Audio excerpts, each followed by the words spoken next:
let that be our tone setter.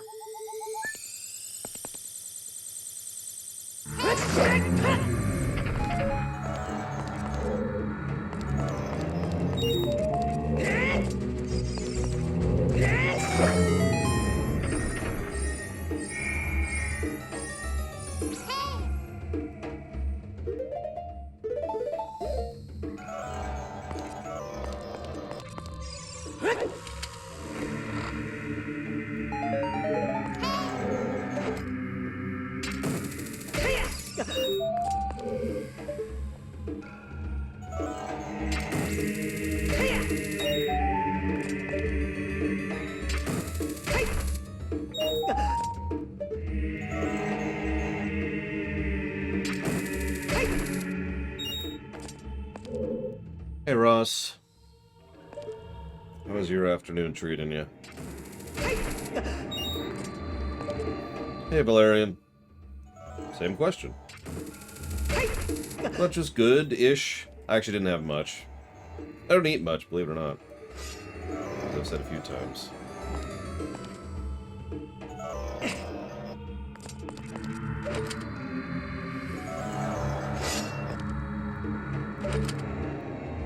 Yeah, I'm at work.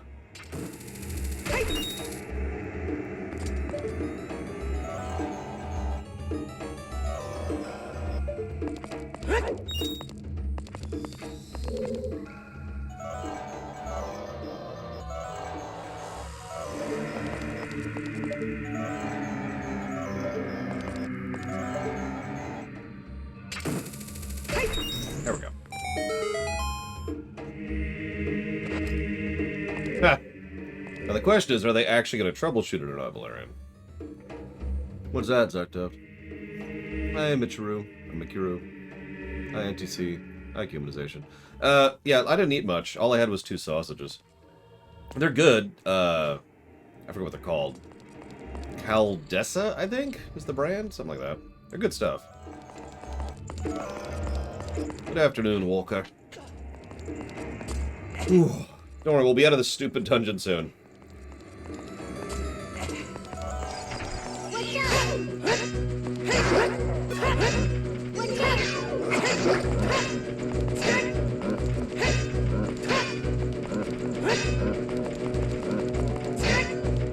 Really?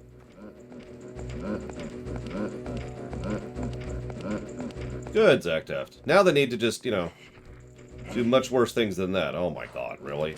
Really? Ah! Hey, Robostal. Welcome to hell. Don't worry, it's much worse than the normal Shadow Temple, which I would have been done with by now.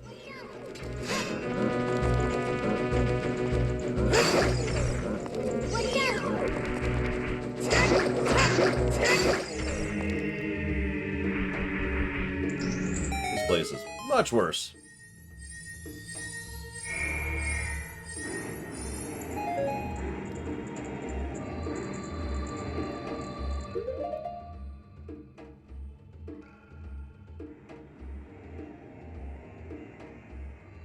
Well, I've had to consult a guide twice, Robostal.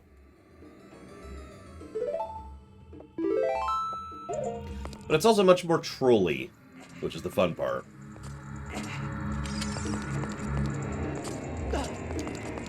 Like I said earlier, I know you weren't here for it.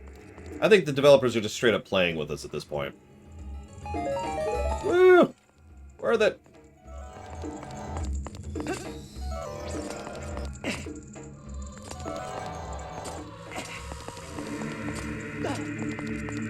There was one part where you had to light some torches. Brown torches. Which were against a brown backdrop. In order to progress. It was mandatory.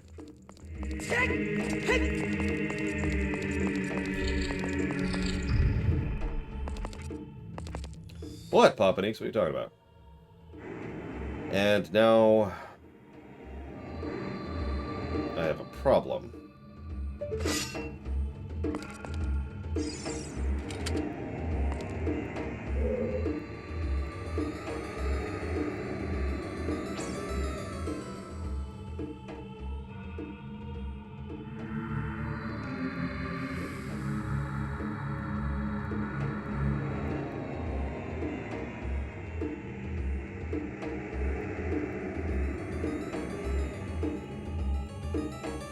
But... Okay. Nice pillars of snow. Congrats. But... confused now.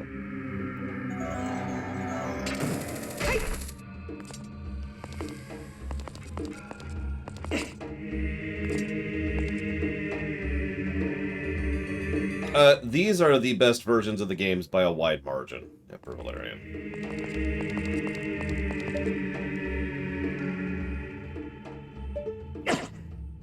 Ah. Now, I should hang on. Quick asterisk. Let's be complete about this. Majora does have issues. Okay, so Ocarina, no question. The 3DS version is just hands down superior. There are minor complaints about the 3DS version of Ocarina. Majora's, there are several complaints that are arguably worse than the original. Several changes to bosses and certain aspects of the level design are different. It's all stuff you wouldn't even notice if you didn't know it was there, but it is arguably worse. However, I do think the cavalcade of quality of life features, including an actual honest-to-goodness save feature, is probably worth it for the 3DS version for Majora's. But I do want to be completely committed. Where's this key?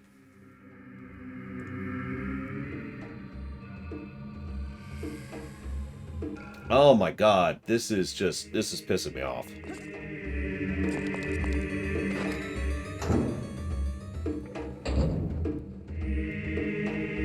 Yep, nope, that's here.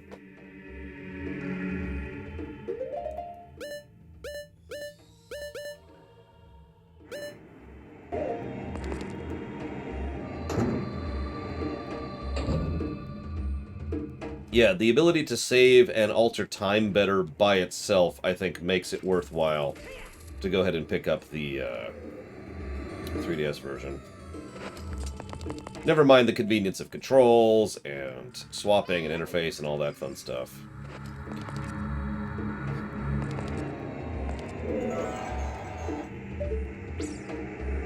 Is it here? Is there a key here? Why don't you just check the walkthrough? I have. More than once. So unless there's a key much earlier in the dungeon, which I missed, which is exceptionally possible for this terrible, terrible dungeon, I got nothing.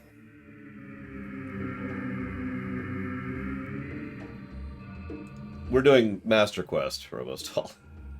And this dungeon can go to hell, honestly. The Master Quest version of this dungeon is just not great. Alright,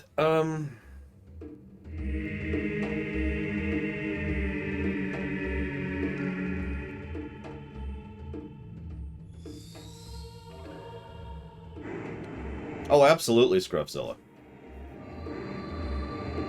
Master Quest doubles the damage you take, mirrors the game for no good reason, and completely changes the dungeons. Well, I shouldn't say completely. Like 90% changes the dungeons. So they are new dungeons for all intents and purposes. Okay, so we did that. Yep. Used the fire arrows. Yep. Came across. Destroyed that. Got the rupees, went through there, got the map, came back. I'm rereading the walkthrough at this point, because this is ridiculous.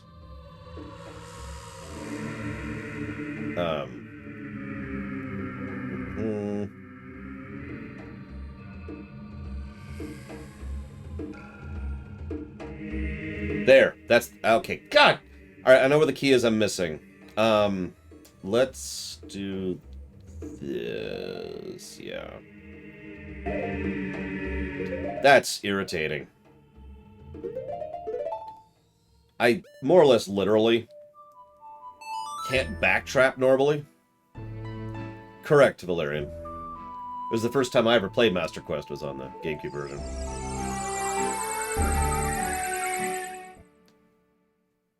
Yeah, the occasional navigation was just kind of, huh? Because everything wasn't where it should be. Even now, you'll probably see me kind of sway left and then immediately juke right because I'm going the wrong way. Like, not right now, but periodically.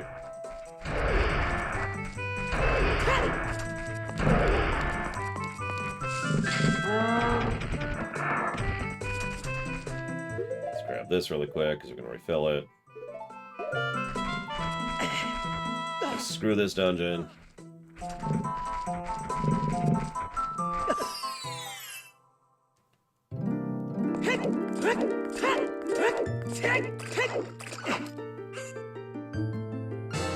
We have 3 dungeons left, NTC. We're about halfway through one of them. If we don't beat this game today, I'm doing something wrong. But this is Master Quest, so who knows.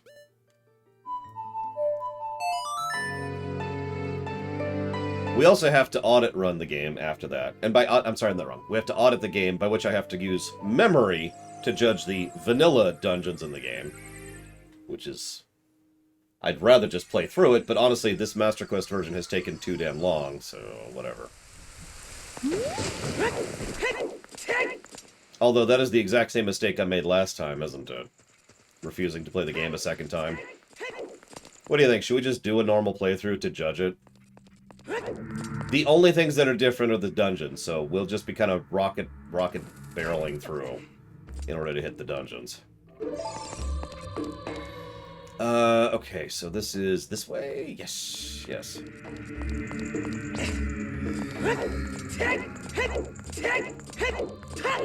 Real question. What do you think? What do y'all think?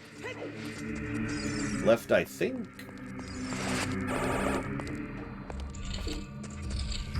Nope, I'm wrong.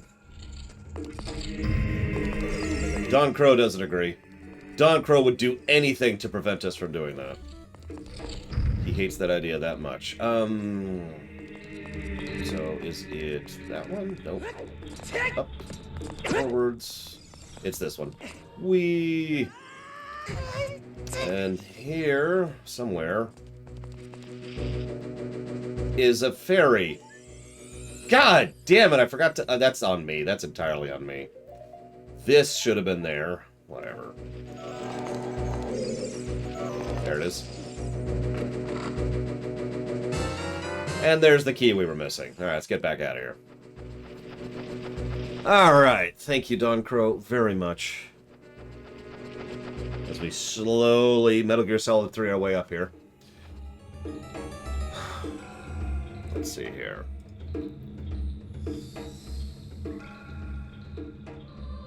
I will look that up later, Don Crow. I've never heard of that one, I'm afraid. But thank you very much, as always. I actually still need to look up 2 games, both on the PS3, which I just haven't had time to hook up my PS3. Hit go on my PS3 and check it.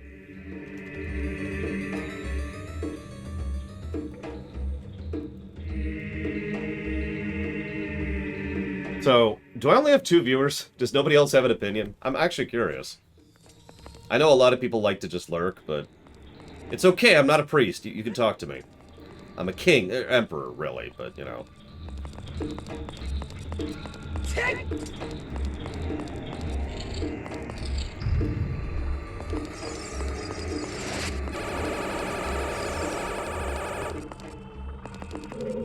I mean, Goofy should always get 2 votes. That's how that works. It's Goofy.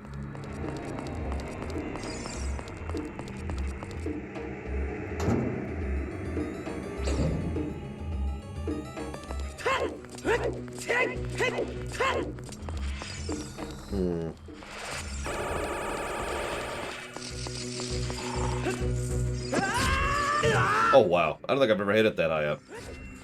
That's funny.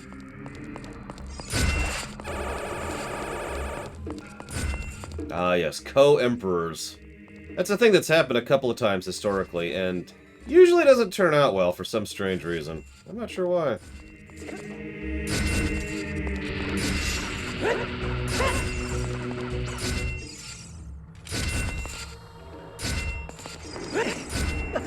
Alright, you get Byzantium. I'll take the Ottomans. All of the Ottomans.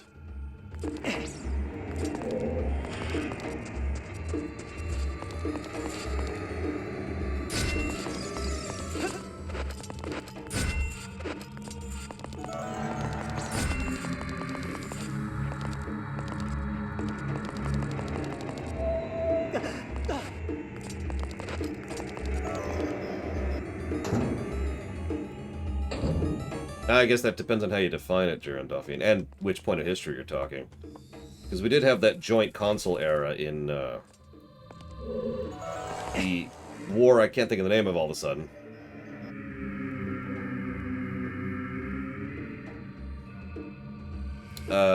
Punic.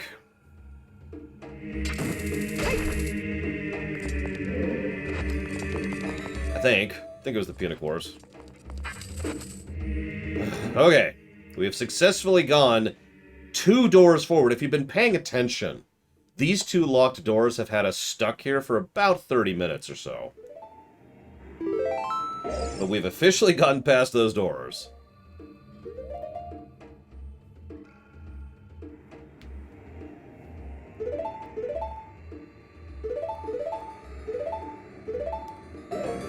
Hey, Darth Trunius. What's going on? Oh, wrong one.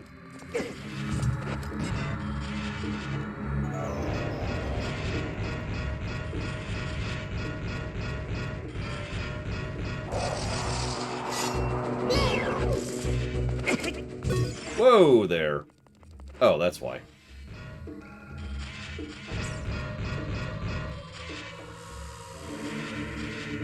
A little bit surprised, Scruffzilla, but not super surprised. Nintendo makes weird decisions.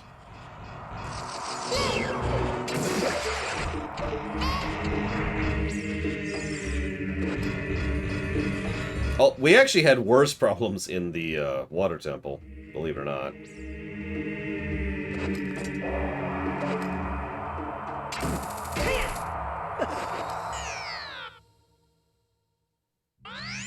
Hang on. Because the water temple in the Master Quest version has some issues. More than the vanilla one, by quite a bit.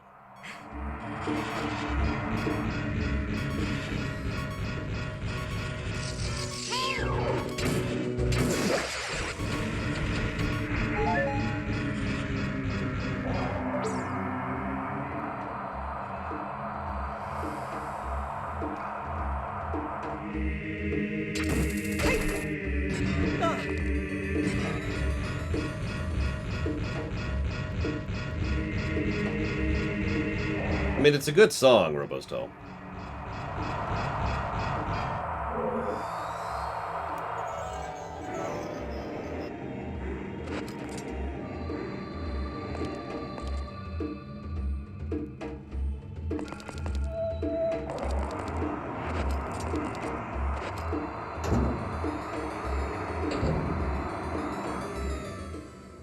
Well, I don't like this room.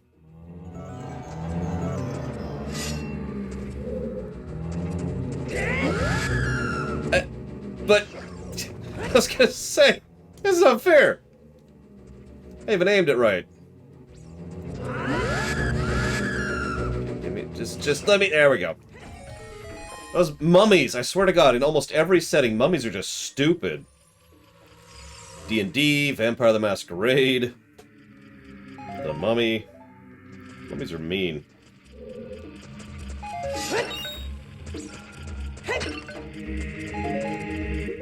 Seriously, you ever notice that? Mummies are always OP.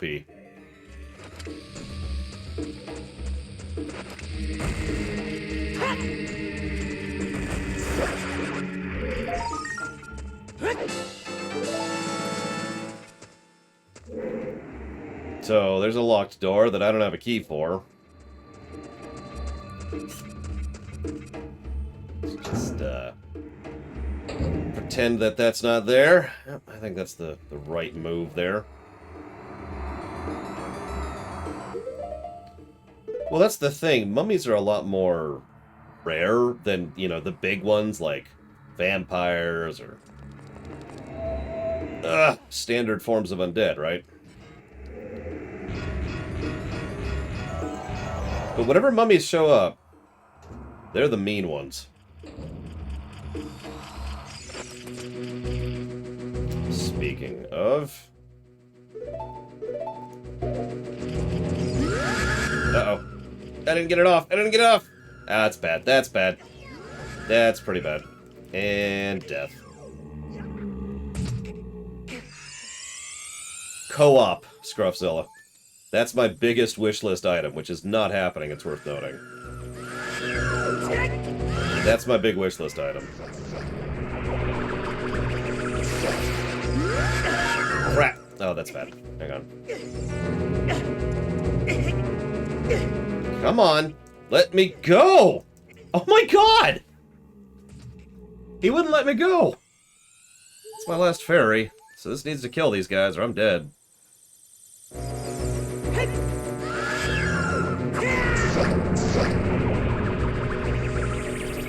I suppose I should say proper campaign co-op, because, you know, I gotta clarify that kind of thing.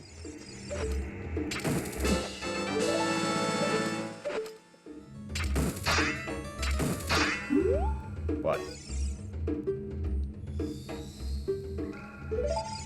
But I need a key for that!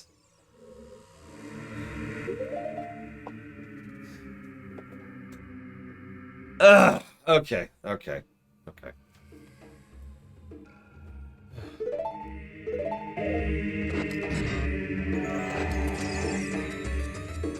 Tell me this is a key. Tell me this is a key. Oh, thank God. Okay. I was gonna be pissed. Gone all this far, and we keep getting stuck by small keys. And it's always small keys, right? The hardest things to track down in any Zelda game. Like, you're missing an item, that's easy. It's here. But if you're missing a small key, which small key are you missing, right?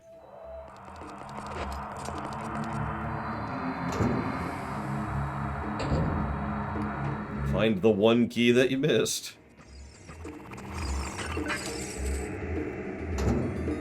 I do not, Robostal, no. And I never will. Hopefully, maybe. I don't know. We'll decide.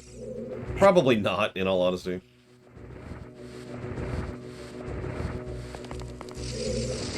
Let's get a freaking shortcut unlocked here, shall we?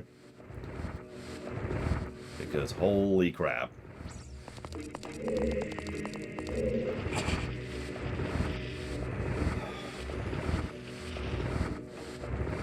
Oh, I loved playing Four Swords Adventures. I've never played a co-op, though. I've always wanted to. I used to replay that just regularly, just for fun. I am absolutely not getting the golden scale, no. Okay, so shortcut unlocked.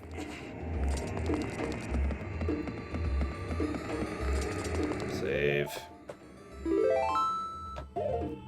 My opinion has changed. Dragon Age Inquisition is the worst game I've ever played. Any questions? I mean, honestly, Dragon Age Inquisition is actually pretty easy to explain. It's a whole lot of boring surrounded by some awesome. There you go, there's your 5-minute explanation. I'm gonna risk it. I'm gonna risk it. So let's do... No, yeah, no, let's do that.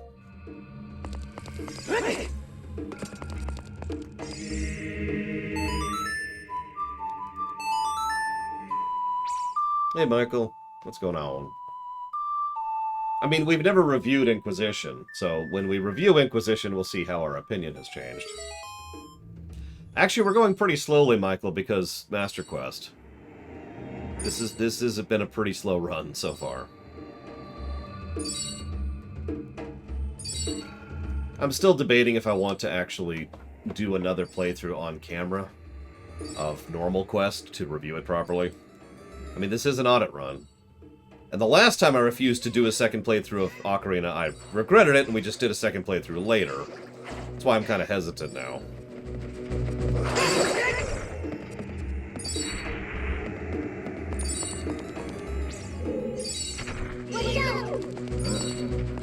And goodbye. One of my favorite tricks to do there.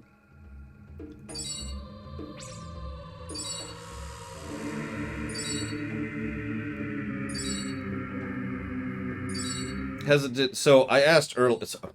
I feel like I just said this. So we are playing the Master Quest version, which we are currently reviewing. We have never really So, do we do a playthrough of vanilla? Of the non-Master Quest version, is really what that boils down to. And what it would primarily be focused on is going through the dungeons, since that's the content that's different. Now, we know what we're doing with fishing. We're giving that a negative. I'm just joking. We've actually already discussed the mini-games. I don't have anything new to add to that.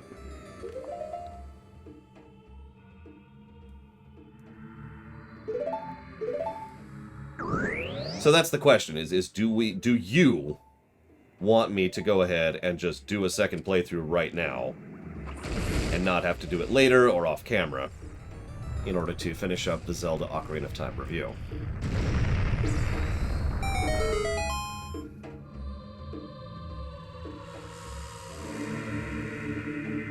So, it's actually more complicated than that, Michael. What happened is... So, let me explain my hesitance, right?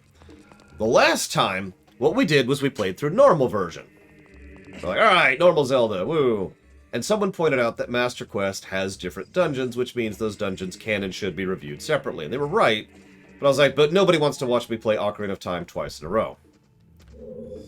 So, I didn't, and here we are. Now, let's be clear about this. One way or another playthrough of Ocarina of Time is happening. The only question is when exactly we do it. And if we do it on camera or not. So, that's why I'm asking you guys your opinion. I guess I could actually throw up a poll. My decision isn't relevant here, Asmus. I do not matter for this equation. So let's throw up a poll. We'll make it a nice, long, 10-minute poll. And that way we can get some actual metrics here instead of just vagueness. And people saying, hey, did you know you could buy followers? Oh my god, I can't wait to buy followers for my channel. Isn't that a bannable offense, buying followers?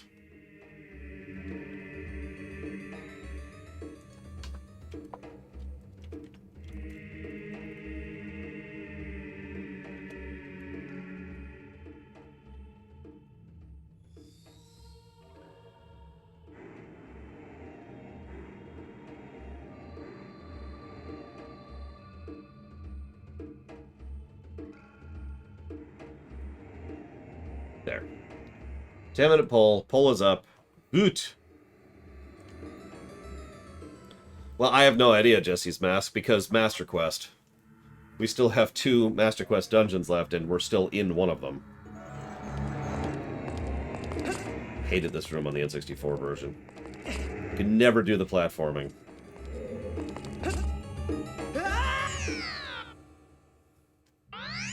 No, not that one, Jaron Duffian. Ignore that. It's on Twitch. If you just look up, there should be a poll thing there. No. There you go. Do I have the boss key? I do not have the boss key. Interesting.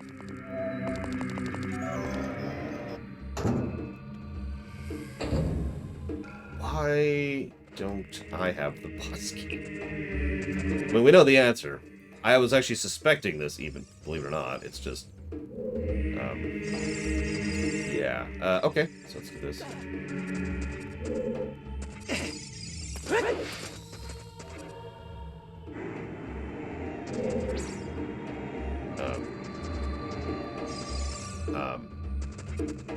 I believe it is actually still IRC based.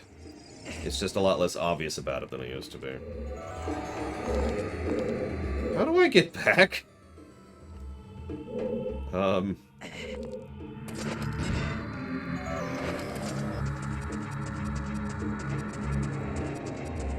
Cashall. We had food, man.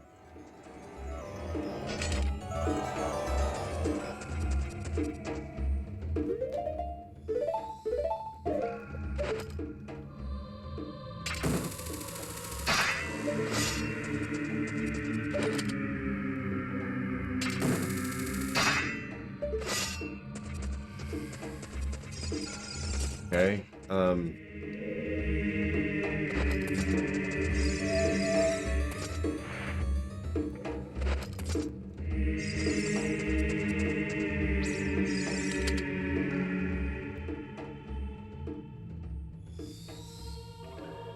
Okay. Okay. I have an idea. I'm gonna get a donation from Mr. Feelgood. Very unexpected donation from Mr. Feelgood.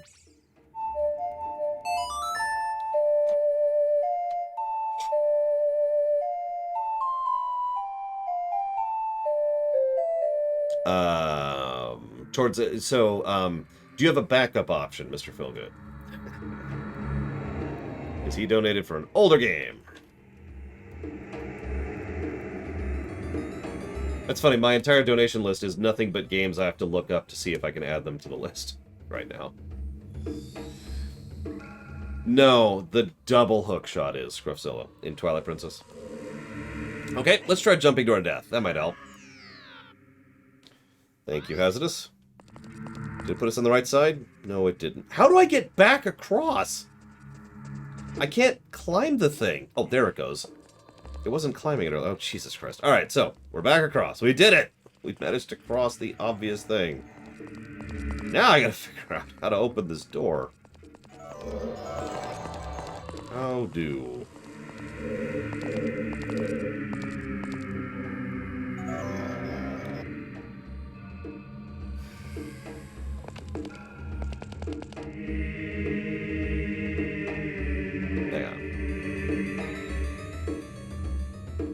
See if I can figure out where the hell I am in the dungeon here.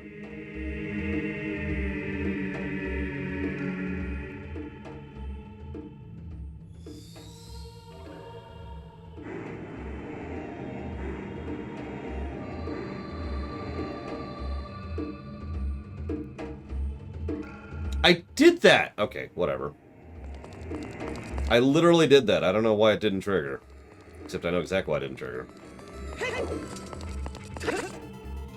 No, Jaron Dauphine, don't do it. It's a trap. Ham. Okay, so.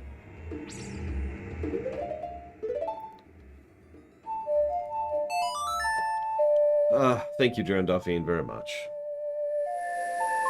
I do always appreciate those subs, thank you. Do you know where you want to put that towards?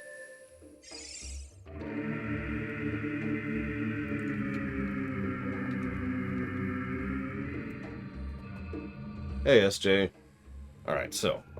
There should be some targets somewhere.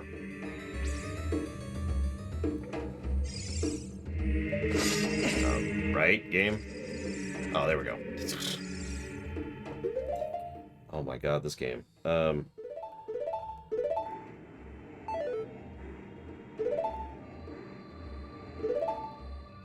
let's do that. I knew it, Michael. Your pure evil ways have manifested themselves. Just trying to get gift subs. How could you?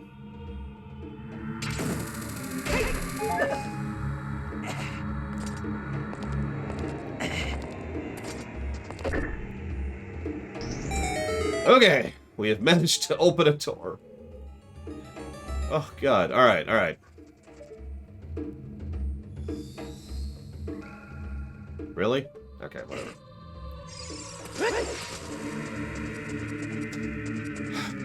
I don't know, honestly, Robostall. Okay. I don't mean to sound I told you so-ish, but multiple times now, I have said, hey, this game's gonna turn out this way. And then it came out. No, sorry, what happens is then everyone says, no, it's not.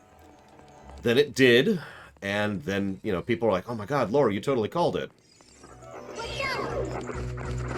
I have been saying for over a year now that Dragon Age 4 is going to be not a good game. At best, it might be as good as Andromeda or Inquisition, and honestly, I think that's highballing it. Oh, right. No. Put away the sword. There you go. There you go. So, Dragon Age 4. We'll frickin' see. It is within the realm of possibility that it will not be a garbage Dead on Arrival game. But if we're being honest, probably one of the only reasons that BioWare hasn't been shut down yet from EA is because Tor actually makes money. Yeah. Well, no, I mean, that's my point, Hazardous. I've been asked by many people, what do you think about Dragon Age 4? And I'm like, my thoughts about Dragon Age 4 haven't changed since it was announced. And the more I hear about it, the more those thoughts remain. Oh, I completely missed with that. Yeah, Tor's still going, somehow.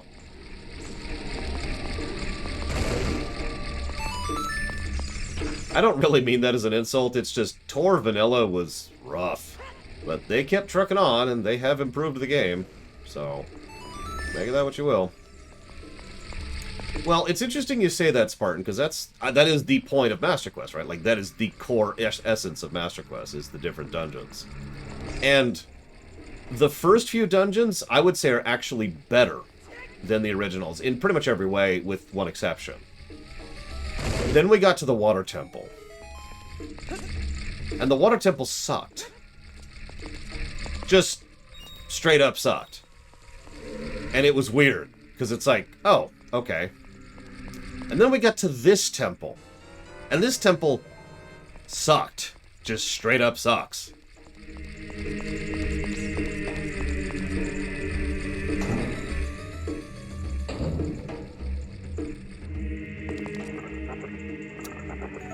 So... oh my god. Shoot, that's actually bad. I wasn't even looking. I wasn't even looking at the screen. I was looking at what Hazardous was saying. That's extremely bad. Oh, thank god, they're both back. I was gonna say, if I just lost my my fire resistance... I mean, there's ways to get a new one, but oh, that sucks.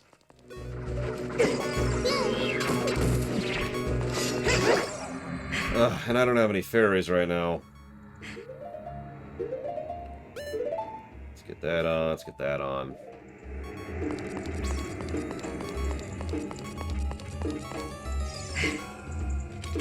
I'm not sure what I think about Ice Cave. You'll notice I didn't give Ice Cave a separate negative, though, so make of that what you will.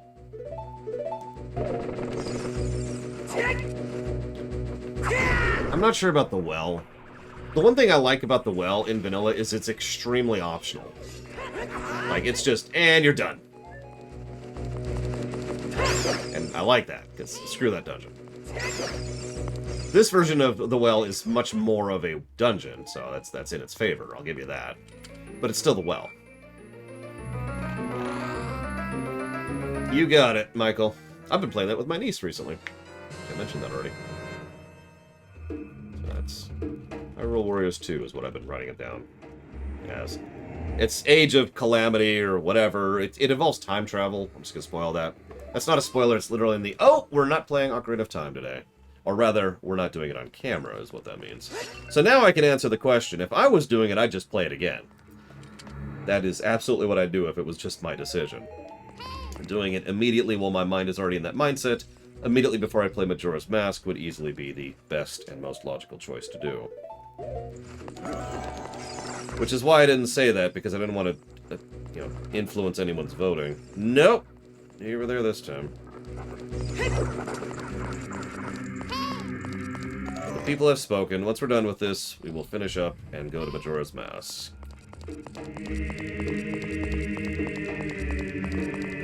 Let's see, are there any MMOs that are not bad at first?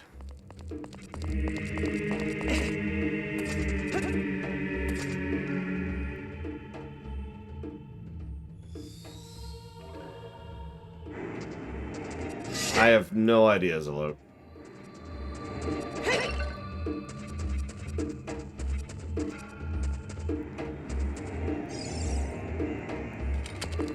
I agree. Which is why I will go ahead and do it off camera, because you don't want to see that. Which is fine, again, no judgment. Well, I mean, the easiest way to judge that is to look at the good MMOs. WoW? No, vanilla sucked. It was revolutionary. It was so much new stuff for the time, but it still sucked. ESO? Garbage. FF14 1.0 is the worst game I've ever played, without hyperbole.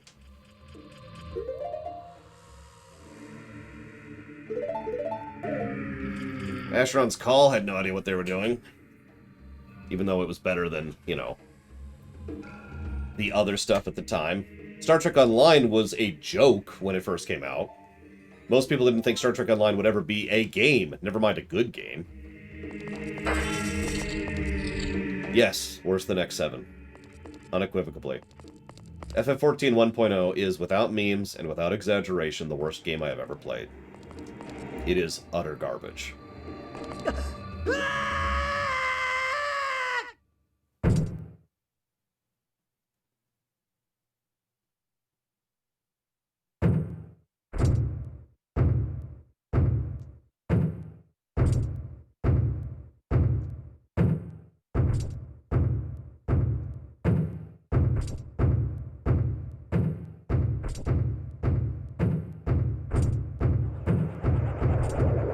I still love that intro. Always have.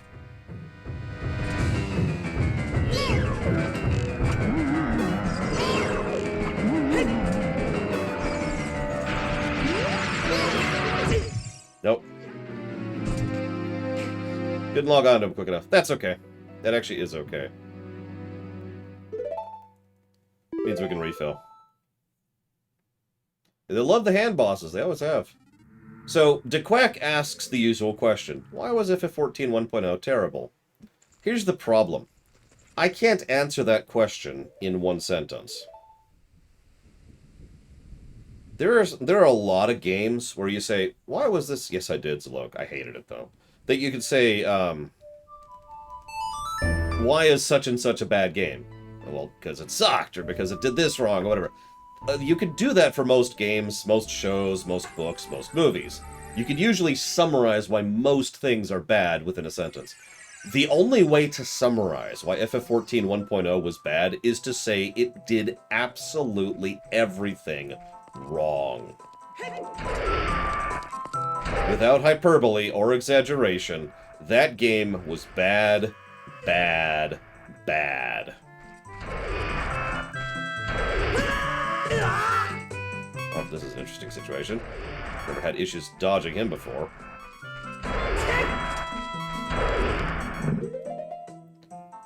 Yeah, why is TNG Season 1 bad? They were getting their footing, too attached to TOS, and Gene Roddenberry. 3 bullet points I could just throw out really quick, and there you go. There's TNG Season 1.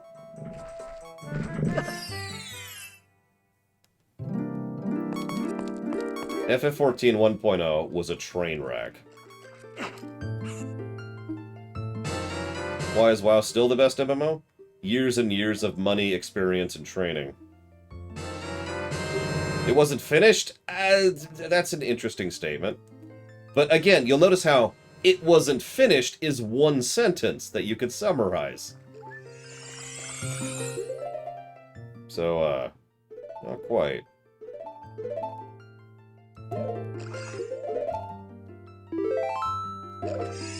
Hang on. As it happens, because I get that question so frequently,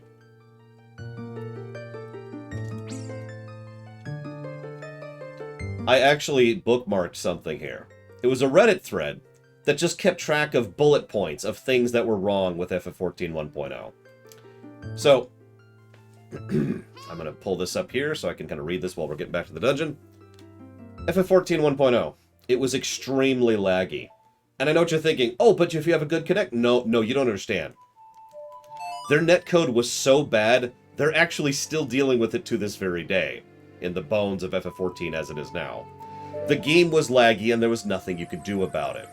It would take multiple seconds to do everything. Yeah, sure, hang on. Like I said, this is just a Reddit thread commenting on a few of the things. Even this is honestly only about half, maybe a fifth of the stuff that's wrong with that game. So much was wrong with that game. So, you couldn't swap gear. You had to do it individually. And each piece of gear you have to take off and then put on. And it would take multiple seconds to do because not only the lag, but there's a delay in between every action. I told you I'd do it, Salo. You didn't believe me. There was no search option, so sucks to be you. It would take literal hours. I remember this one personally. It would take literal hours to sell stuff from your bag to the vendors. The fatigue systems, which that doesn't really cover, but yeah, the fatigue systems were real in that one.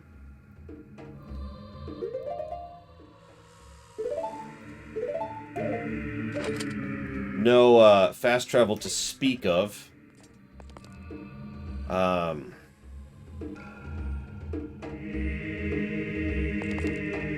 Anima, this is my favorite. So, I say there's no anima to speak of.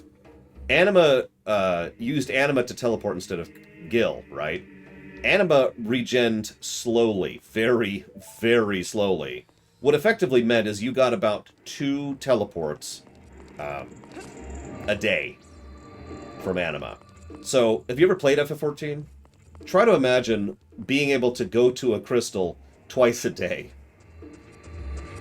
And that's total, by the way, because, again, it's time-based. Right, other side.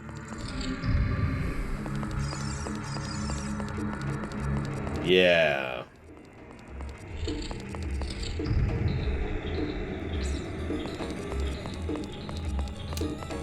Early dungeons were extremely boring. When I say extremely boring, I mean there were no mechanics to speak of. Early dungeons were, here's an enemy, and then here's a bunch of enemies, and then here's a boss. Early dungeons were also much more overtuned, didn't drop this, any really loot of substance, and had no story to them. Let me stress that again for a second. No story. The actual main plot wasn't even added to FF14 1.0 until about patch, I want to say 14 or 15. There was, in case I'm not making that clear, you had your initial cutscene, you had your initial plot thing, and what you had after that was nothing. You just ran around and did random levy quests, which were much worse of a system, by the way.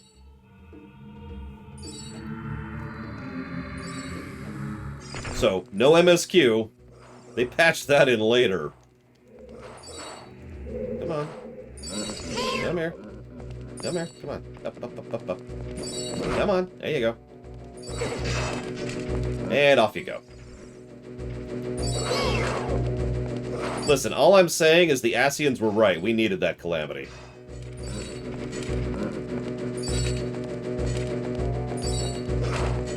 Come on. Why aren't you doing it? Come on. Come on.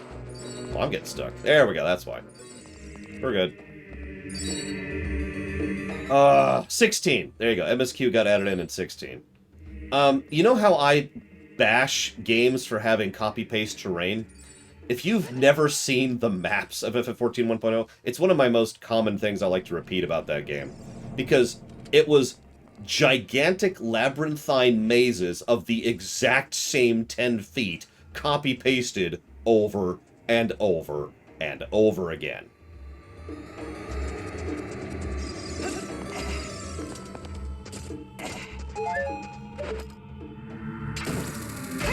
I started in Gridania back in 1.0, along with 2 of my friends, consequently. So I can speak very personally to that one. It was hell, it was boring, it was slow. Hang on. One of my personal favorite things, so this Reddit thread I just mentioned, it mentions fatigue systems. One of the things that was in the game was kind of reverse rest state. So for those of you not aware of this, rest state was invented back in World of Warcraft to encourage players to not play all the time because that was starting to be an issue in the post-EverQuest era, right? In the golden era of MMOs. FF14 1.0 took that one step further and said you only gain experience when you have rest state. Oh, you could keep playing, but you wouldn't gain experience. You would just stop gaining anything.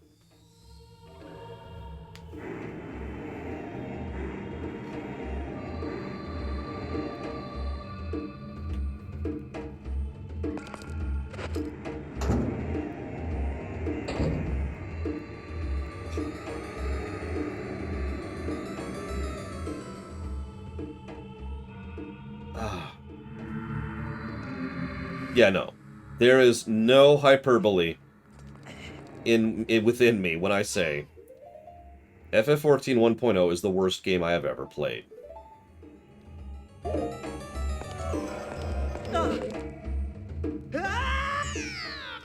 FF11 was a boring, slow slog that required lots and lots of people to do stuff.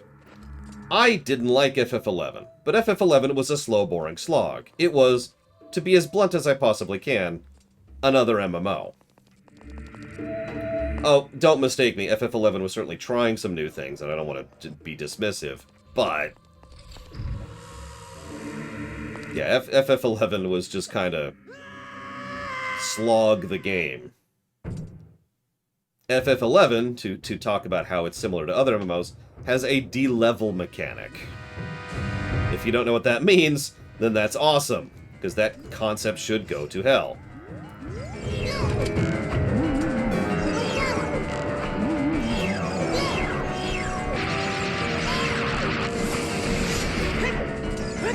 Hello? No, let's just leave that on.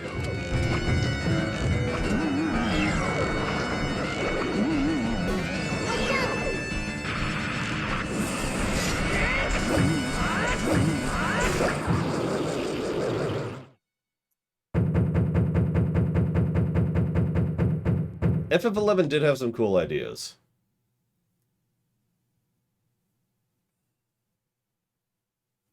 I liked the concept of the group maneuvers, which is a sufficiently complex thing that I can't summarize it to you in one sentence, but the best way I could try is, depending on who does what in what order, you could get combos in your group.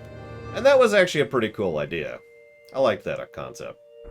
You know what I also liked in FF11? Starting up the game on a random server, and you don't select a server in FF11, you are assigned a server.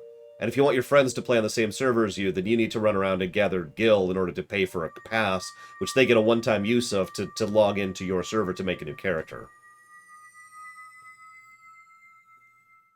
That's FF11 in one sentence.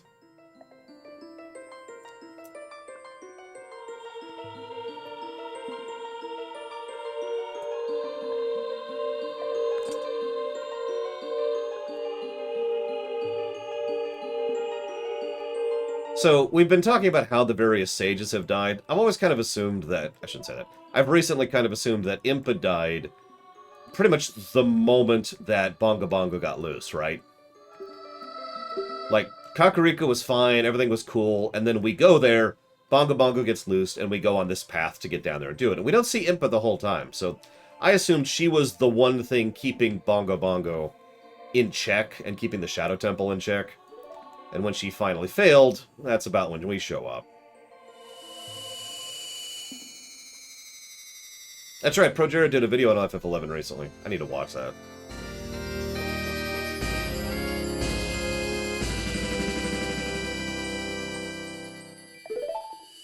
Oh god, play online. Such a Byzantine thing.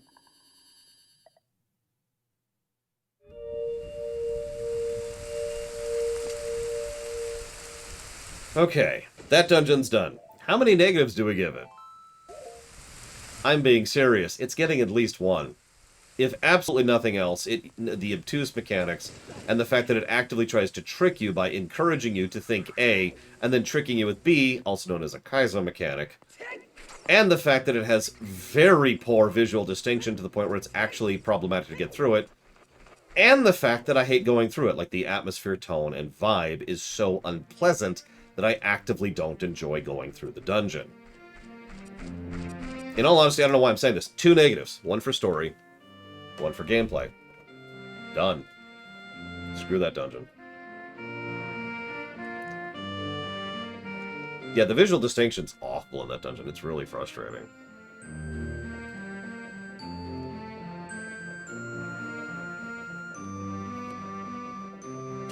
Hey, Evo. How'd it go? Yeah, now we're going on to the good stuff, finally.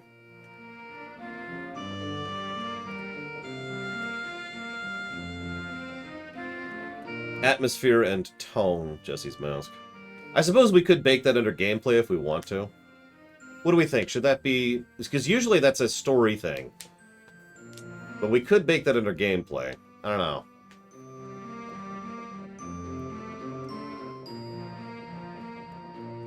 So I'm typing up that Shadow Temple Master Quest is the worst dungeon in the game. I really hope Master Quest... Because we got 2 dungeons after this. I hope we don't surpass that.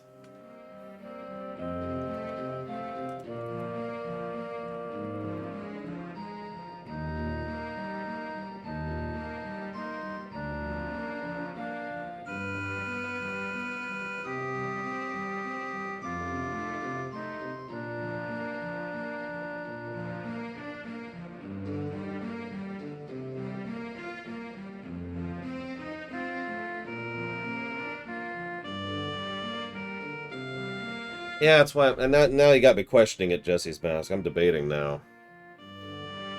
Zolok is correct. A very bad dungeon is normally 2 negatives. We definitely have the case law for that by now.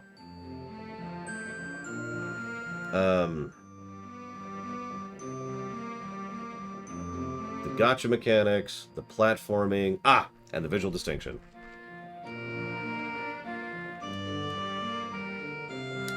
Fair enough, Hazardous. We always keep digging more down.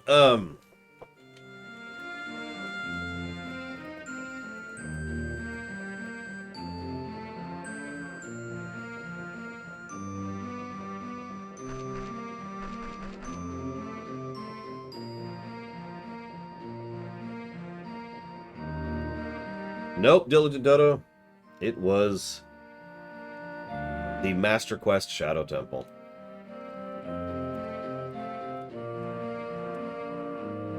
You're right, Zolok. You are correct. I agree with that.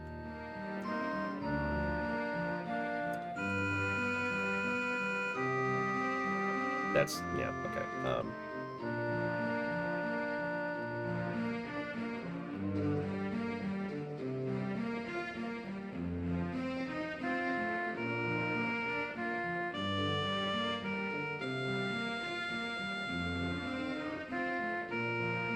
Okay, that cow is driving me nuts. Go away, cow.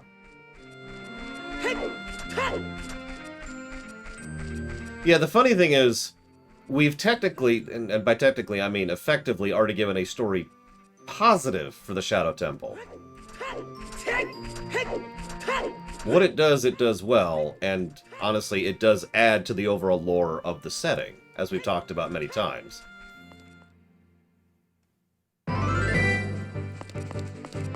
Of course, Ashlam, of course. Is she gone? Okay, so FF11 is absolutely worse than Quest 64, just across the board. Oh my god. It's the worst game. That's not true. It's the second... No, that's not true either. It's the 3rd worst game... No, hang on. It's the 75th worst game I've ever played. It's awful.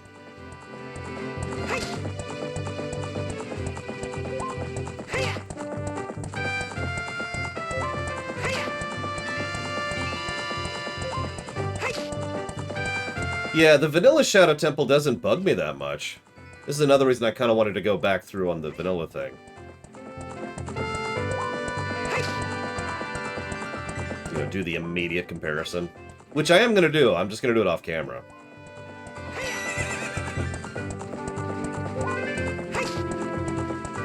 Like I said, I'll be like, yep, and we're done. We'll start Majora's Mask tomorrow, and then I will immediately hit reset and start a new game. And just do it off camera. Have the fresh mentality, you know? What's going to be funny is I'll probably beat the game before tomorrow. I know Vanilla Ocarina pretty well.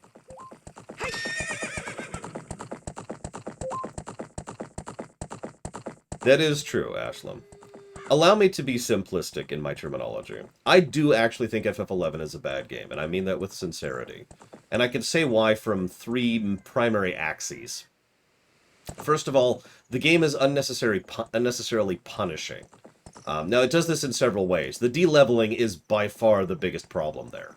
But the fact that the game really likes to just punch you in the teeth and is completely designed around roaming around in an optimized group, in my opinion, is something that really drags the game down substantially. The other punishing thing, though, that I would put in the same category, is the fact that the FF11 zones are very big and very empty, and it takes a very long time to get anywhere. Back when I actually was playing FF11, I never actually successfully managed to get an airship pass, which sort of speeds that up, you know? Problem number 2. So it's punishing. It controls absolutely terribly. The interface and controls were designed around a PlayStation 2 and a PC, and it shows. So actually controlling the game is problematic at pretty much every level, no matter which version you're using. And there's no real way to fix that. That's just, they wanted the game to be out on the PS2, so there you go. That's that, right? So that's understandable.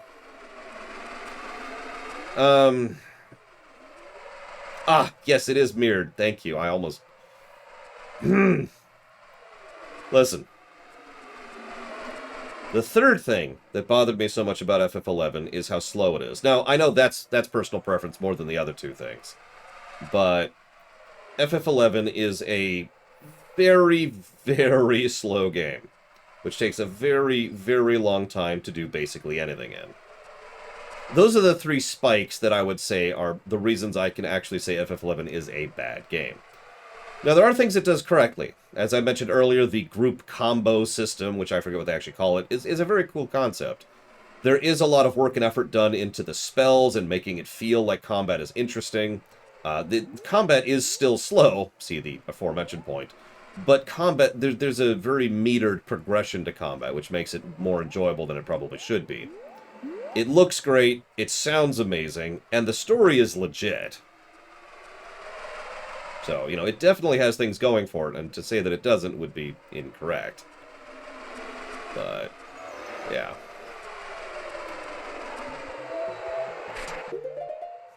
Now I need to grab water before I go through the desert.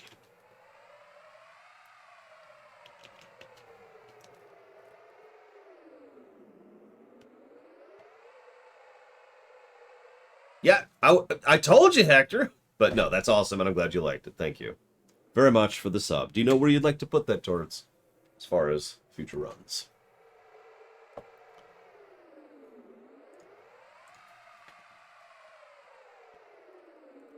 I do love me some good waffles.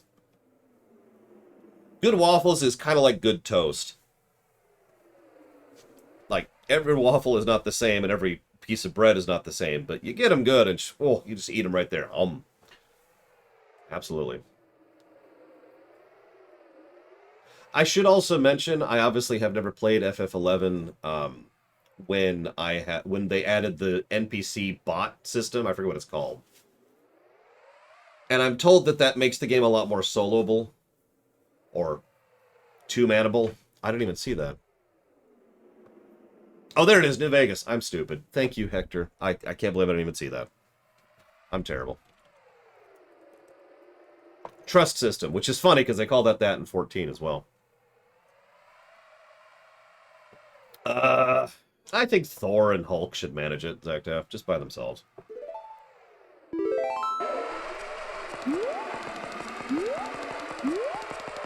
Are there any refills here? No, of course there aren't.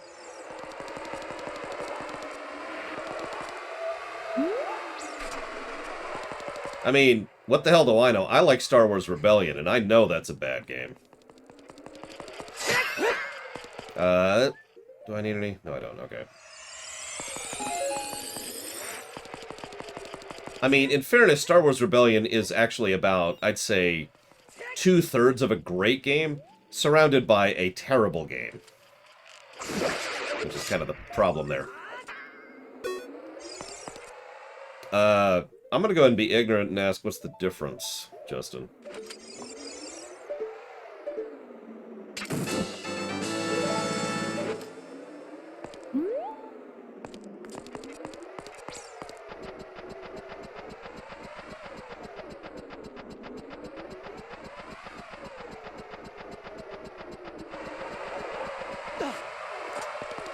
You know, I don't think I've ever done this at night, so this should be interesting. I'm gonna actually pay attention to the screen here so I can not screw up. because I kind of don't know the route now.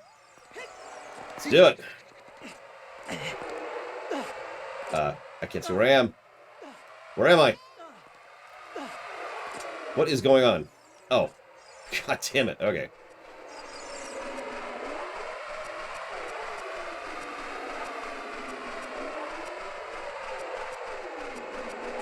You know, I like to think that Assassin's Creed looked at Ocarina of Time and said, that!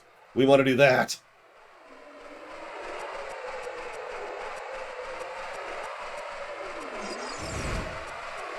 Nope, nope, nope, nope, nope.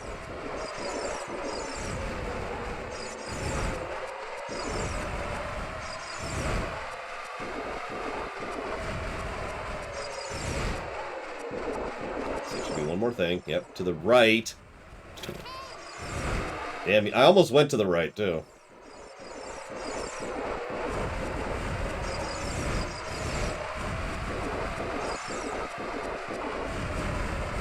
That should be it, I think. Yep. That should do it. Moving on, just in case. Nope, we're good, we're good. No, this was a bit earlier than that, Darth Trinius. I mean, Prince of Persia was out. The original side-scroller, deliberate 'em up. I forget what those are called, actually. Oh, yeah, no doubt. Ocarina of Time inspired probably literally thousands of games by now. Let's be honest with ourselves. Whatever you think of their games, core Nintendo has laid down so many bricks for game design.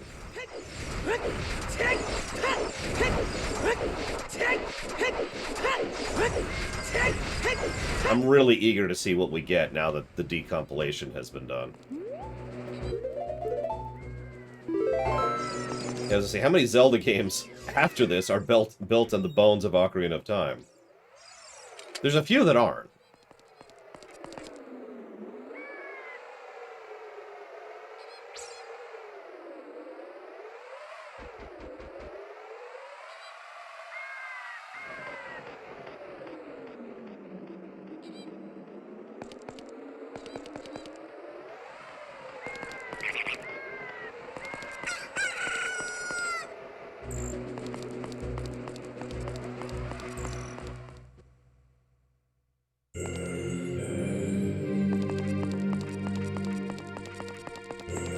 Yeah, chest.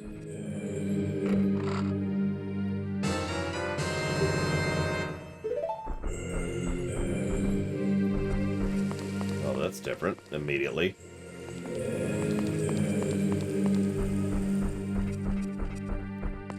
Yeah. I wasn't really thinking of Majoras when I was thinking of built on Ocarina.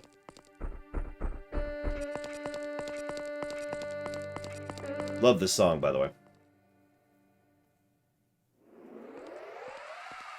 We'll come back to it in a minute, because we kind of do this dungeon twice. If you've been paying attention, there's actually a cadence, a staircase approach to the game design of this game, in terms of pacing.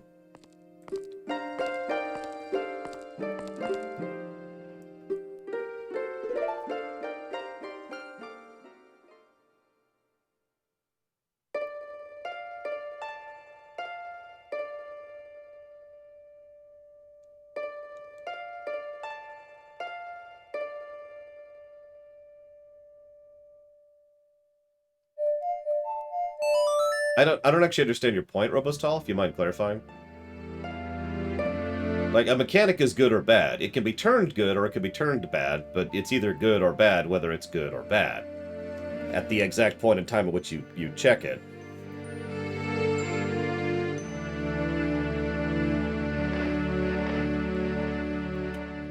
Yeah, Triforce of Wisdom. And she's had 7 years to figure this stuff out. So, you know. Oh, sorry. Majora's Mask question. Yeah, that's right. Endwalker's going live pretty soon, isn't it?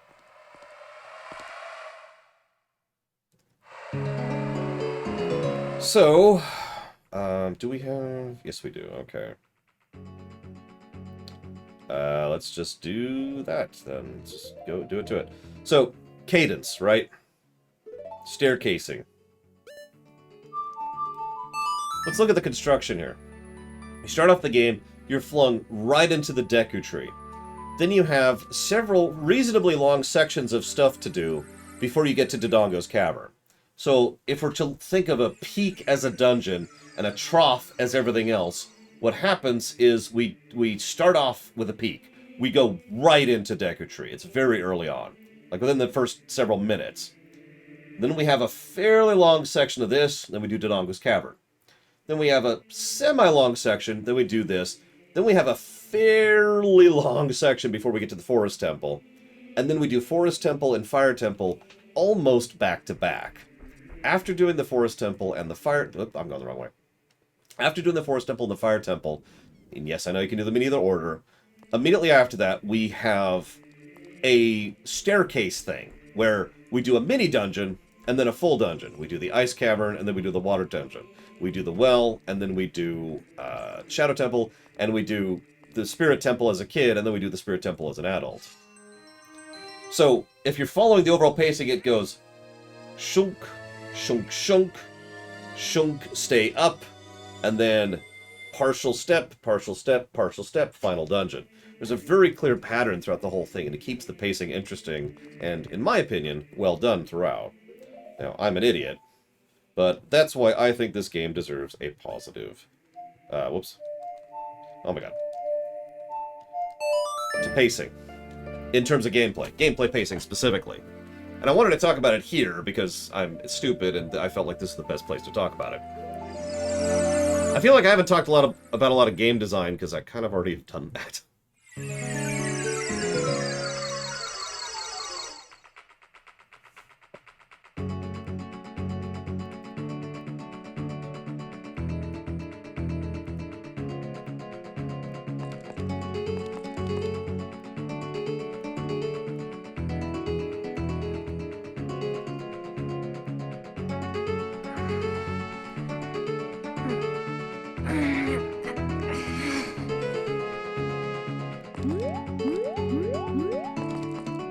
Where the hell am I? Oh, God.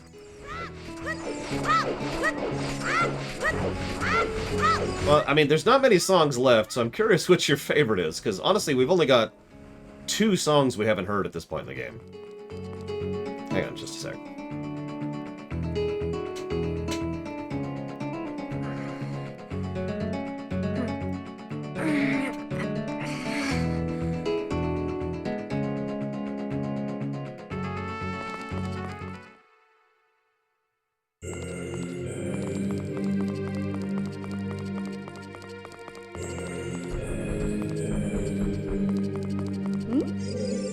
There's Naburo. Hi, Naburo.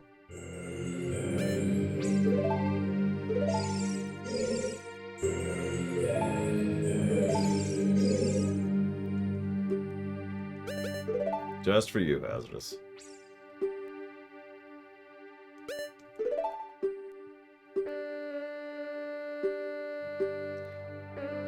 Though I'm a thief, I'm completely different from Ganondorf. He steals from women and children. He even kills people. That one line says a huge amount about the cultural mindset of at least her, but probably the Gerudo in general, by the way.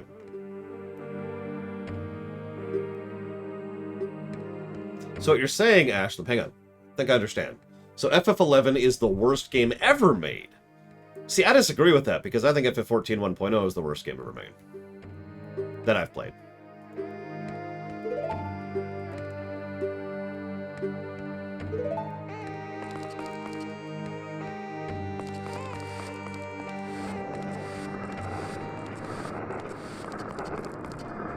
Alright, so Spirit Temple 1 Master Quest version. This should be interesting.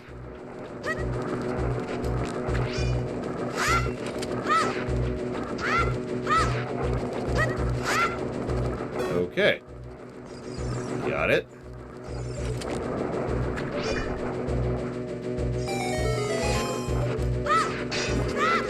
Oh, jeez. Oh, jeez. Die, monster. I've decided to let you live, monster. So I hope you like this form, because we're going to be seeing this a lot tomorrow with Majoras. Oh, that's cute. Okay.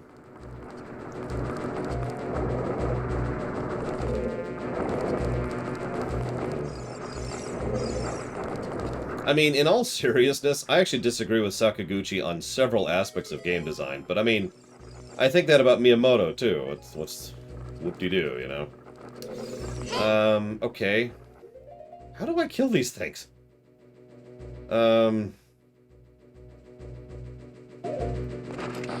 Whoop. Whoop.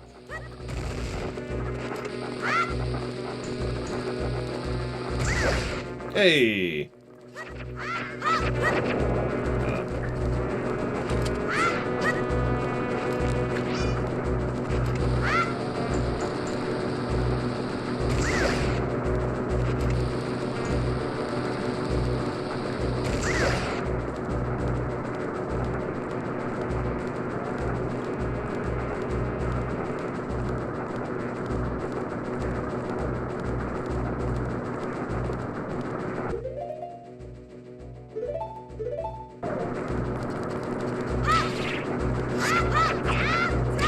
Well, it stuns it.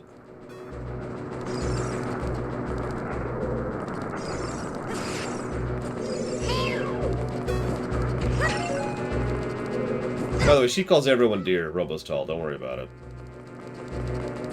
Or die horribly. Take your pick. I guess we can't kill those.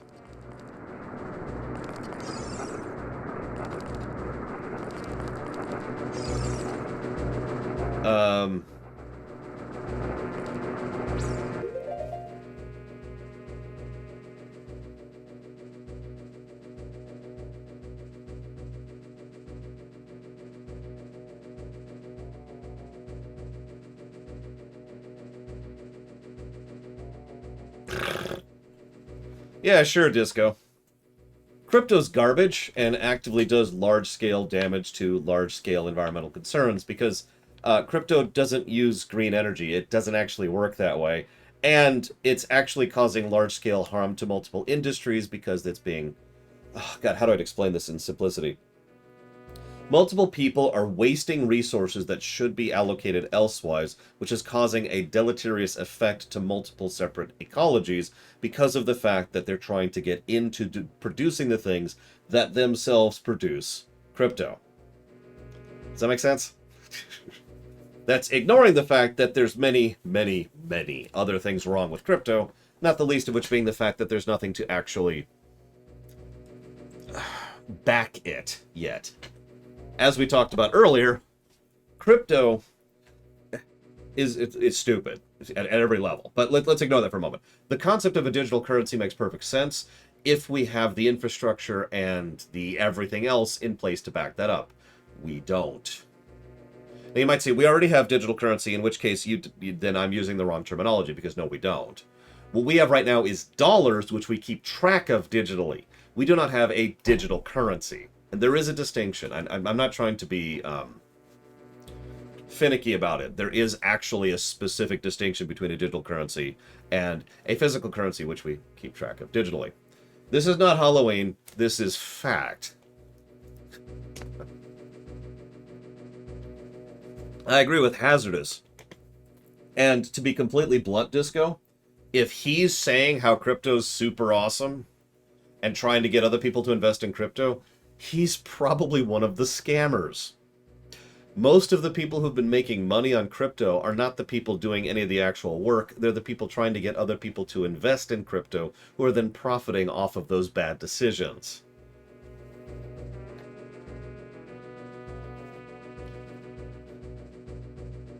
Yeah, it is literally a pyramid scheme.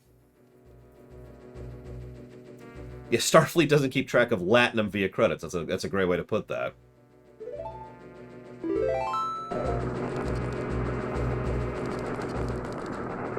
And I'm with you on that one, Darth Trinius. Alright, so I'm just gonna frickin' Google this, because at this point, I'd kind of like to beat this game today.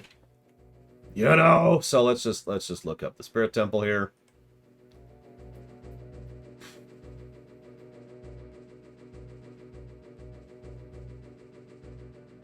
Okay, that... What?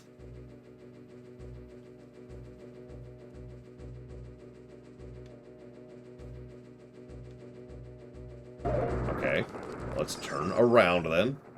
Excuse me. Excuse me. Excuse me. Terribly positioned there. Listen, all I'm saying is that FF11 is the worst game... I shouldn't do that. Even jokingly, I shouldn't do that. But let me say this. FF11 sits in the category of not my thing, but at least it's a, you know, there's something to it game. There's a distinction between a game I don't like and a game that I consider garbage, and FF11 is not garbage. Mega Man X7 is garbage.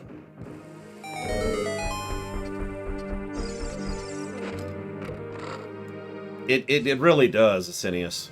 It's also why so many investment people have been like, oh man, we're totally taking crypto, and oh yeah, we're totally going to invest in crypto.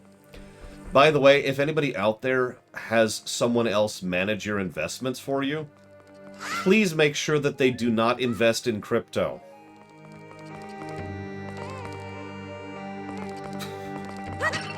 They probably don't know what they're doing, to be completely blunt.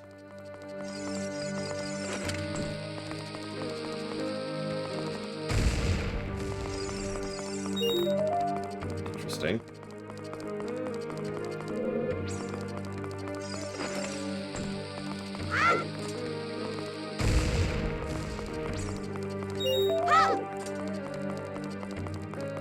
Well, Ashlam, the first thing we're going to do... Actually, funnily enough, I would probably say that the CDI games do qualify as garbage. Really.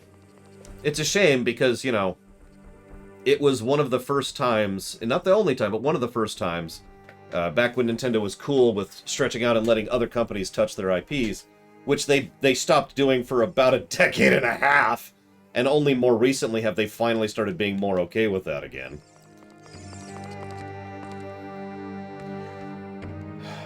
But no, I don't own a Philips CDI, so,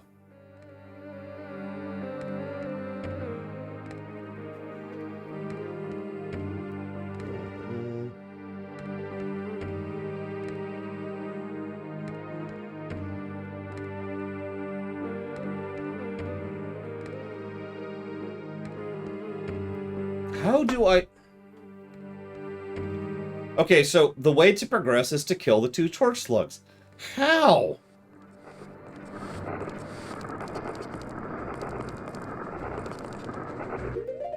Okay, there's something weird about this, because, yeah.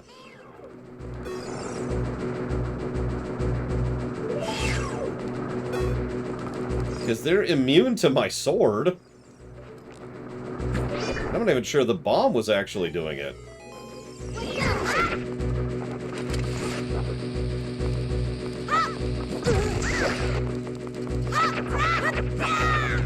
Look at this. What am I supposed to kill these with?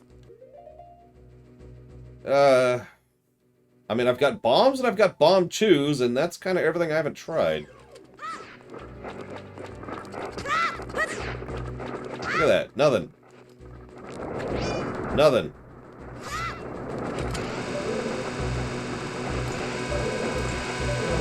Apparently I also can't hit for beads. Frickin' bomb chews. Oh my god, I hate bomb chews. Unless I'm speedrunning. Then bomb chews are amazing. For God's sakes. How are they going straight through them and not hitting them? How am I supposed to hit these things? Okay. I'm gonna Google this. I've never had this problem before. I don't think I've ever fought these things as a kid before.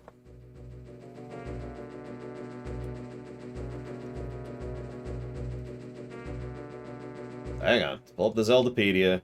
Nope, wrong one. The Zelda Wiki. There it is. How kill?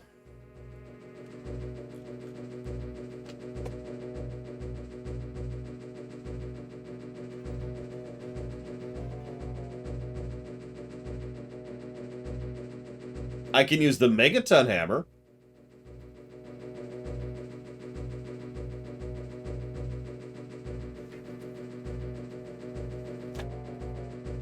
Thank you, Harriet, very much, as always. I will put that towards Ribbon.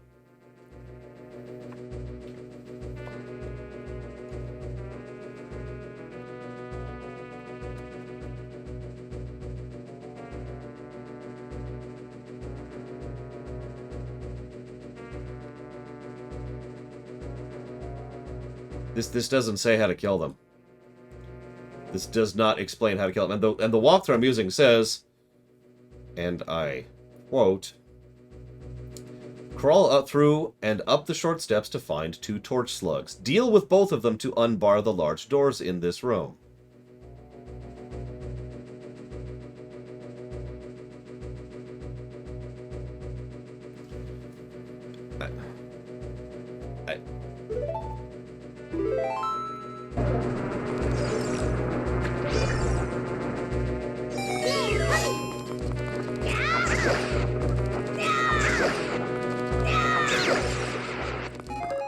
Okay.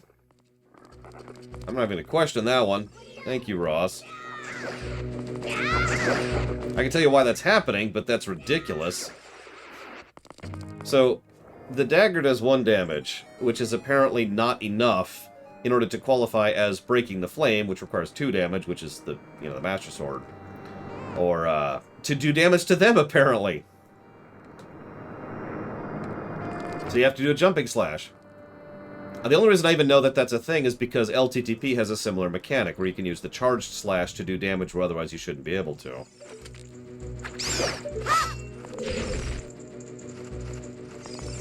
Let's get some hearts here. That took a little bit out of us.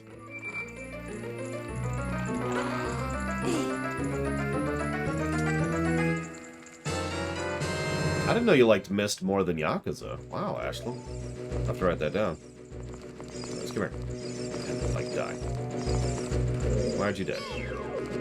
Come on, go into the fire. Aren't you in the fire yet? Come on, go in the fire. Go in the fire. Really?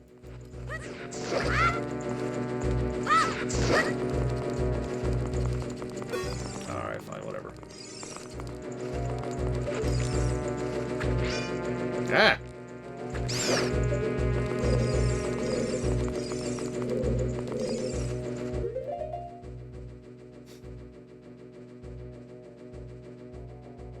Right.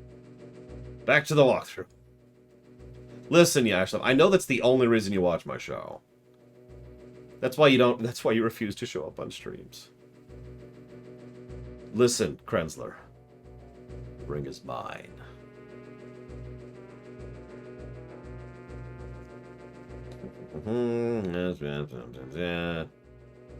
Kill the Gibdo here. What?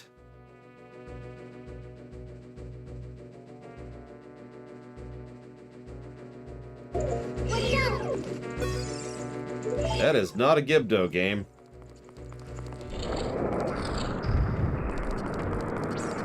Well, if there's another worst series ever, it would definitely be Yakuza. I mean,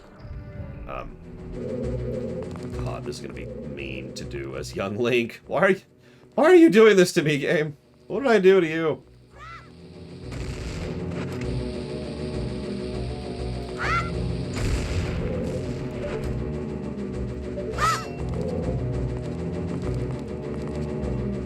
Okay. Well, this is an interesting thing.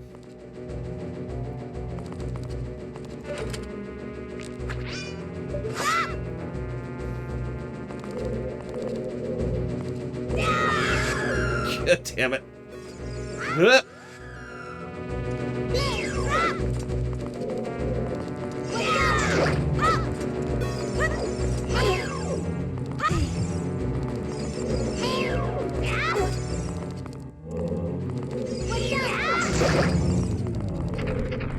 Okay.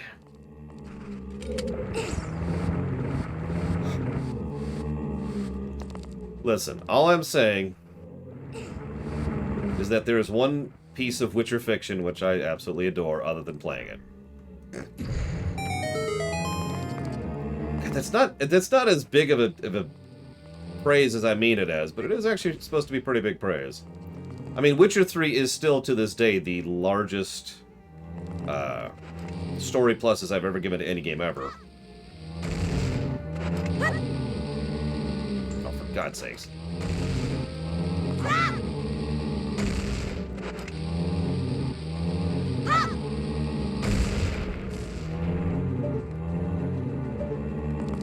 Okay.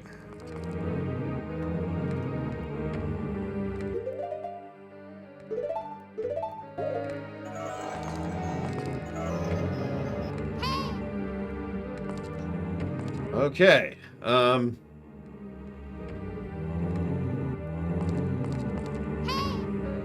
What, Navi? You've been playing a long time. Piss off. God, Navi. All right.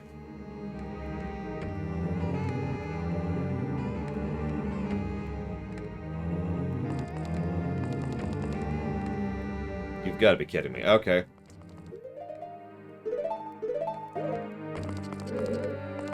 I mean, I like Witcher 3 better than Witcher 1. Excuse me. Witcher 1 better than Witcher 2. So, you know. Make of that what you will.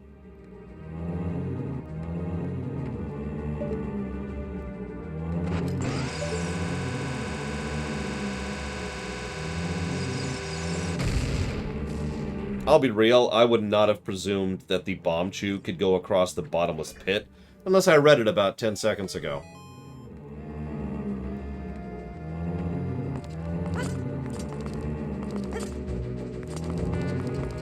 That's just... See you around, Ashlam. Alright, now that Ashlam's gone, oh, finally we can talk about FF11. Just sucks! Especially the, music, I think? I don't know. Let's see here. Oh,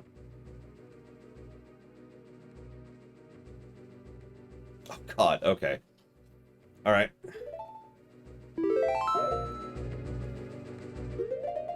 Well, this time we'll go ahead and be a little cautious, because there's two of these suckers. Or we'll immediately get frozen. That's actually another awesome thing we could do.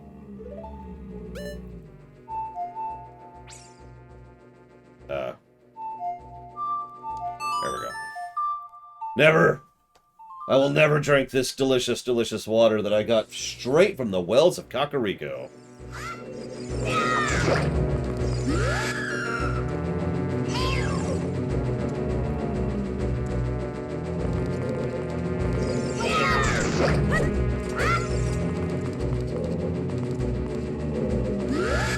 What's funny, I've heard from many people who've actually had well water that well water is like the best.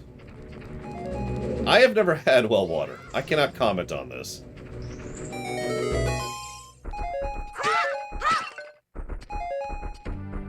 How are we doing on fairies? We're still doing okay on fairies.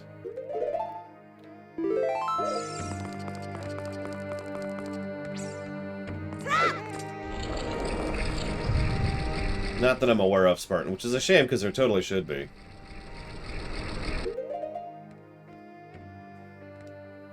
I've actually literally had spring water. It tasted grainy. I literally got chunks of, like, tiny little bits of rock in my teeth.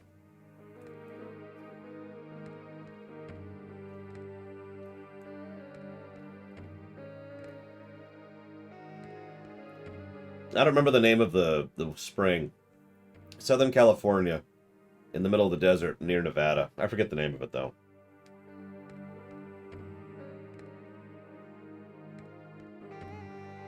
I know exactly what you meant, Hazardous. I have been to a spring, and I have drunk the spring water from a spring. I actually really love that visit. What weirded me out most is you're out there in, like, 100-something degree weather. And it's a bit of a hike, right? To get up to the spring. It's like, okay, and you're just dying of heat. And then you get up there and the wind is being somethinged by the water. So it's much cooler. And the water is freezing cold. So, that's awesome. And then you go, and then you have to hike back down through the 100-degree weather again to get out of there. See you around, Dusty. It was just, oh, like the whole trip was just, oh my gosh. Okay. That was also when I discovered that it's cold at night in the desert. I mean, I think I knew that before that, but that's when I experienced it for personally. Where the hell am I? Okay.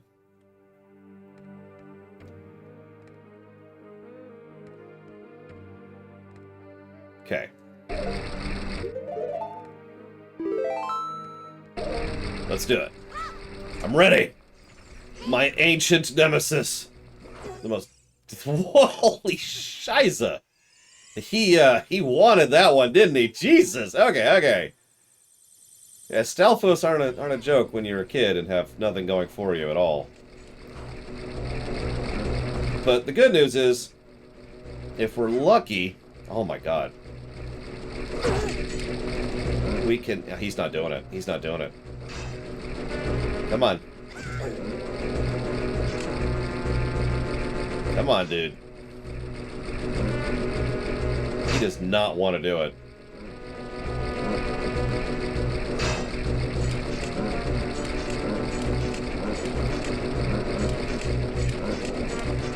There we go. Okay, we got him. This is Master Quest, Wilmer. Yes, sorry.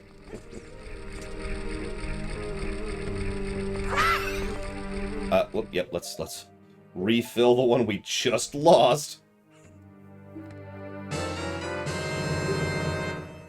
I mean, that usually happens to me, Harriet, but not that time. Why, yeah, that's why he was chuckling so much.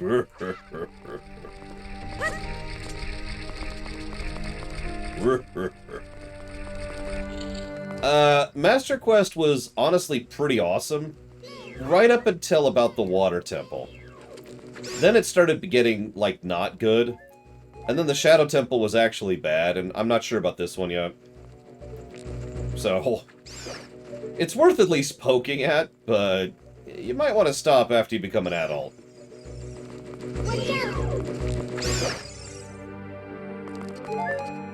Listen, I've discovered an actually good Oregon Trail game. It's astonishing, really. Oh. What?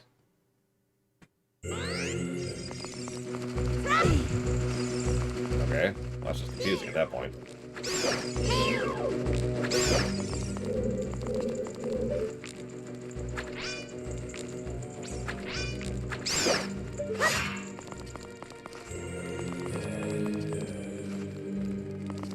Oh yeah, the first two dungeons... Honestly, the first three dungeons, I'd say, are pretty legit in Master Quest.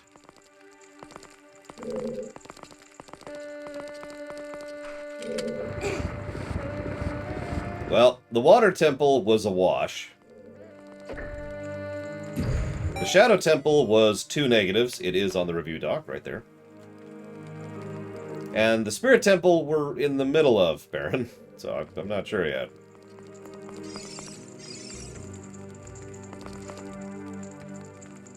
Hold up, what?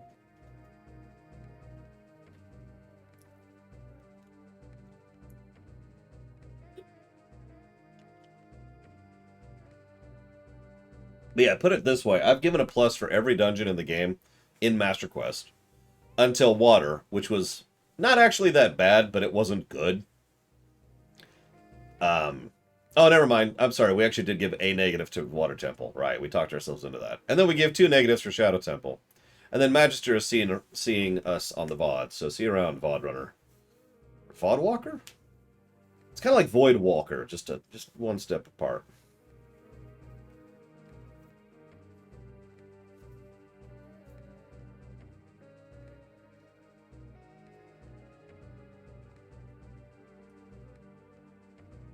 Yep, nope, I do need to kill the Anubis. Well, not only did it suck, Michael, but I actually wrote up the specific reasons in the document. Did you know that you could type in about 50 or so commands to make that show up? I'll link to it in chat, and then you too can tell exactly why something sucks. It did give a positive for story, though. It did. It also got a negative for story. Alright, how the hell do I kill this thing without having a flame?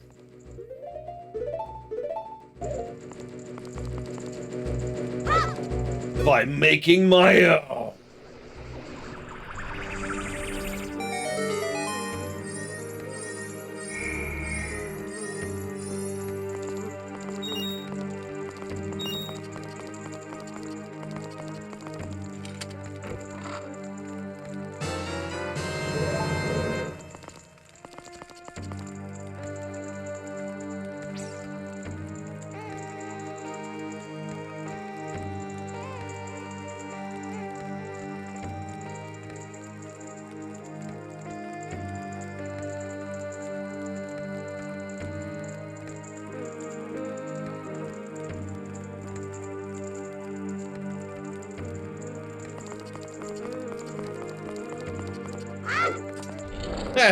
I don't think I've ever heard it called that, Disco, but I like that.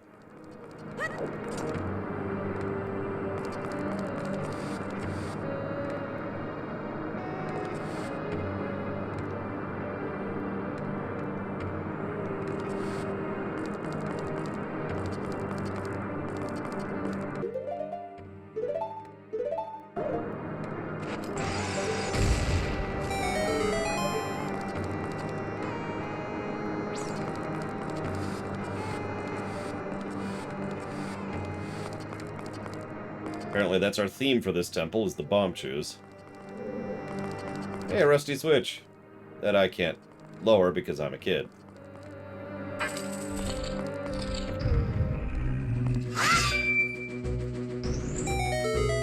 Oh, that's mean!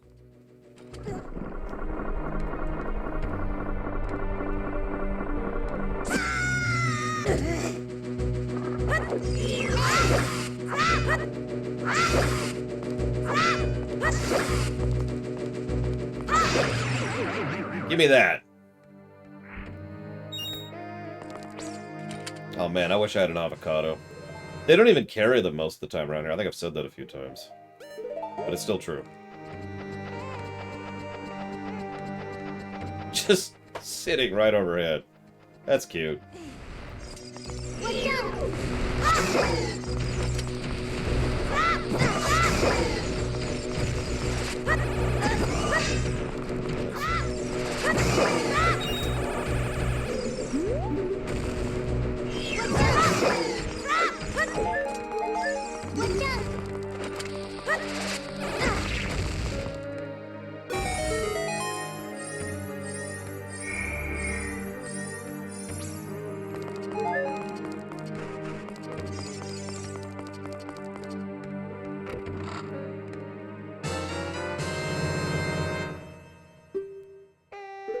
Listen, avocados taste like joy incarnate. That's all you need to know. I actually know quite a few people who can't stand avocados, mostly because of the texture. Specifically the texture.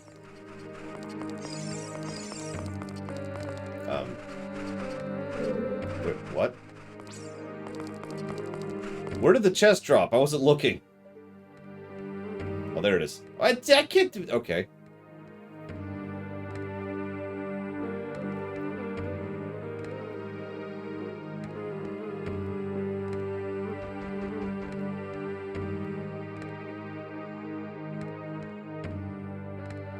Apparently we just... Yeah, okay, whatever. Let's just get on there. I've never actually had avocado with salt and pepper. I need to try that sometime. Next time they actually carry them. Usually it's a once-a-year thing here. As far as stock.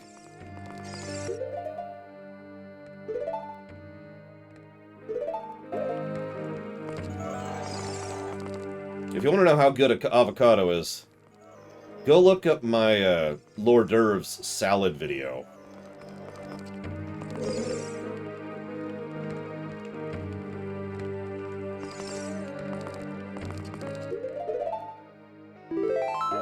By total coincidence, when I was making my elven salad, they happened to have avocados in stock, and oh, that salad was so good. Oh my god, it was so good.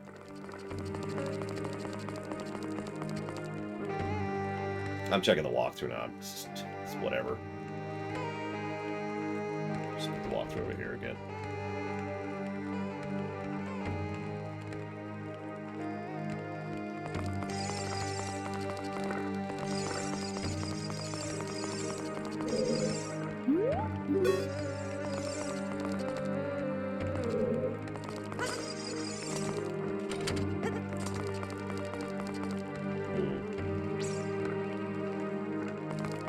I don't like cream cheese myself, so I'll skip that.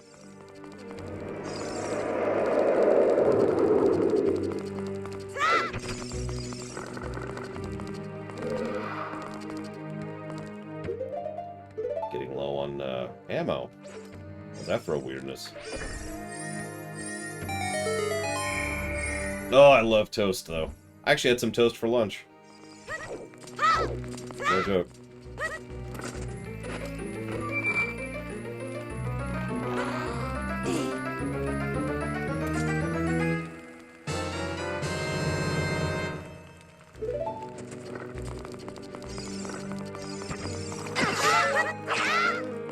Oh, thank God, ammo. That's starting to get a little worried there.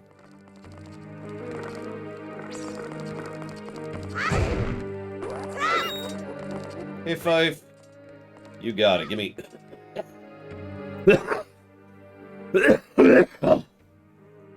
You know, one of these days I'm going to stream without coughing. I hope I'm done coughing by the time we get to Majora's. I'm actually really looking forward to that run.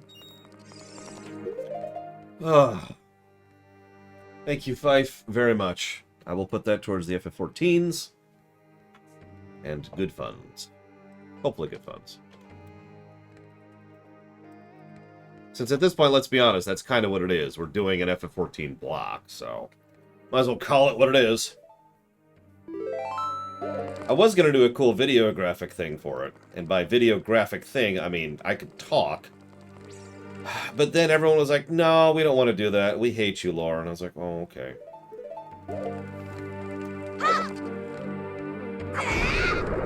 Yeah, I was going to say, there's not many Zeldas I haven't done on camera. There's a couple. Majora is one of them. We haven't played Majora at all on camera. Whereas most of the other Zeldas we've at least poked at on camera. You know, like done a little bit of a thing. Ah, shoot. Is this... No? Hey! What? Okay. That's lame.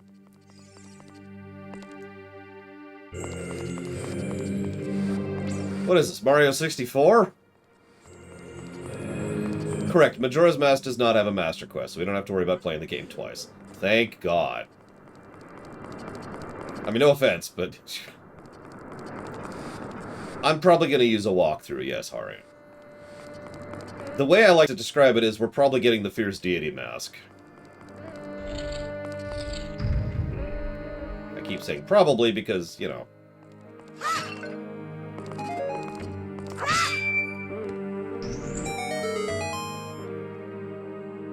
And yeah, Michael is quite correct. In order to properly review it, we kind of have to.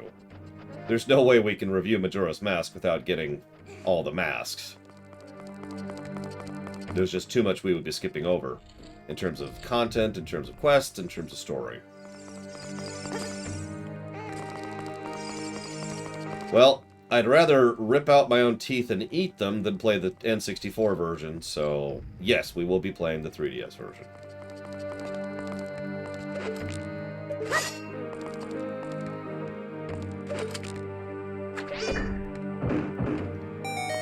I have no idea if we'll get the fairy sword or not. I don't remember what's required to get it.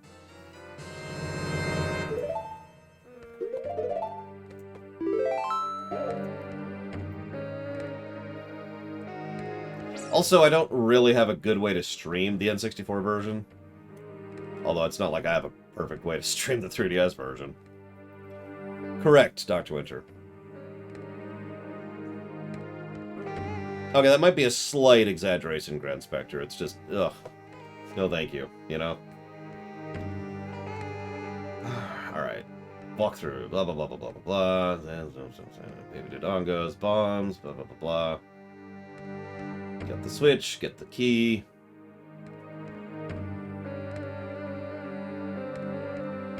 Boxed. Oh, jeez, okay. Yeah, especially since my N64 decided to start going on me.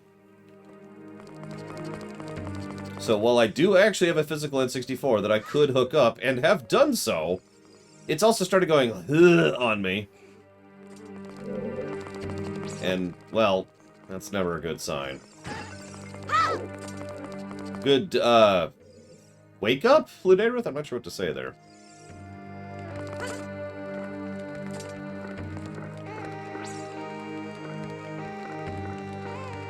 Correct, Grand Spectrum. My actual N64, we hooked it up for the Quest 64 run to make that, you know. So, okay. First what happened was we emulated the N64 for the Banjo-Kazooie run, or the Banjo-Tooie run, I forget which. And then that went very badly. So that was frustrating as hell. And we lost a save as a consequence. In fact, technically we lost 2 saves as a consequence of that. So that sucked. So then, it's like, alright, well, now what? So I hooked up the actual physical N64 to just bypass all those problems, you know? Just be done with it. And then the physical N64 not only started disconnecting on me, like just straight up breaking in the middle, just like, nope. But in addition to that, oh shoot, okay. In addition to that, it also, we lost our save. So...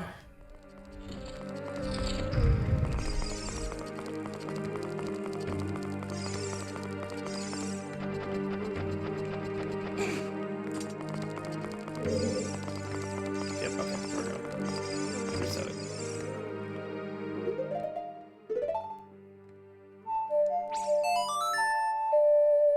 I know, right, Jaron Duffine?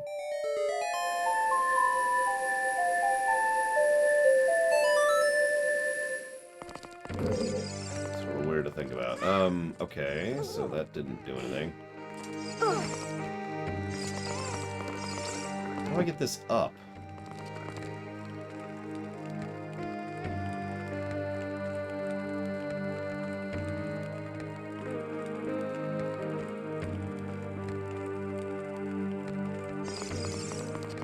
Oh, for God's sakes. Alright. I mean, so, I was reading a quote when I was researching Mario 64. Let me see if I can find it again super quick here.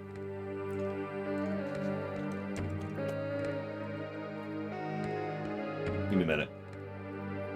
They were talking about the creation of the actual console.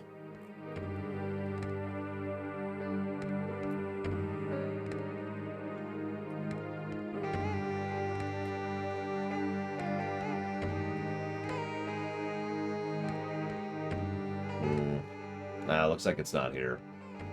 Forget what it was, but basically they were talking about how when we were making the N64, we were so focused on trying to push it into the 3D space, we didn't consider how exactly we were doing that. This is from one of the key developers of the actual N64 itself, and they were talking about how it kind of sucked. There's a reason the N64 is still so problematic to this very day, you know? Anyways.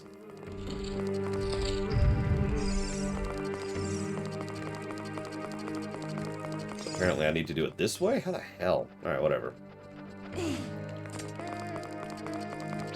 I mean, they certainly learned with the GameCube. And then arguably the Wii, which was just a GameCube too.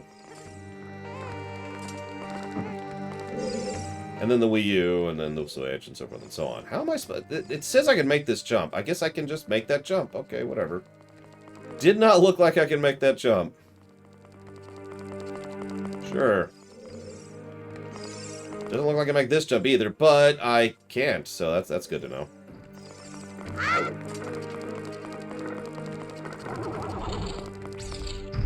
Even though I need to.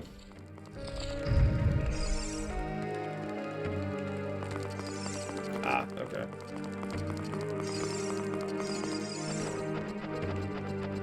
I guess, Krenzler? I don't friggin' know. At this point, I'm just, huh? I got nothing, man. I don't even know what I'm doing at this point. What am I doing with my life? There we go. The Sega 30 CD? What the heck's the Sega CD? I mean, I do, yes, remember that. Of course I do. Never had one. Has anyone seen the picture of, like, all the Genesis add-on packs all equipped at the same time? Which is vaguely hilarious. Oh god, the Saturn was such a problem child. The poor, poor Saturn.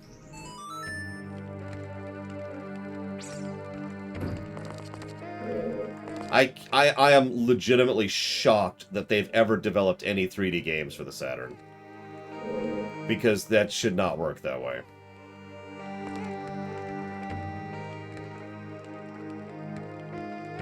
Damn it, has this. You know the Wikipedia holes. Should never go full Wikipedia.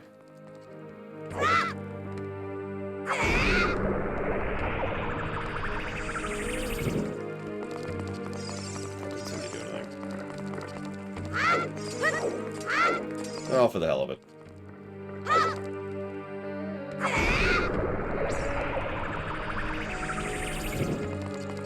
Still nothing. Alright, whatever.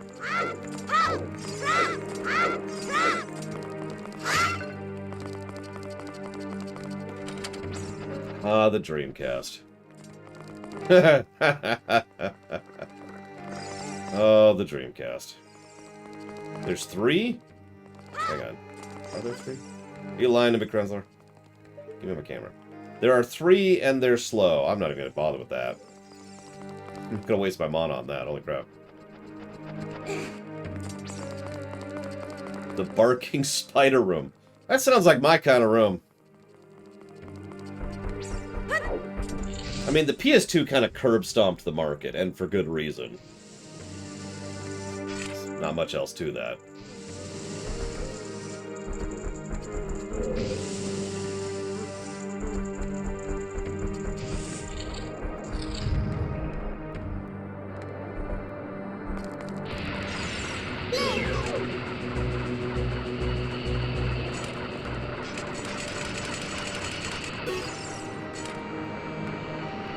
Listen, Dr. Winter, pause button... Nobody pauses a video game. Hang on, I need to take a drink of water real quick.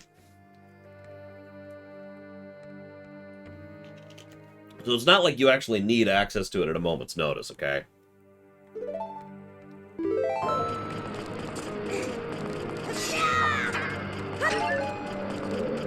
Especially not if you like...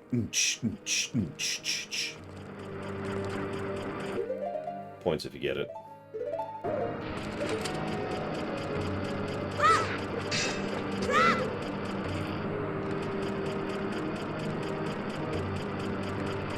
But that makes no sense, Hazardous. Hey, someone got it. Yay. Hey, I got hit on fire. Yay. Everything's turning up lore.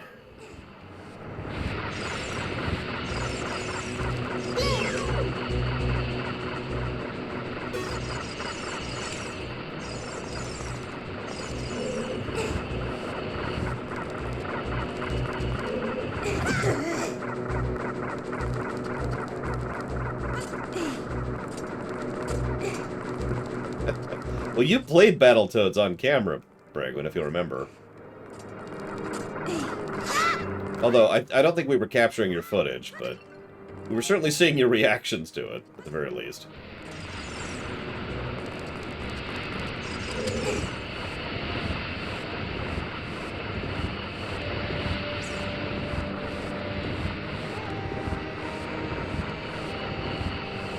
Oh wait, Ashlam's not here. Sega sucks! No, it's... In all honesty, Sega is... Okay, that's mean. Sega's one of those companies that just makes some of the weirdest, dumbest decisions.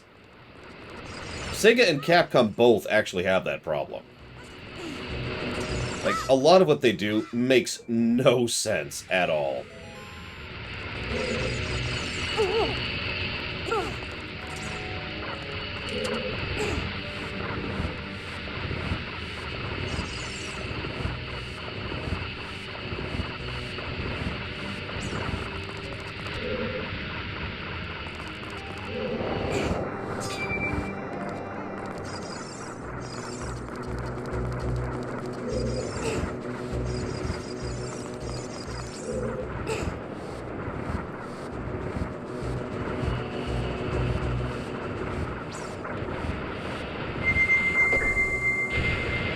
BBC Alcove. Okay.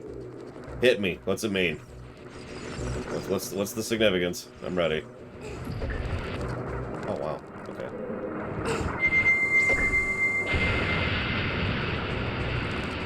Listen, whether or not Sega's a Yakuza company or not is not something we here at the Lorewalkers feel safe talking about.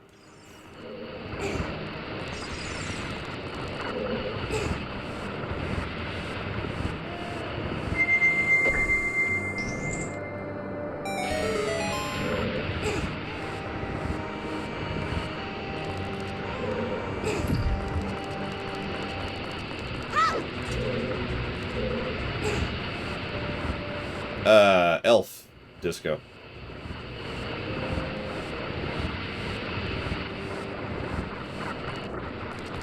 Well, listen, all I'm saying is that when I start publishing games, Robostall, well, we're gonna be having a visit, you and I.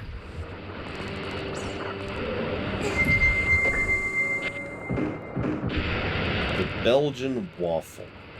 Alright.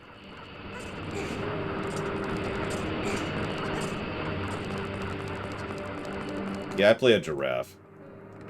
It's the only race that actually looks good in that game.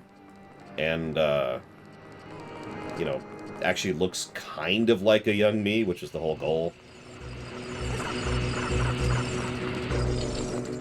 Hair's not long enough, but, you know, there's only so much I can do, right? Oh, you goddamn son of a... Ah!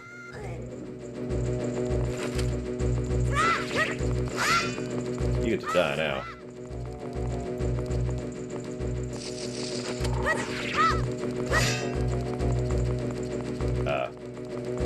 Okay. That's a new one. Just didn't want to go that way.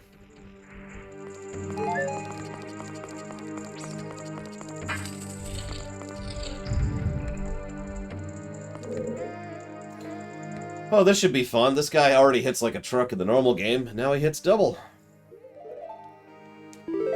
I mean, look, if you want to play a meme joke character, that's fine. I don't care. But I've never had any real interest in playing Lalafels or Gnomes or any other joke character in any other MMO, of which there are many. I don't think I have enough bomb chews. Well, I might try the bomb chew trick. Hang on. Cat girls are female, and I needed to play a male, so...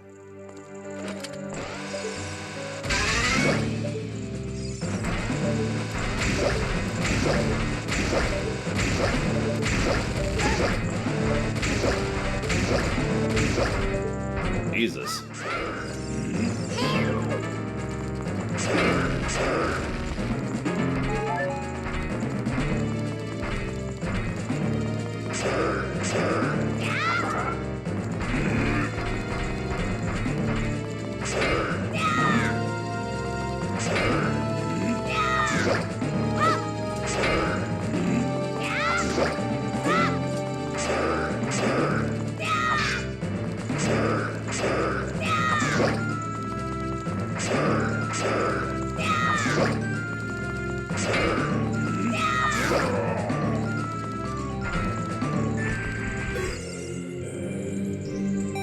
Okay.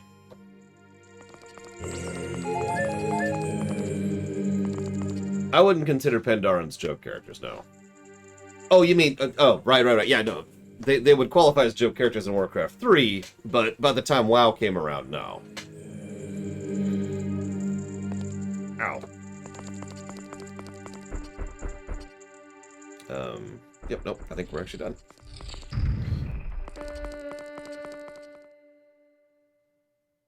I mean, I would be shocked if Dark Souls wasn't inspired by, or at least partially developed with Ocarina of Time in mind, whether they know it or not. Like I said, this game laid some bricks.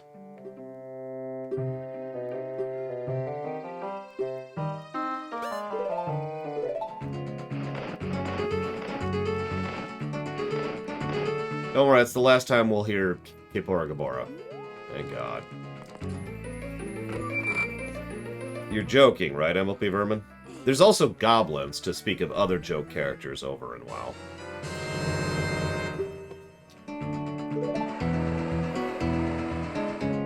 Hey, Gary. Please explain to these people your character Bigger and how he eventually became a Tauren.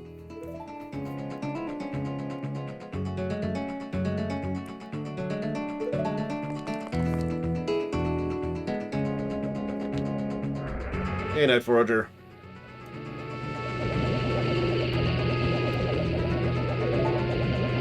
Don't worry, Naburo. I'll save you in about 7 years.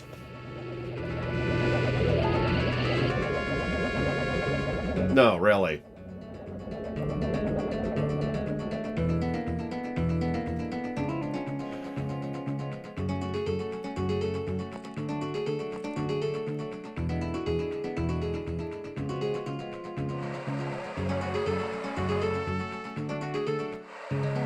Alright, now to bomb jump, or bomb chew hover. Up the wall. Yeah, Siri, make a count. I shouldn't say that, my phone might pop up. Remind me in 7 years to save Naburo. 7 years later. You should save Naburo, huh?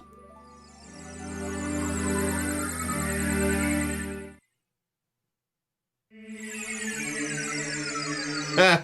I could see that, Dr. Winter. Do you have any idea what he's gonna do to you? No, why? You idiot! Actually, hang on.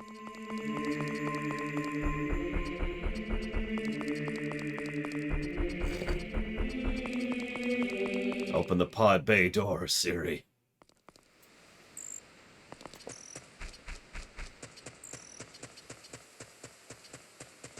Hey Siri, play Rick Astley's Never Gonna Give You Up.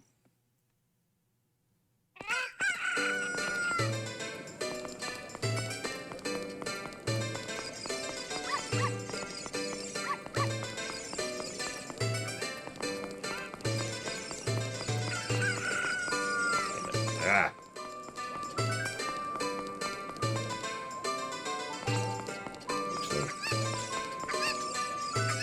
Let's do this. Well.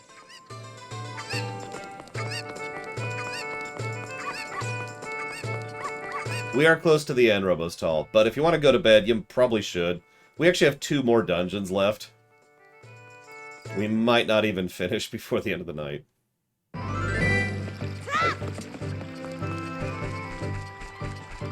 We need to do one more thing here before we even start that process.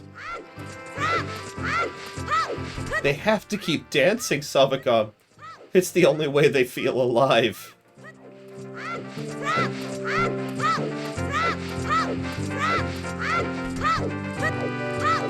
Good evening, Itri.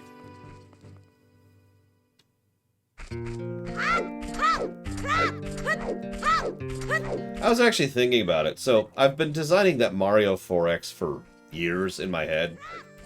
But I was thinking about, like, how easy it would be to graft Zelda as, like, an expansion pack onto that. Because most of these factions wouldn't require that much. It's just, once you have the framework, just design the new factions, right? Which, I mean, yeah, okay. That is actually a lot of work. I don't want to sound like it isn't, but you get my point. And one of the ideas I had was the Kingdom of Hyrule. Which, so one of the things we designed for that game, I don't know why I'm saying we. I'm doing the royal we thing again. One of the things I designed for that game would be the idea that, oh wow, it's not the bigger thing. You could have agents, individuals who are super awesome, and then you've got your troops and all that. And so in Hyrule, yeah, exactly, Pyro, you're getting it.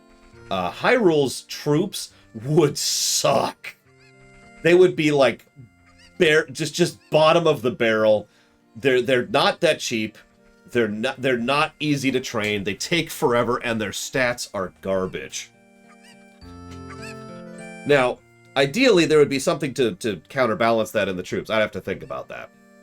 But the big thing, of course, would be that there's like a huge manpower pool or something, so you could just recruit huge swaths of them. Or maybe I would make it so they recruit super quick, even though they're expensive and terrible. You know, the Zergling mentality. And of course, Hyrule would have access to really high-tier heroes or agents or whatever we end up calling them. Where am I going? And yeah, Gerudo would be pretty much the opposite.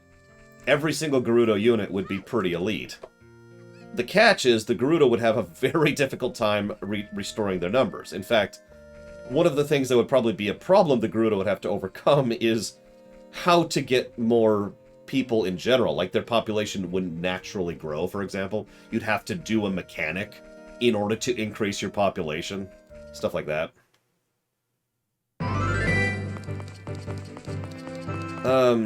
What am I doing? I guess we'll do this. We'll do this. Well, no. I really should do that.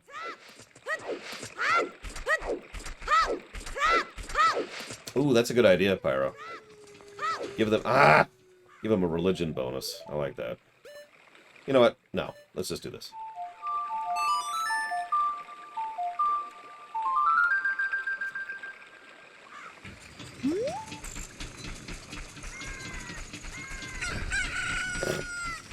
Lower the gates! Lower the gates! Raise the gates! Raise... Open the blast doors! Open the blast doors! So hang on. So we'd have the Zora, the Gerudo, the Hyruleans, obviously, or the Hylians? Whatever. Oh, I don't even want to know, Hazardous. Gorons, I already said Gorons, the Twilight, the Tweely, whatever.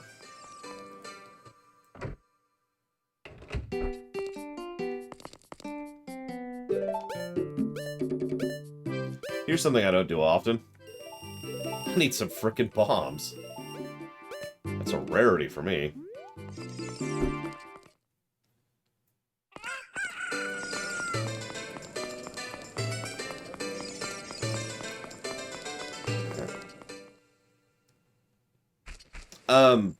I didn't answer your question, Dark Winter, because I didn't understand it. Sorry.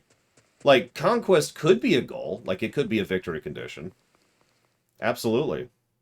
There could also be just, you know, have the highest score, which is a certainly valid thing. Have the most victory points by the end of the game. I don't know. I've played too many board games where the goal isn't to win by beating your opponent. The goal is to win by having the best score at the end. That, to me, that just kind of seems natural, right? And yeah, you're right, Krenzler. Like, as the Mushroom Kingdom, conquest would probably be kind of difficult to do. By contrast, the Koopas would probably have a very easy time with conquest, although probably much harder time with infrastructure and development. Or occupation. Whoop, wrong one.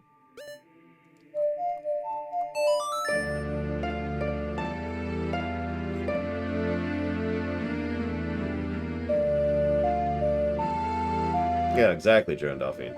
Like, what I'm trying to say is that conquest would be a victory condition you could set, just like in most 4X games. But I mean, like, you know? That's there for people who want to, because you know me, I'm big in favor of options. If you want to play that game and conquer the world as the Goombas, which I would totally make a faction, by the way, then you should have the option to do that.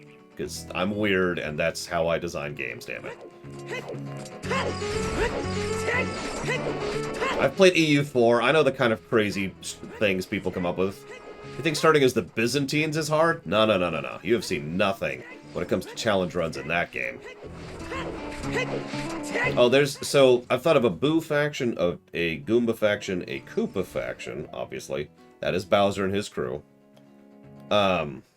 A Bomb faction, Bomb faction. And I feel like there's like a couple others I haven't thought of. Oh yeah, Shy Guys. I knew Shy Guys were there. I love Shy Guys, so I gotta have them. Gotta have Shy Guys. Shy Guys are awesome. One of the things I remember thinking is the Shy Guys would have the most customization of, like, anyone. So, as the Shy Guys, you could just do whatever setup you want to. You gotta do it. You gotta research it and make it work and switch your internal economy to be geared towards that. But a Shy Guy playthrough can be whatever the hell you want it to be. Consequently, they could also change that over time. So, to explain this a little bit, they wouldn't be an omni-faction. The Shy Guys couldn't do everything simultaneously, but they would be a morphic faction. So if they're really, really good about being military, and then that doesn't need to be a priority anymore, you could redirect progress, research, and development over here until you become far more politically bent, or more economically bent, or whatever, right? You get the idea. So the Shy Guys could be choose your focus. What the hell has this? Choose your focus based on whatever you want to do at the given time.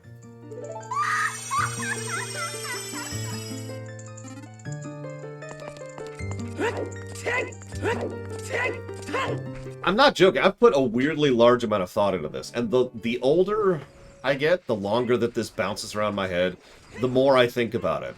Because I really do think there's a lot you could do with a Mario 4X game. I know that sounds so stupid, and you can make fun of me. Go ahead, it's okay. But I really think there's a lot you could do with it. Bullet Bills would either be part of the Bob-omb faction, part of the Koopa faction, or neither, because we already have the concept of, effectively, mercenaries. Extra dudes who are over there, who you can hire, or recruit, or whatever, right?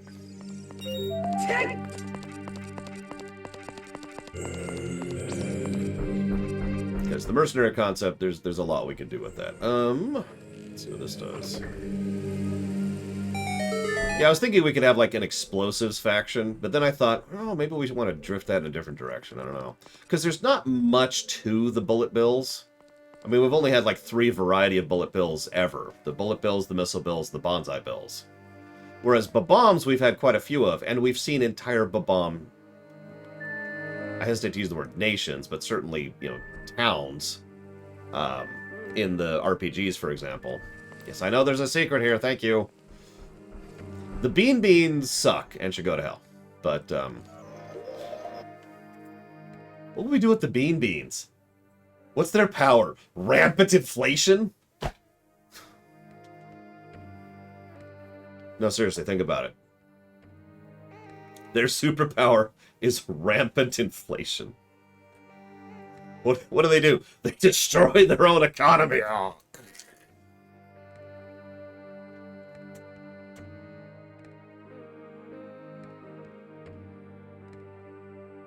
Hang on, I'm pulling up the walkthrough to figure out where we're at. Here we go. Oh.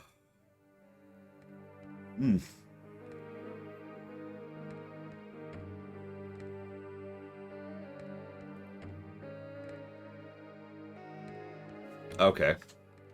I remember this. I remember this because I had to look this up last time, too. Oh, EGAD. I've thought of so many ideas for EGAD, I'm not sure which to do. You ever have that problem?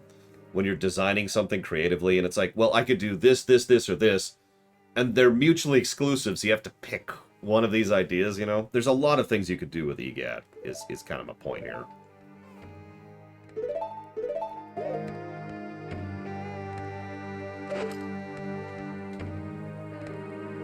There it is. Yep. And then, yeah, and then there's the Ubisoft faction. They sexually harass. Sorry. Allegedly. No, I'll tell you what the Ubisoft faction does. They force you to play their... They force you to go up... You have to climb a tower to reveal all the resources on the map for the Ubisoft faction. And if you do, then they force you to use their rapid units. Why did that miss? What did I do wrong here? Hang on. Straight at the wall, just like this. Straight at it.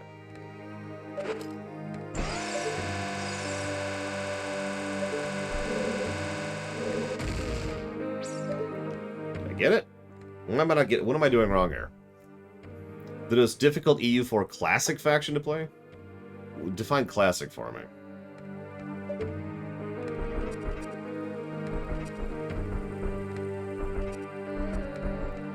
Oh yeah, also you have to be logged in with Uplay to play as the Ubisoft faction. Favorite subterfuge faction in a 4X game? Oh, jeez. The spy people in Master of Orion 2 is my first thought. So I'd probably go with that.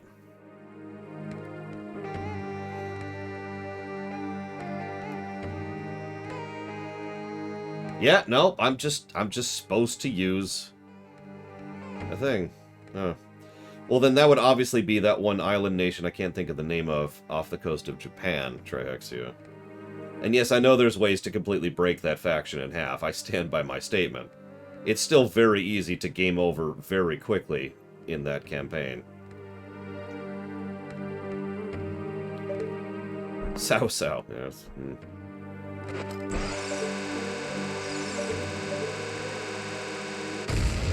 There we go. Why did... whatever. Apparently my aim just sucks. Sure, I accept that. Okay, we made it. We're up. Jesus.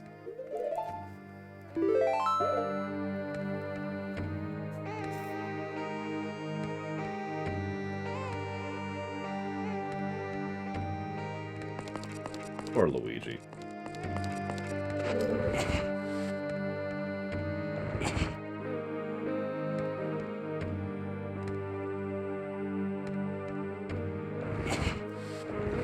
Which EU game would I recommend for a first-timer? EU4, the only one I would recommend for a first-timer.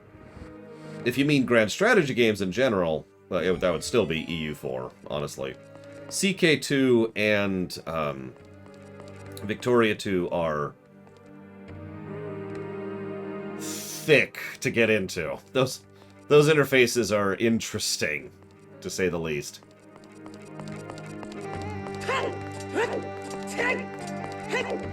I used to always pick the Alarians as my appearance for my custom races in Mu 2 on Wolfenstein. I wouldn't actually call Stellaris a grand strategy game, personally. I know that's a strange distinction, but it's because Stellaris is far more of a classic 4X than a full grand strategy. That being said, if you do count it, Stellaris is a perfect entry into this concept. Now, you're probably wondering why I didn't mention CK3. I haven't played it, so I don't know. I'm hopeful that it's going to blow me away when we finally get to it. I'm really actually quite looking forward to it. Because I liked the concepts of CK2, I just hated playing it.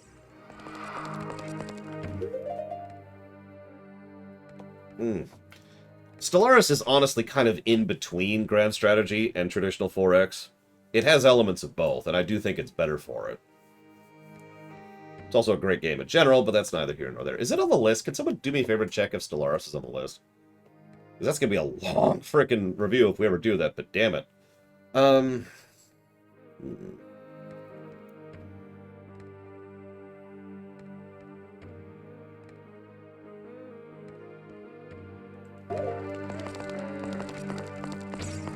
That's not... okay.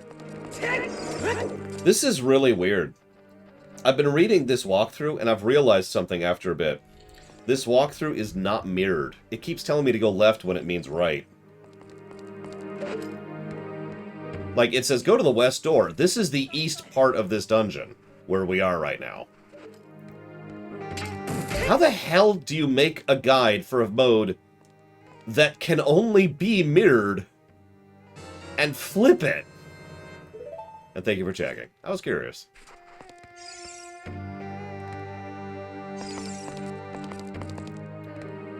Okay, real quick question. I'm sure the answer is nobody, but anybody here ever watch Elzebo HD? Because he's got some great stuff when it comes to grand strategy titles.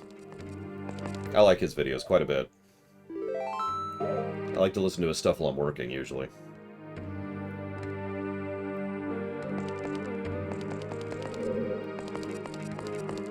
If you don't know who it is, don't worry about it, but...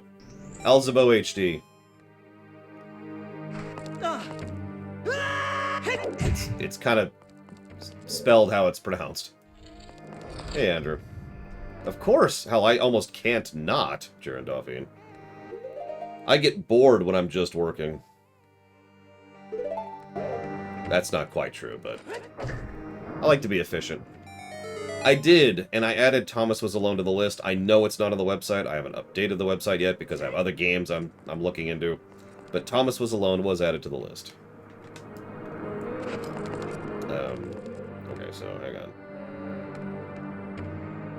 I'm really looking forward to Victoria 3, by the way. Just, oh, cannot wait for that.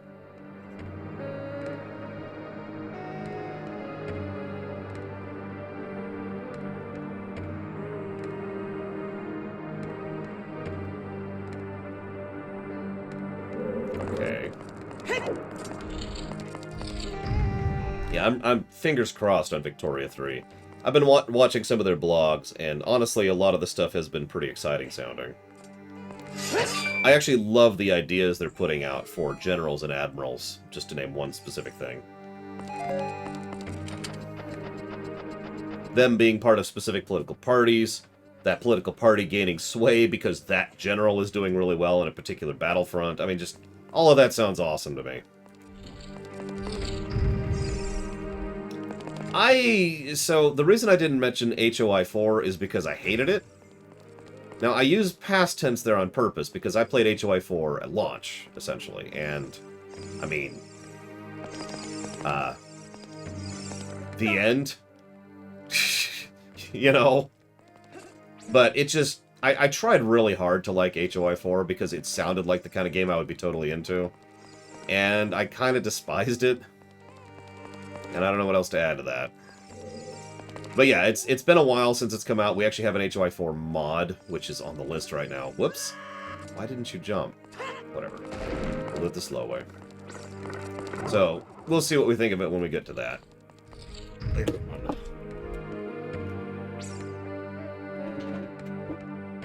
What's funny is I've actually played previous HOI games, too. Those were interesting.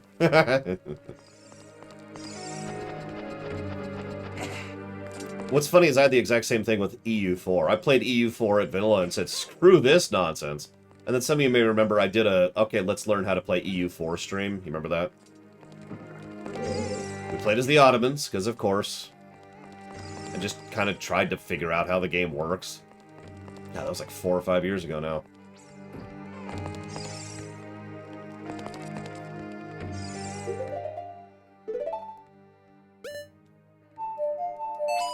Hell, I think HOI 4 actually got an update recently. I guess I just say Hearts of Iron. It doesn't simplify it to say HOI. It's the same number of syllables. It's just Hearts of Iron 4. Yep.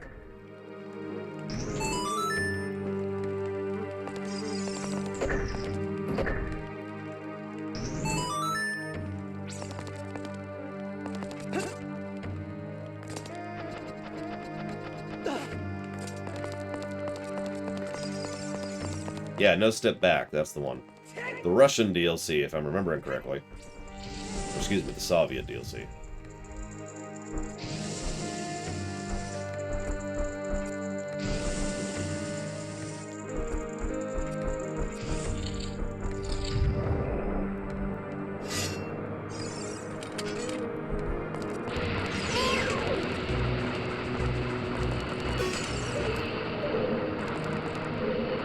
You come here. Oh my god. Stop bouncing around and die.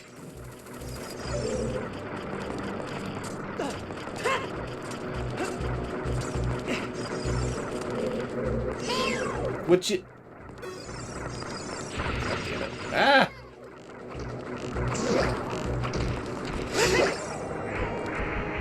Frickin' Bubbles.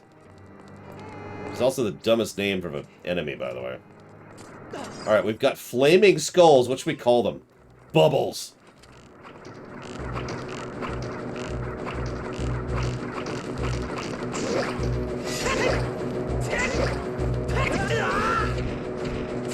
How are you not dead? There's 2 slices from the Big Goron. Anyways.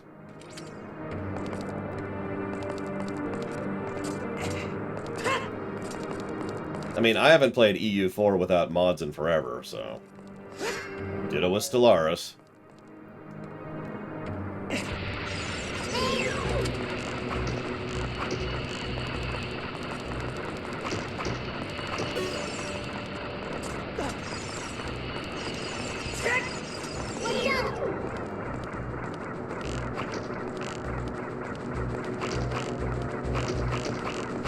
Die!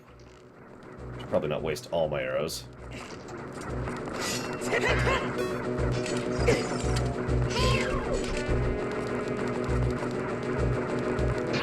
There.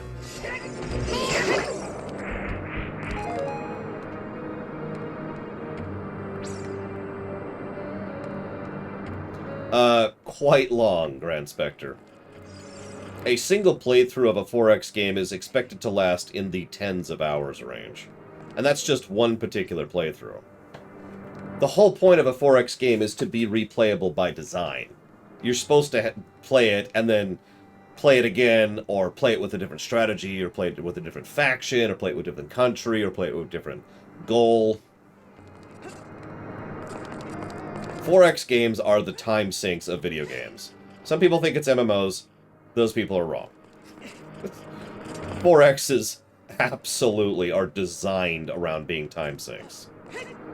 There's a reason the phrase "just one more turn" exists. Alright, what am I doing here?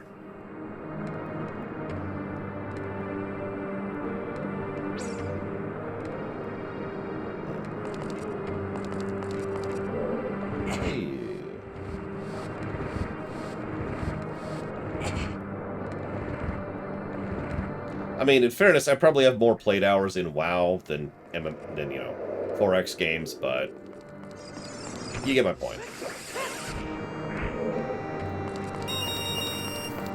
Yeah, I've played actually plenty of bad 4X games. We usually don't talk about those because they suck.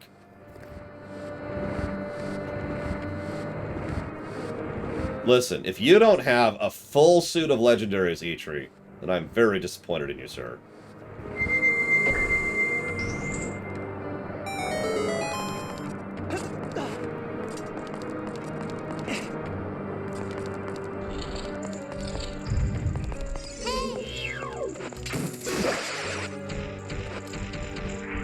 So, strategy is the umbrella term, Asinius. XCOM, StarCraft, and Europa Universalis 4, even though those are three extremely different games, all of that is strategy, right? So that's strategy. 4X is primarily focused on controlling a nation at the national level. So, you're in charge of economics, and politics, and diplomacy, and all that fun stuff. But it's more focused on, for lack of a better way to put it, being a board game. You know, you've got these resources, and you've got this money, and you've got these units, and you're at war with these people, and you have these relations with these people, etc., right? By contrast, a grand strategy game tends to go far more into the political side of things, and makes you a little bit more hands-off of exact and specific... lol, Dust Spider. Exact and specific actions. So, technically, grand strategy is a step above 4X. So rather than saying, I want this unit to go here, this unit to go here, these guys to get in the mountains and to shell this area so these guys can go over here and attack this thing, a grand strategy game would be, you send an army of 10,000 people into the enemy zone with this general and this supply line, right? And that's what you're in charge of.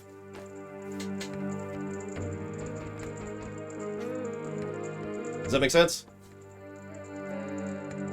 And again, grand strategy usually deals a lot more with the political side of things. So, for example, in a 4X game, you usually have, on average, about 4 different states of existence between you and another power. Whereas in grand strategy, you have closer to 50. I'm not even going to go down the list. There's a huge list. Just yikes.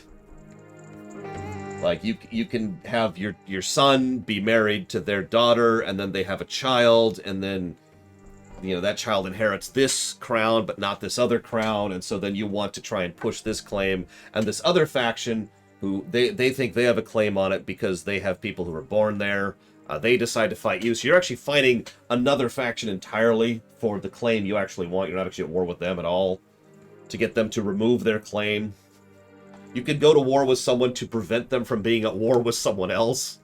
You know, there's more on the political angle when it comes to grand strategy. And of course, all the children are super inbred.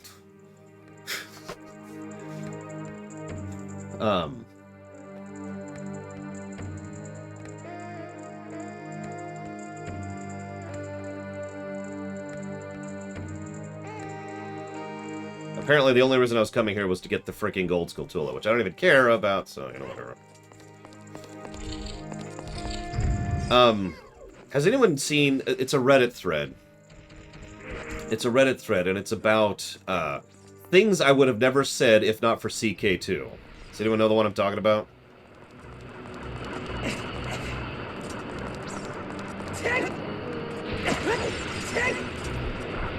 Oh, thank God! My son finally seduced the Pope. It's just statements you wouldn't otherwise emit that you only say in a game like CK2. Because CK2. Hang on, I gotta actually pull it up now. Give me a second. Give me a second.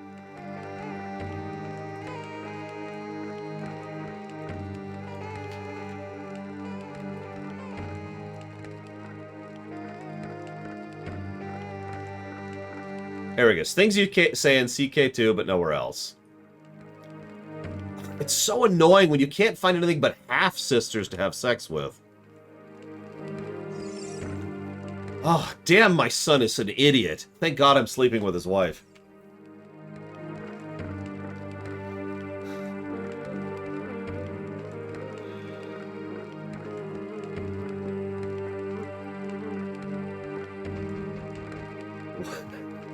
How many Carlings do I have to kill before my matrilinearly married homosexual daughter becomes empress?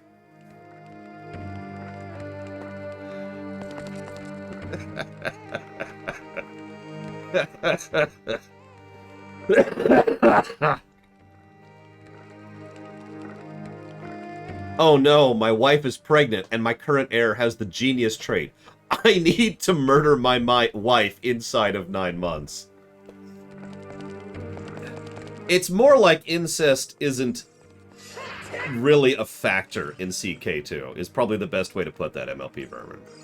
I mean, it kind of matters, but it mostly doesn't. You are trying to breed people with other people in order to make things happen. Yeah, here, I'll link it in chat. I'll link it in chat. There you go. Yeah, the incest is more of a meme than actually relevant to the game.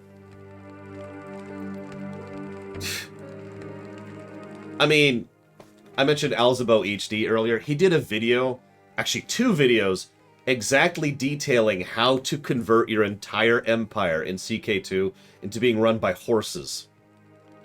Yes, you can do that. It's actually, it takes real work and planning, but you can do that. The horses have their own culture group. And you have to start off with someone who's insane, who's human, and you have to have the insanity trait, and that lets you do things you wouldn't otherwise be able to do, and you kind of start from there, and it just kind of keeps rolling after a while. And it takes some work, like I said.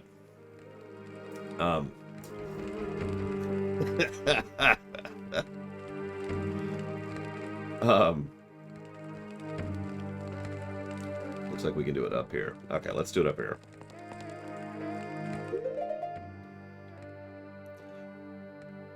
There it is. Oh shoot, I'm out of arrows.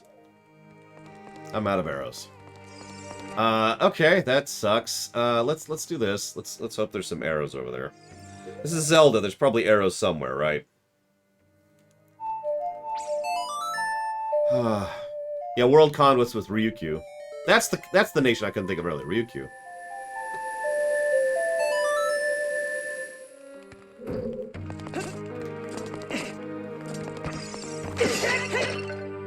Arrow!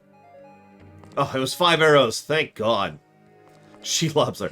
I am not going there. I just want you to know that's not a thing that's happening. Okay, so we've got. I can see that one. I can see that one, and I can kind of see that one. Hang on, let's read, but just let's actually go here.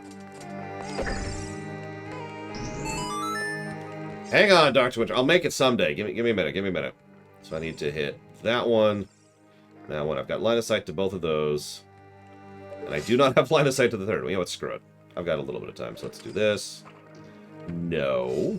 I just wasted an arrow. That's fantastic. That's what I was trying to do. There we go. Okay, so I basically get one shot on this. So let's fail at one of our shots. There we go.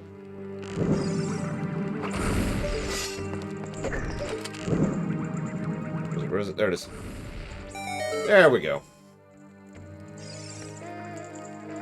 Now I just need to find something I can latch onto over there. That. And then not get grabbed by the wall grabber. And then run. Run. And run to the wrong door. Very important part of the strategy. Critical part of the strategy here. There we go. Yes, I will go down the skeleton route. Absolutely. Okay. That's just mean. Why would you do that, game?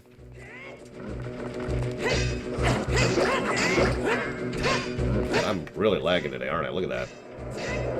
I apologize for that.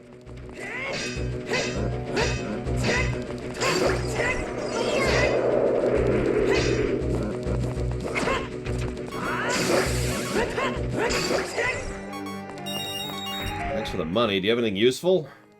No, of course not. Divinity Dragon Commander. Did you know I've done a rumination on that?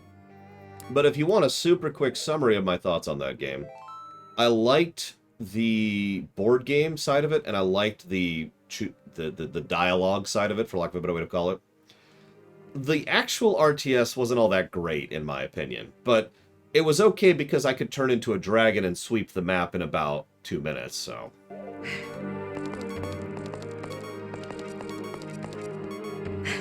so hang on. So I don't have that shield, so... What do you want me to do, game?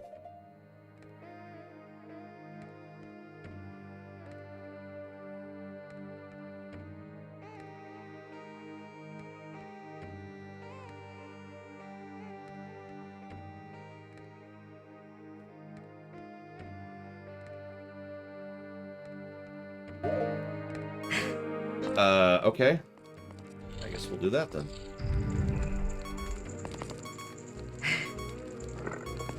Yeah, the politics were fun, and the board game side of things was fun, like I said. The battles, not so great. I did like the idea overall. I think a game like that with some modern tooling could really be an awesome game. Hang on, do I have? I do. Okay, good.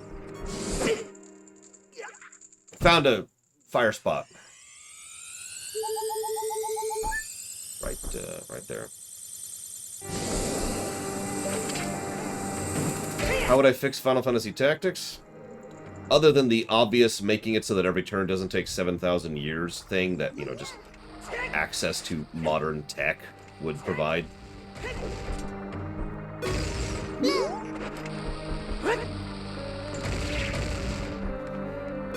Honestly, most of my complaints with Final Fantasy Tactics would be small things, with one absolutely huge difference. And I've actually said this before. Get rid of levels.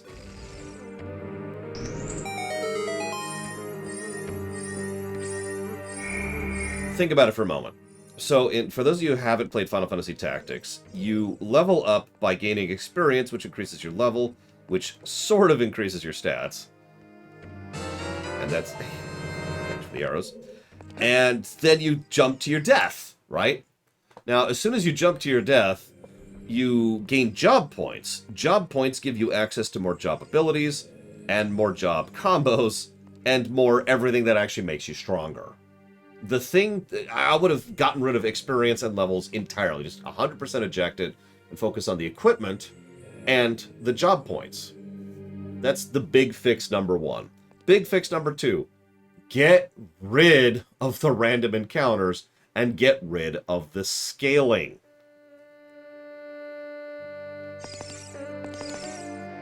Those two big fixes, I think, by themselves would substantially improve Final Fantasy Tactics.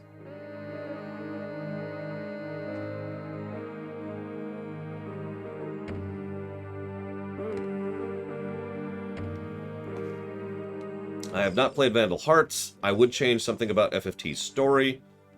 I have played the DS Tactics game. Or, excuse me. Is it GBA or DS? Because there's two Tactics portable games, and one of them's pissed me off, but fun from a gameplay aspect. And the other one I have not played. What?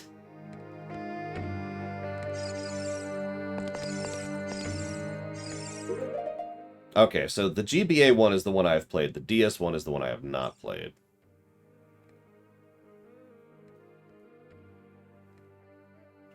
What am I doing? I'm doing this.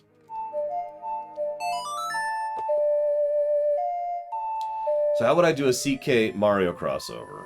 That's a good question. So I've already been building the Mario 4X. In fact, we've been talking about that for a bit now.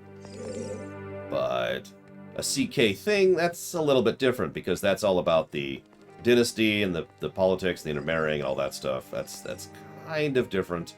No, I have not, Ndiddy.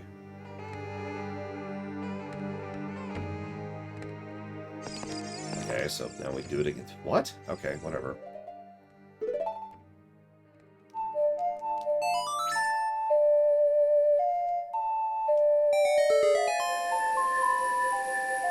The thing I would change about the story of Final Fantasy Tactics, by the way, is I would pretty much change the entire final act. That just puts it back where it was. I don't understand.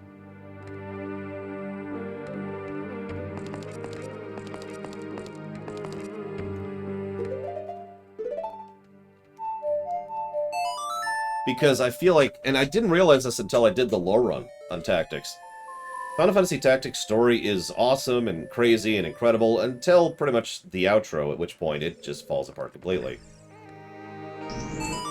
Yeah, but so that's a you have to put something under its switch.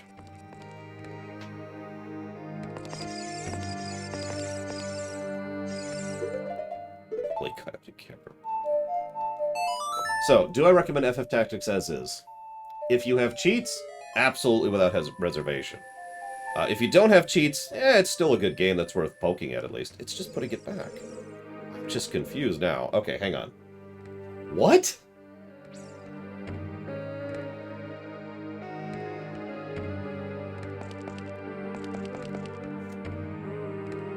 What?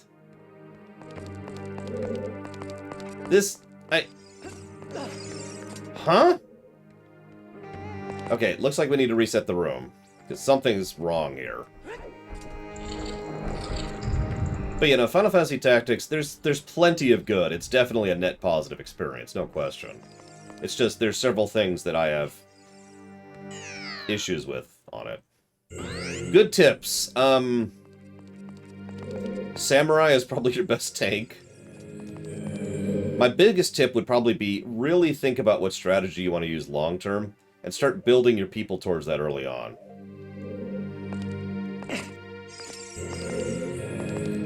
That's my biggest tip there.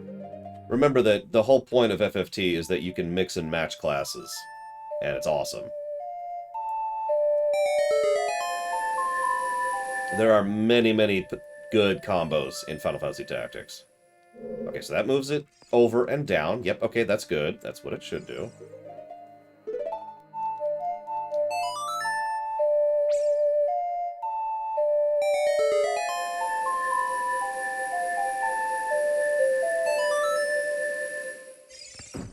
Okay, so the box fell, which is what it should do. Got it, Dustbiter. Which is the best job system, 5 Tactics or 10-2?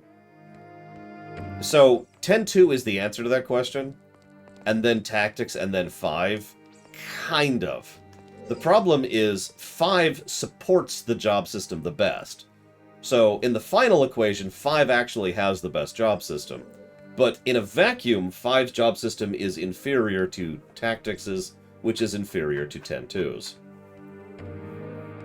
If that makes sense.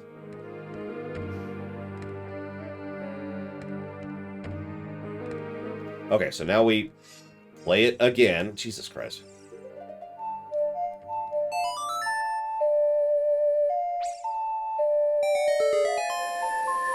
This should give us a box, hypothetically.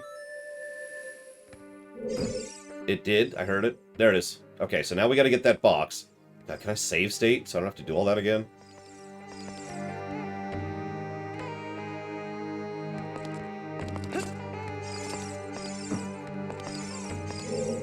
So a job system refers to a game in which you have the option to change the jobs of your characters.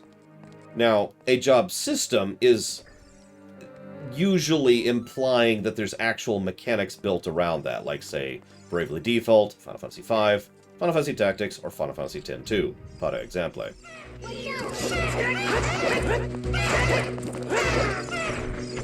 So, for example, while FF1 very technically has a job system, it also doesn't in any way that matters. Final Fantasy III has a job system, but even FF3's job system is actually quite threadbare. To the point where all it means is you can change their jobs. So you can change someone from being a warrior to being a white mage to being an itemist, right? Or an alchemist, excuse me. That's it. So a true job system is a game in which you can do something with that. Either mixing and matching, or gaining empowerment, or combos, or something. Something that enables you to be a white mage who can attack someone with a weapon 4 times that heals them and also buffs them. You know, that's that kind of a thing. It's all about the combos.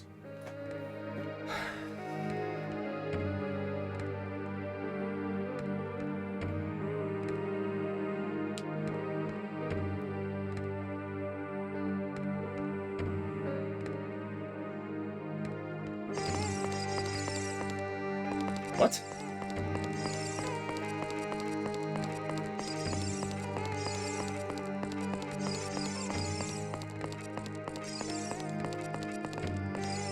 Yeah, like, there's really basic stuff to do, and there's really expansive stuff you can do, too. Like, you could just be a ninja who has the ability to equip heavy weapons, for example. So you've got all the speed and agility and attack power of the ninja, and you're also hitting like a truck, right?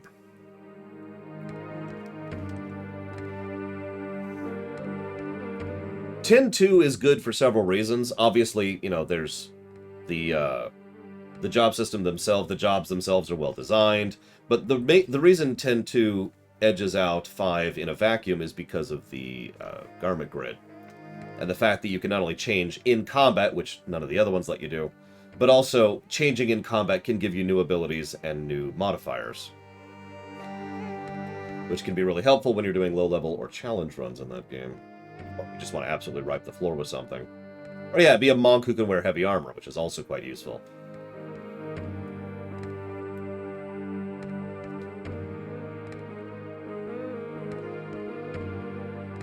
You're kidding. Okay, so can anyone guess how to get through this room?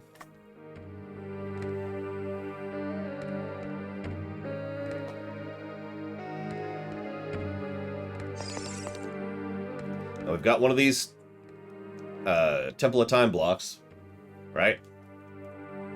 Right? Right? Right? Right? No, wrong. Nothing to do with that. We have to hit the chest with our sword.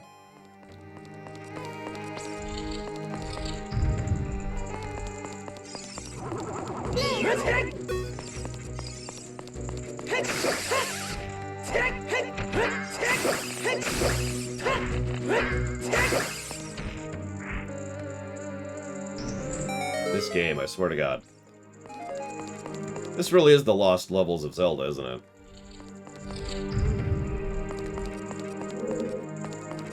So this should be a little bit easier. Unless I screwed up completely, which I almost just did. He still hits like a truck. But so do I.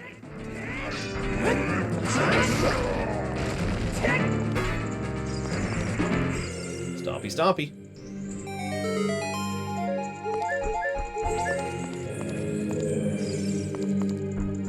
Let's go get the damn shield, shall we?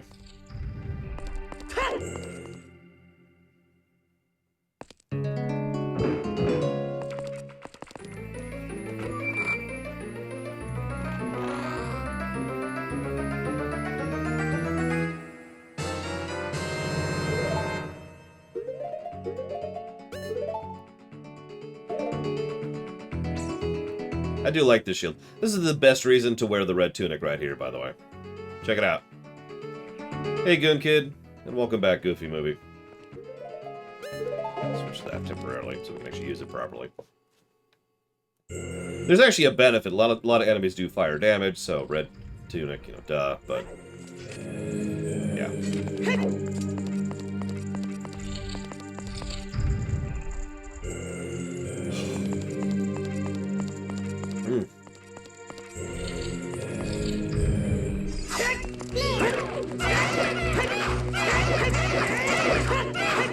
Listen, clipping is the spice of life. If you're playing a video game that doesn't have clipping, then, I mean, honestly, are you actually playing a video game?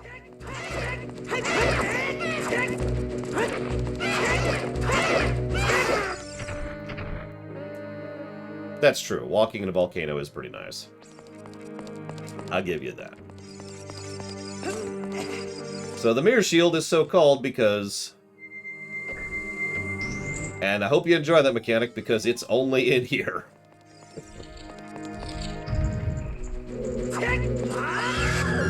Oh, for God's sakes. Come on!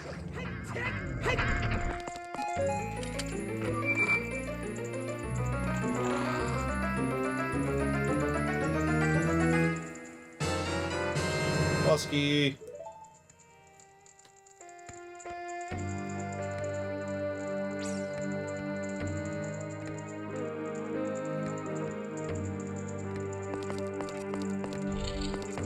Okay, so now I know where we're going.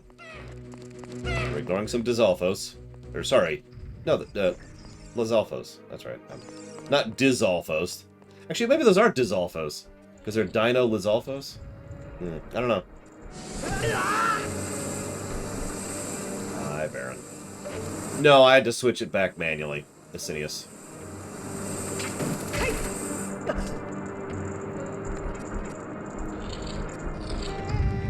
It's okay, Ross. It's okay.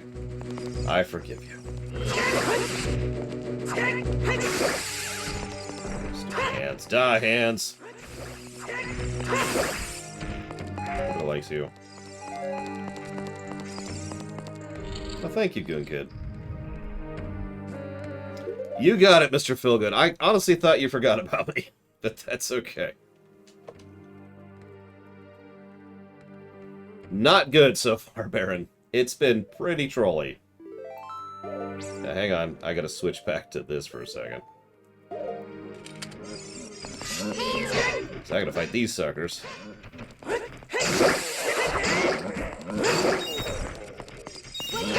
Thanks for the hundreds of rupees that I don't need. Now, Majora's Mask, I'm gonna need tons of rupees, but, you know. Alright, any guesses? How we should do this? Thank you, Baron, as always. I will go ahead and jot that down. For Kirby, please stop killing me. Oh god, why?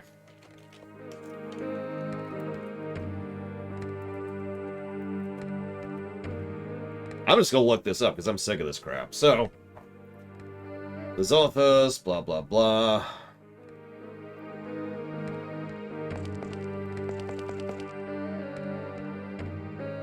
Oh, wow. Alright, so you say it's right? No. The first person said Ross. You said it was left. Okay, so we'll do left first.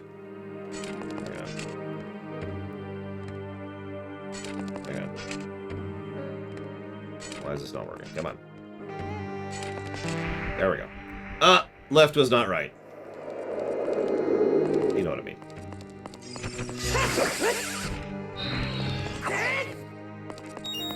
So someone said right.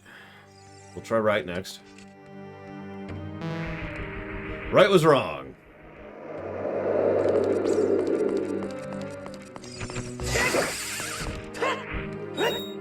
Well, surely it's the middle then, right? Nope!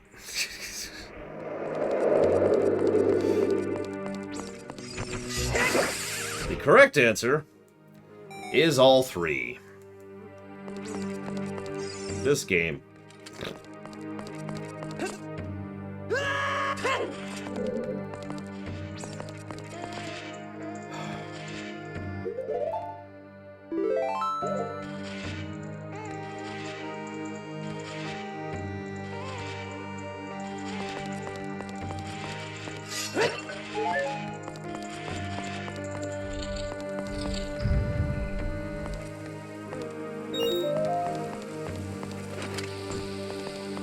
Oh god, it's a pack of 12 ninjas.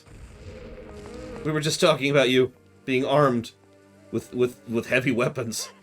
which would be honestly pretty terrifying. That's timed? Oh my god. Thank you.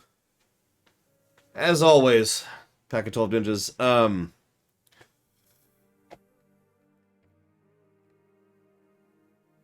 It is actually on the list already, a pack of 12 ninjas, so I will absolutely put that towards it. I'm looking forward to it myself.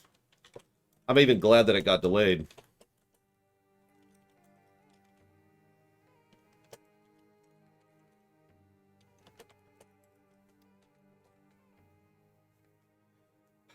Okay, hang on. I'm pretty sure I need to not do that yet. Let me double check this.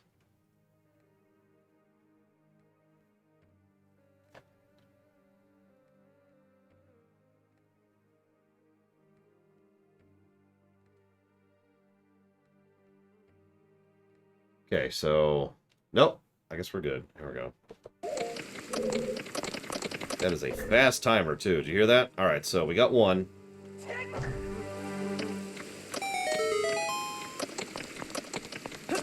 Whoop. We're already too slow, but that's okay.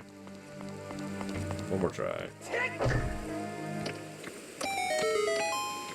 Camera angles. How do they work?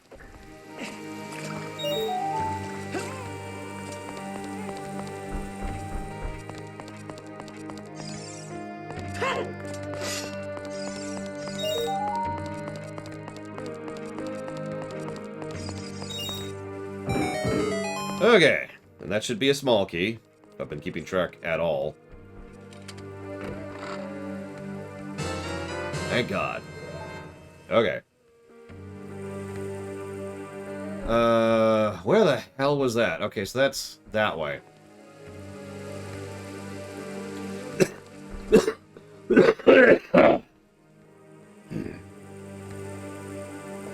It's okay. It's okay. We don't have to go that way. We can go this way. Oh my god. Yeah, that's true. I should be at the chest just in case it's a frickin'. Goddamn, this frickin'.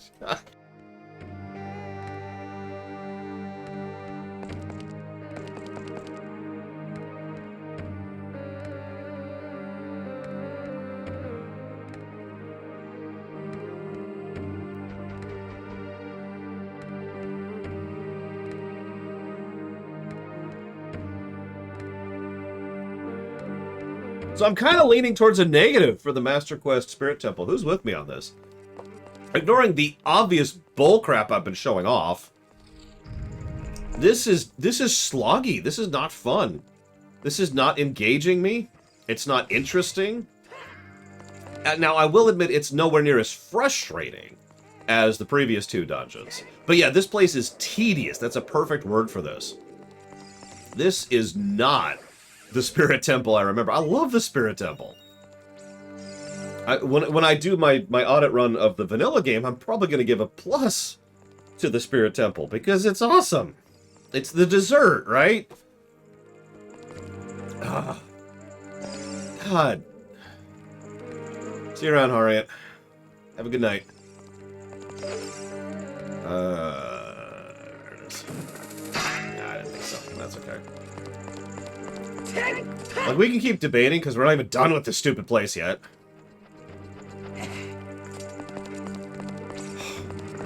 I am really not looking forward to Ganon's Tower right now, I'll tell you what.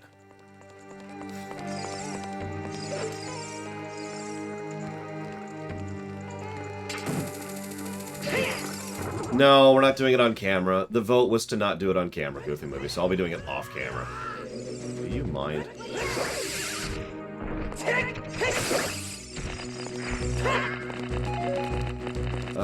Was that this way? God, I don't even remember where that room is. Hang on, I'm looking for a specific room here, and I don't remember where it is.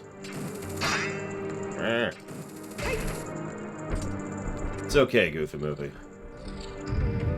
We must abide by the will of the people.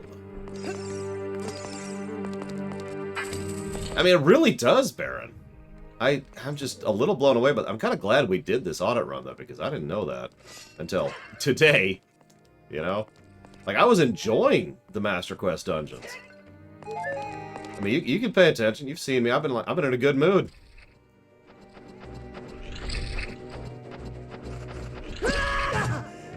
Okay, that's... Sure, that might as well happen.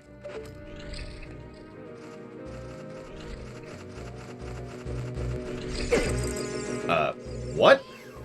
Hi. There is definitely a rumination on the Goofy movie. No, there isn't. Oh my god. Tedious is certainly the word, isn't it? Hang on. Hang on. Oh god, it's not even gonna let me.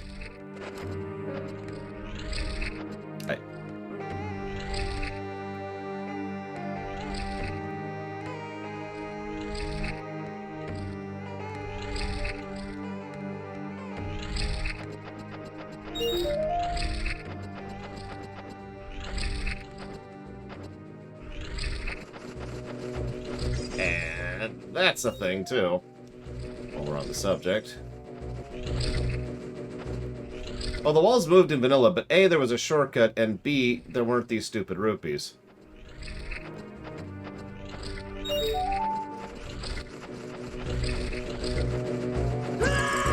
Okay, you know what? I accept that. I accept that.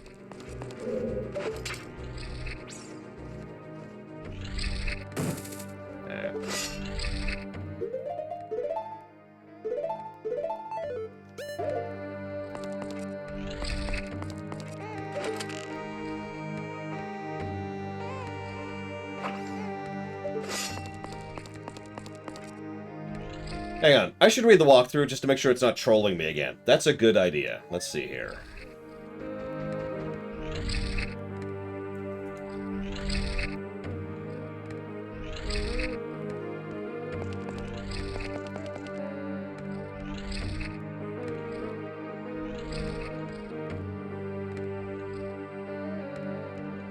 Yep, nope, we are supposed to take... Oh, jeez Louise. Okay, whatever.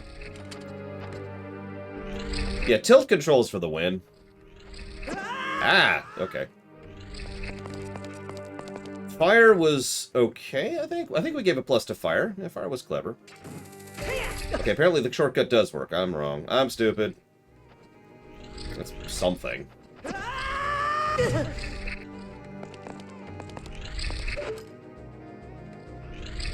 know what? Hang on. Why? So anyways. So I started swinging. Hey, guess what I can do now? Hey, guess what? Big Goron.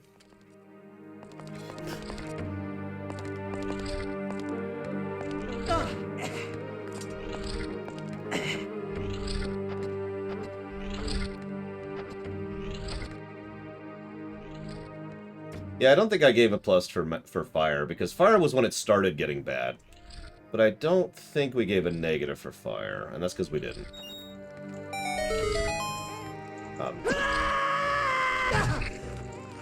Yeah, fire was just like, eh. It wasn't actively bad. So I'm sorry, you remember how I started saying water wasn't actively bad? What I meant was fire. Fire wasn't actively bad. And then, you know, water was actively bad, and then shadow was terrible. God. I don't have a key.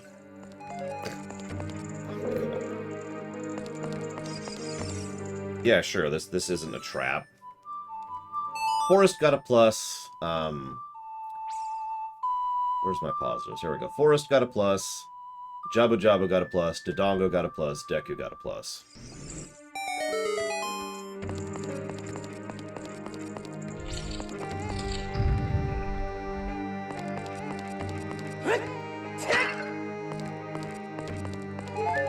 I love how Link wields the Bigoron. He's just like, yeah.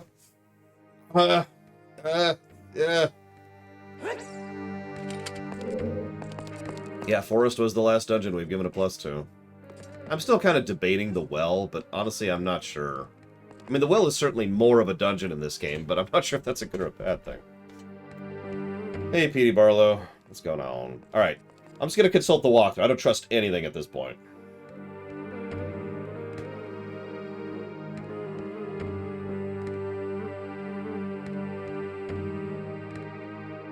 Okay. Oh, What?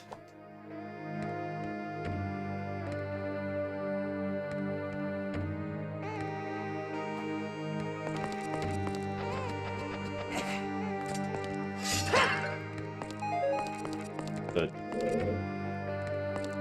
What?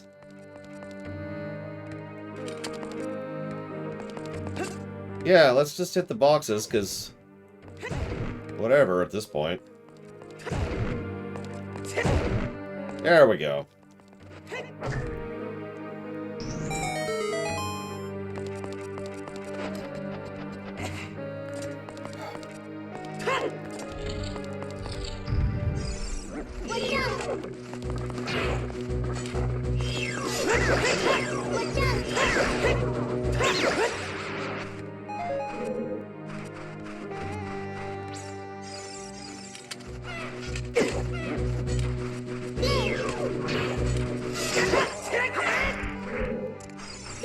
Where's that frickin' Donalphos? Hey, what's up, buddy? Stop flailing a little bit and just kill you.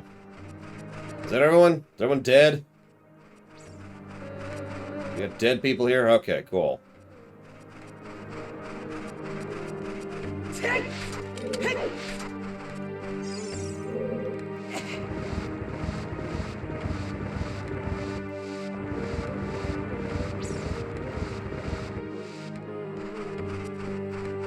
Okay, so that should be good? Question mark? Nope. Gotta lower the flame. Okay.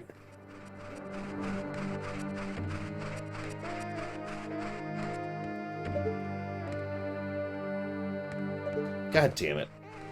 Ugh! Really? Okay, okay. Okay.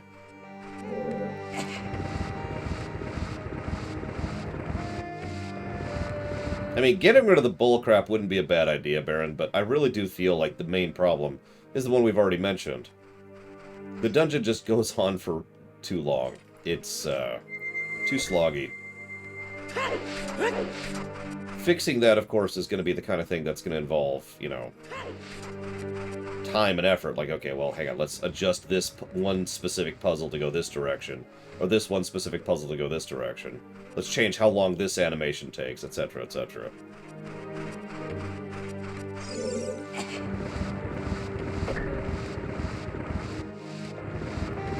Wait, what negatives on me? The fact that this game sucks. It is the worst game ever made. Oh, sorry, I had toxicity coming out of my mouth there. Forgive me. But seriously, what negative? What are you talking about?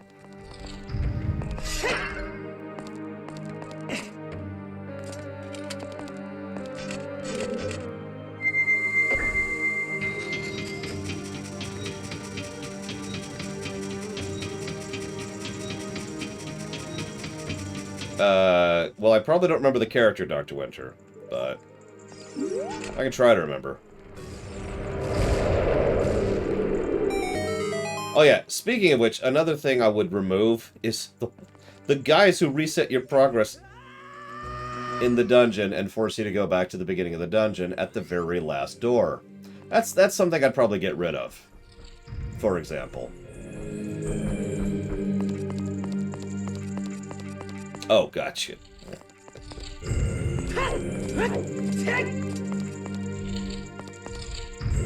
I'm not even sure where I am right now in relation to that. I think I need to go this way. Hang on, so we went through that way, so I need to go this way, I think? Maybe? Like, Wall Masters, I've never liked Wall Masters, ever. They are just the padding monster. They are, whoops, sucks to be you, do it again. And nothing else.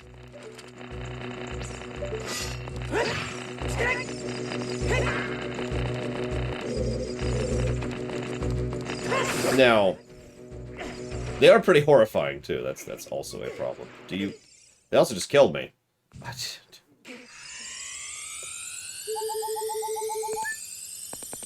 If you want to use a mob that kind of pushes you back in terms of progress, make you reload the room, not the whole stage. I know that most of your progress actually sticks. I get that. That doesn't really mitigate it much, though, you know?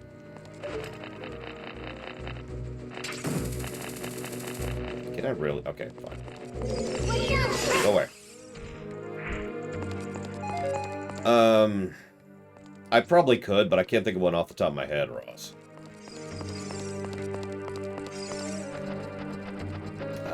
Let's see. Reverse one-winged angel.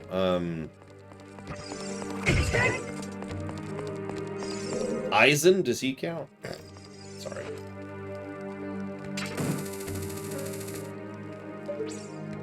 No, yeah, it is pretty rare. It's a rare concept.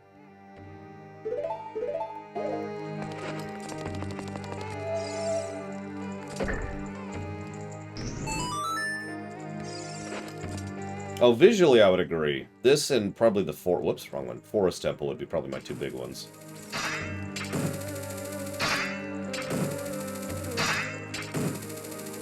Jesus Christ, game, please don't make me go all the way back through that nonsense to get back up there just so I could get to the thing that I've already unlocked.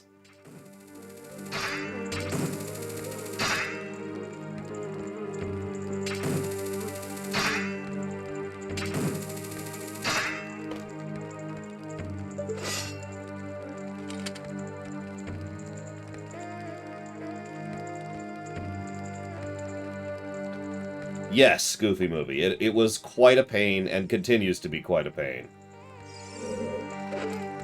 Like, I actually got really lucky today and only had to set everything up once.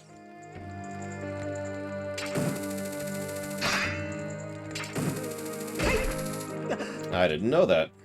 Thank you for saving me like the next 10 minutes of my friggin' life. Jesus Christ, let's go! Ah!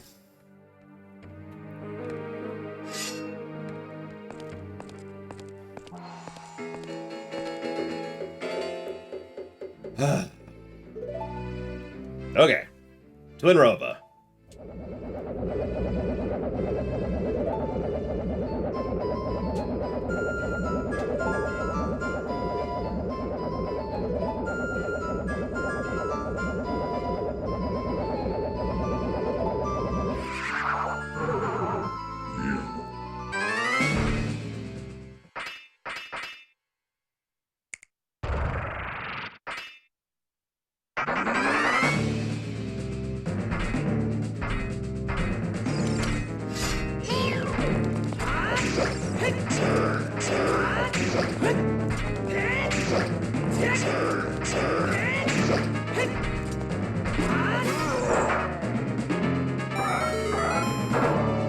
I mean, of course he has swag. He's Naburo.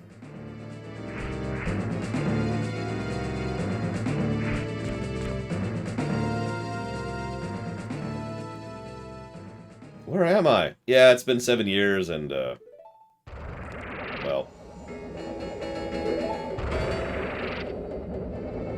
Yeah.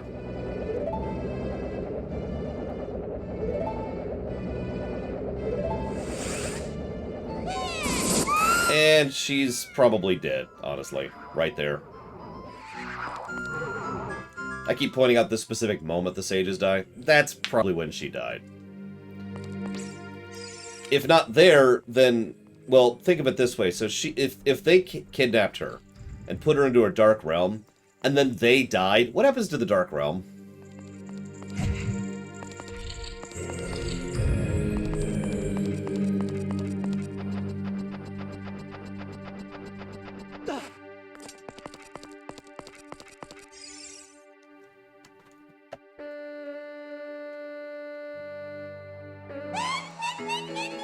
Zelda's also the only sage who isn't obviously dead in the ending, Ross. So...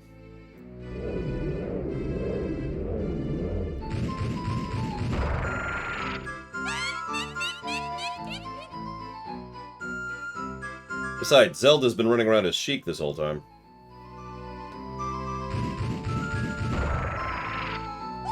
Also true, Baron. It's possible Naburo effectively died 7 years ago and was only being maintained by their magic. Now, I usually screw this up because I'm an idiot, even though I actually like this boss fight. So let's try not to screw this up, shall we?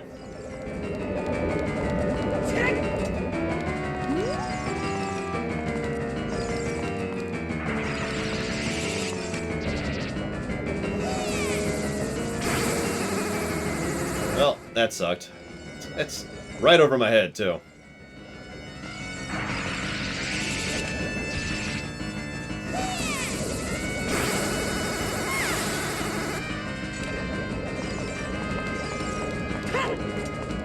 I do, Goofy Movie. I'm rather fond of it.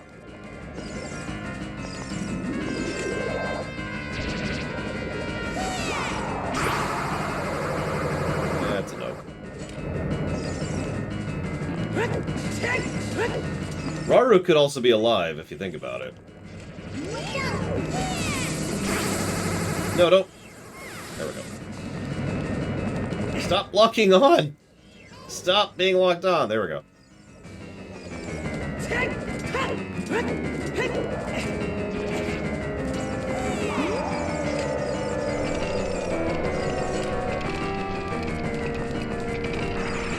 Camera? Thank you.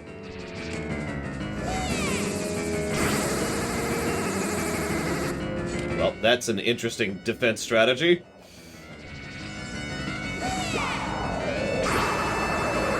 Oh god. They were too far away. I don't think I've had that problem before. Interesting.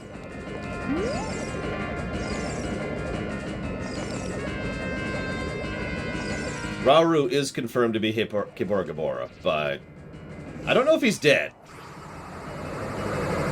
Obviously, Zelda isn't dead, and he might not be dead. All the others are turbo dead. Whoa, shoot.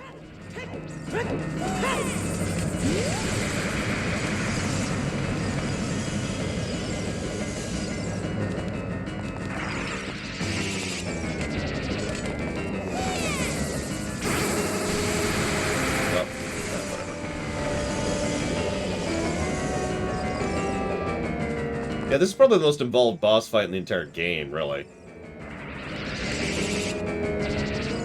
As I say, I think they can literally two-shot me with how many hearts I have right now.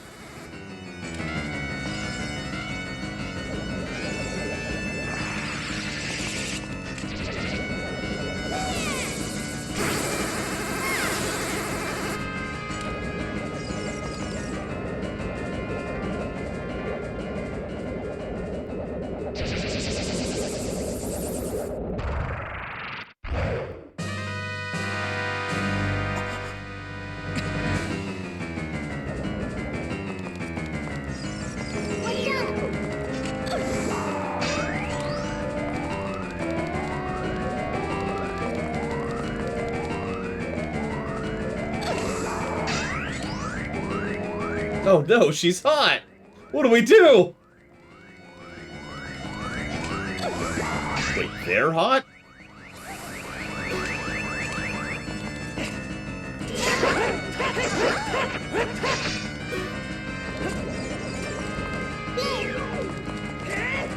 Put away their sword, Link. Put away the sword, Link! She's... Ahem.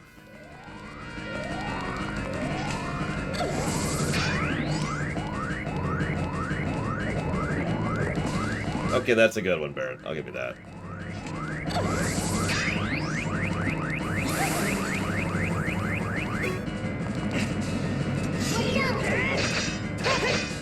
Wow, that...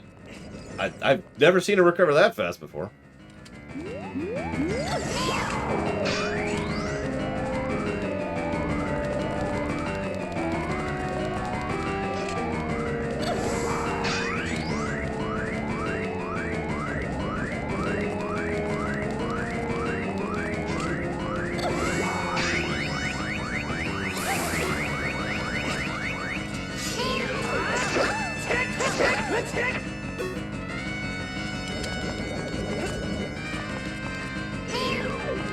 I mean, I find old ladies attractive all the time. What I'm confused by is the fact that there's two of them. Sorry, I gotta say that right. There are two of them! This is getting out of hand. Whoop.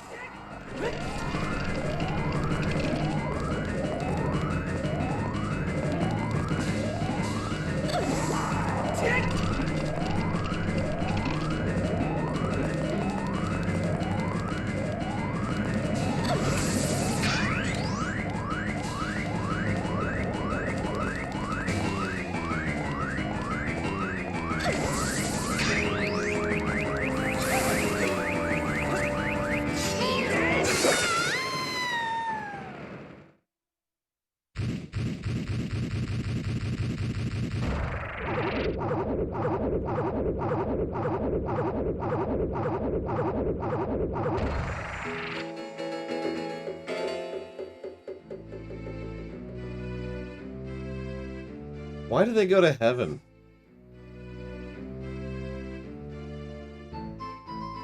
Like, it could easily be argued that most of why Ganondorf is screwed up is because of these bats. And also Demise, obviously.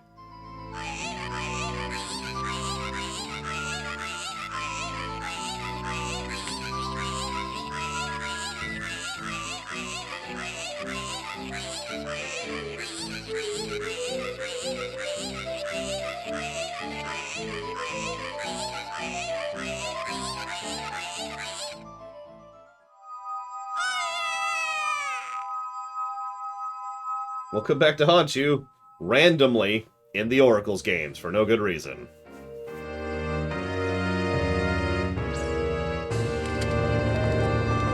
I do agree, though. I actually like that sound effect quite a bit.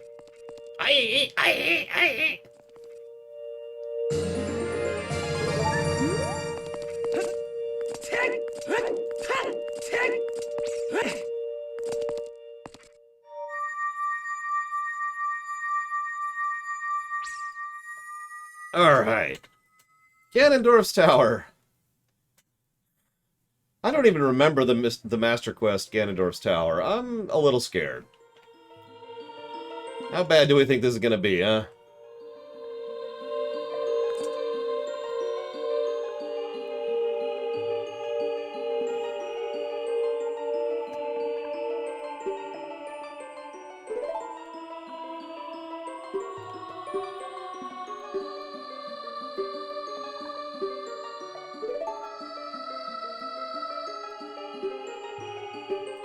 Well, that's part of why I did a Goofy movie. There's other reasons, but that's part of it. Soon I shall remove all the hair. And I'll look like Riker without a beard. It'll look terrible.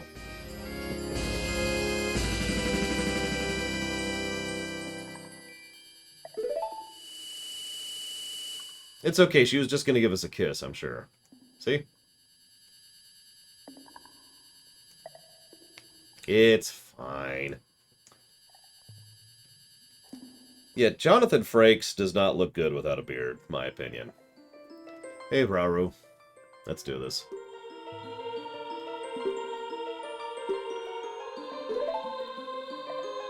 I mean, Peach gives Mario a kiss in Mario 64. Right on the nose, actually.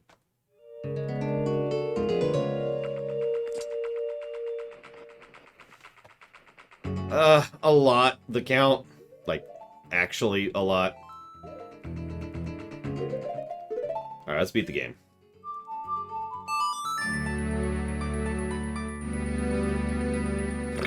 Exactly, Papanix. Let's see, just in this game, there's Malon, Zelda, Ruto, Naburo. I think there's actually one other random NPC somewhere, but those are the big ones. Oh yeah, Soraya, obviously. And Ganondorf. Wait.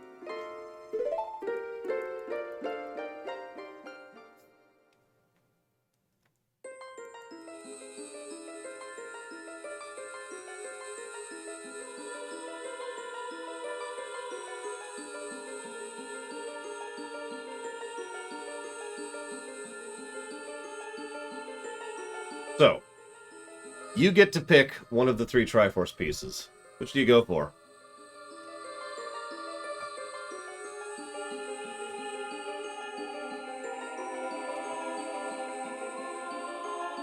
I'd pick power, obviously. It's me. But I can't voice Riker at all, Papanix, but I can say, I don't need your fantasy women.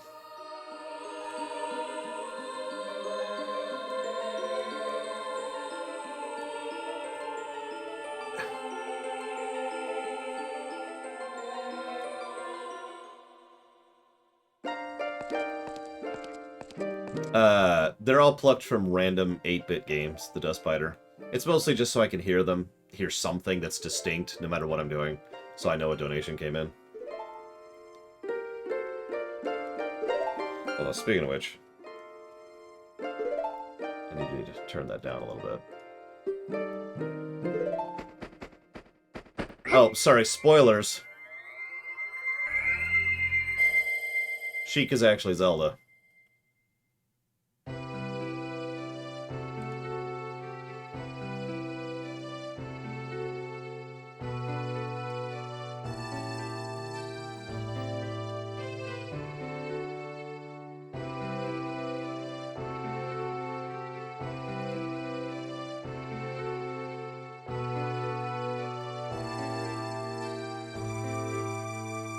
And thank you, the old one, very much.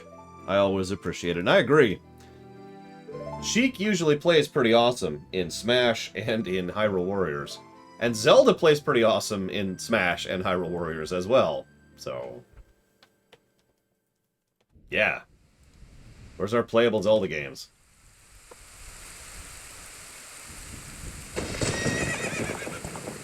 And if you know what you want to put that towards, please let me know, the old one. The CDI is A, not a game, and B, not a Zelda, and C doesn't count.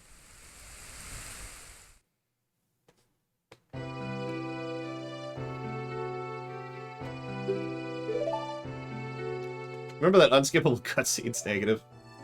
This is why that's a negative. Do me a favor, Mr. Red. Go to YouTube. Oh, you don't... okay, never mind. That's not what you're doing. Zelda CDI is... the Philips CDI is not designed for games. So, the fact that it functions at all is actually kind of astonishing, if we're being completely honest with ourselves. Dragon's Dogma, you got it. Like, it lacks basic features that even the NES had. Like the ability to load multiple areas and tile sets into the same palette at the same time. Yeah, the Philips CDI is you play a pre-rendered movie or video file, and you have button inputs. That's what that is. That's not a video game. Especially not the way they do it.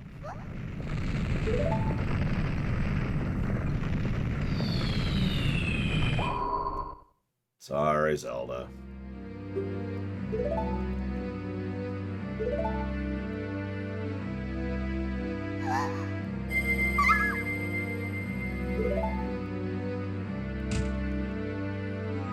I mean, the CDI was a less competent device, but the 3DO is arguably a worse console.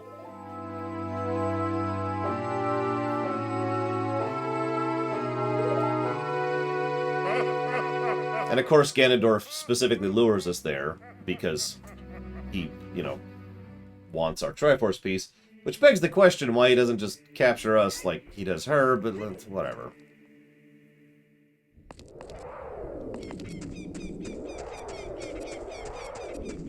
We have had that discussion, Dr. Winter.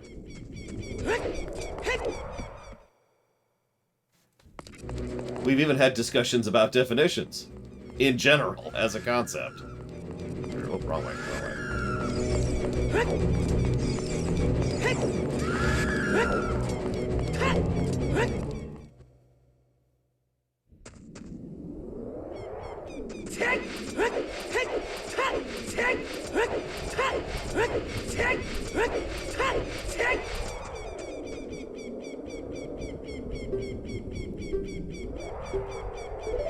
And because we did it in LTTP... joking aside, this is a reasonably clever way to do this kind of event.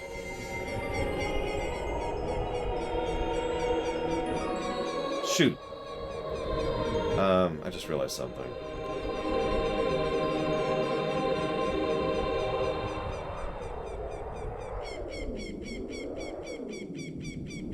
How do we feel about Zelda being Sheik as a story beat?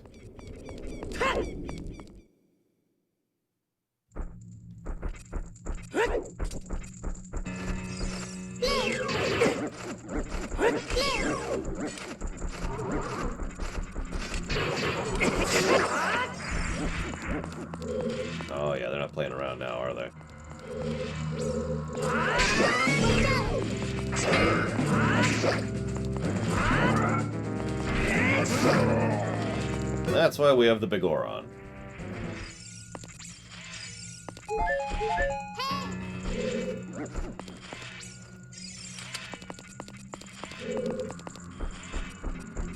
Yeah, it's a recurring trend for Zelda to be perfectly competent until a certain point in the story, and then she just sort of becomes a plot coupon.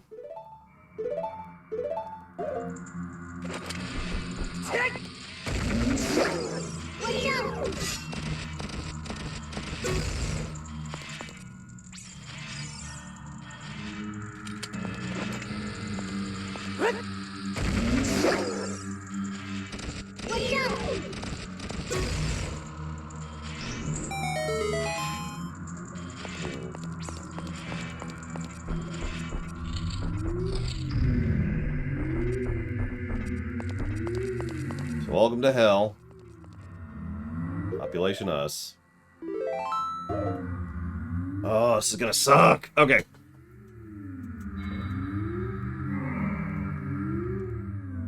You mean like what happens in the backstory of Wind Waker, the old one? I mean, obviously they lost, but imagine a thing where they don't lose, where they actually won.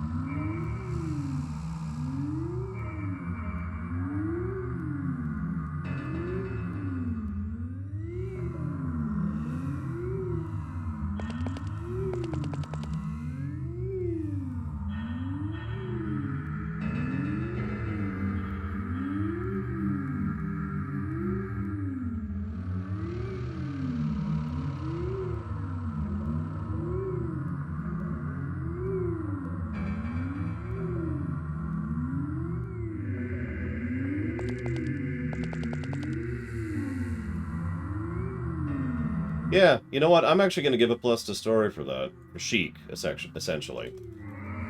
For Zelda being an actual character in her game, which she's not in many of them, you know?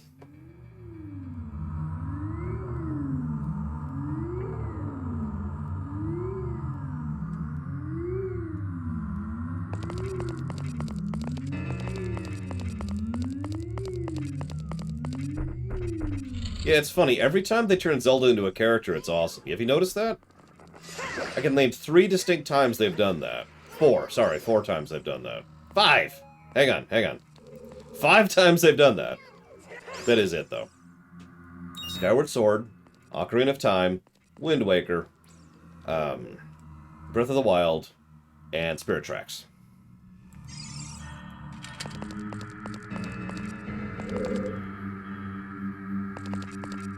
Twilight Princess?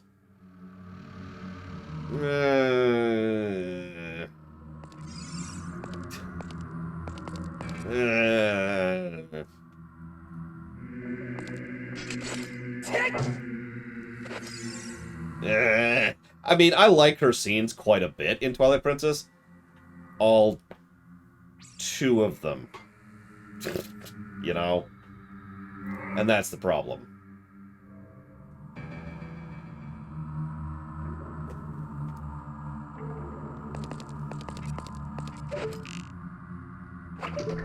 Midna's awesome. But, you know, we get a lot of her. If we were to ever do a Lore Walker Theater of Twilight Princess, I would be extremely strict on who I allow to play Midna, because she has the most dialogue in the entire game. By a large margin.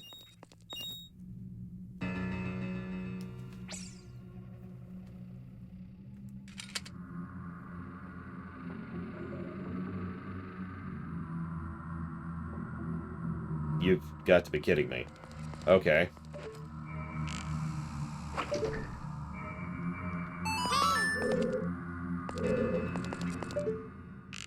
Could you spawn another one, please?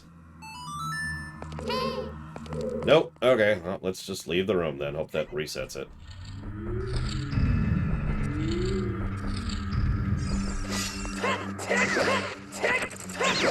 You do an inside or outside decoration, Zektuft? Come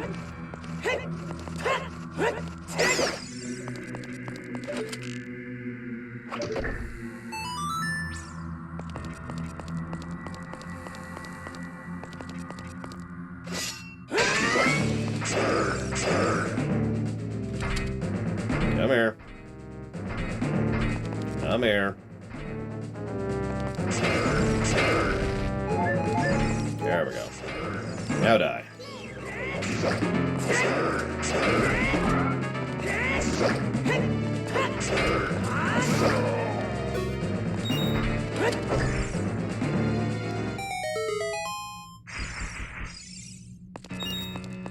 I like that idea, Goofy Movie.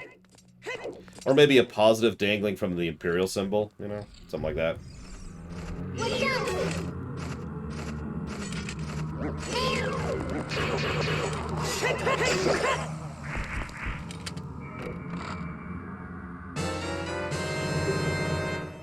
Hey, did you know bomb juice exists?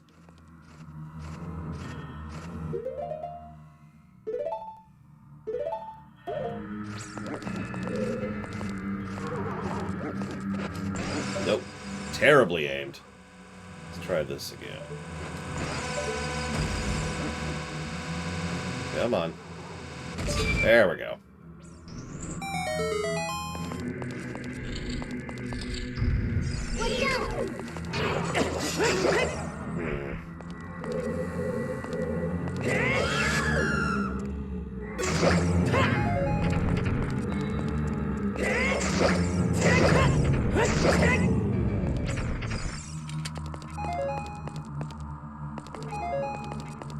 Well, it's one of them. Let's see if it actually tells us which one it is. See you around, Mr. Feelgood. It does not. So you have to guess randomly. Okay.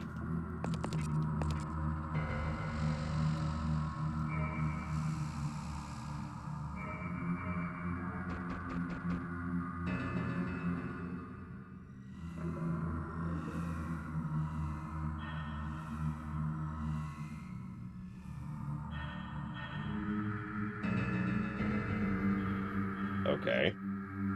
Yeah, apparently the answer is, in fact, all of them. Who knew? Other than MLP, who obviously called that already.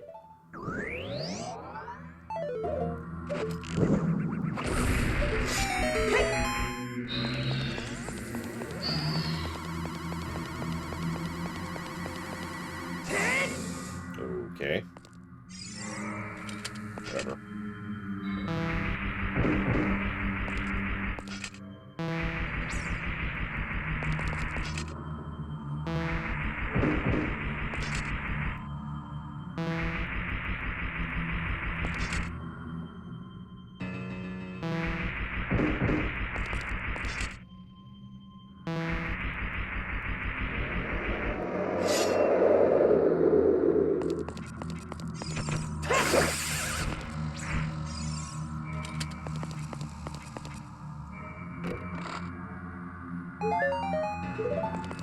I actually remember some people in the speedrunning community thinking about doing a bomb chew percent of this game. I never saw what they actually did with it, though, which is a shame, because it sounds like a cool concept for a challenge run. And you know me, I like a good challenge run.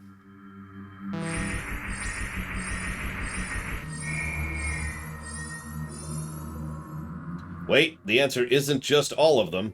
It's actually even worse than that, as I'll show you in just a second here.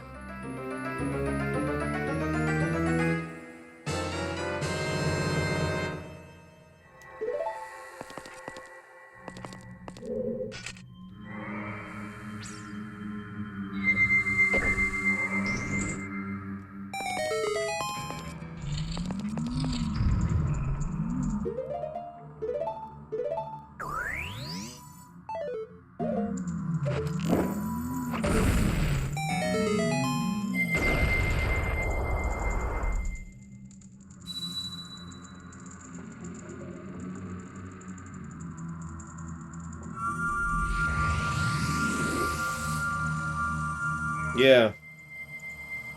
I didn't really deliberately get the gauntlets first. I was just going, to the right.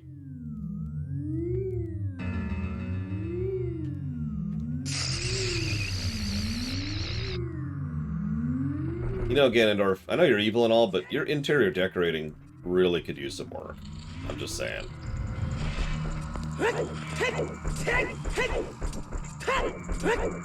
You know, I was just thinking, we're about to get the half damage thing, right? Which means we will have normal damage, or normal health, I guess. Since we're taking double damage. Whoops, it's the other way, isn't it? Damn it!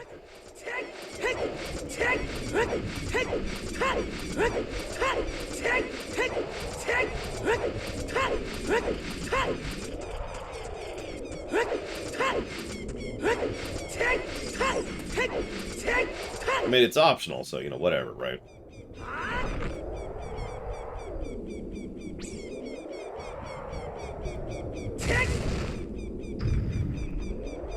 Can I have those gauntlets in real life? I'm just saying. I wouldn't mind. For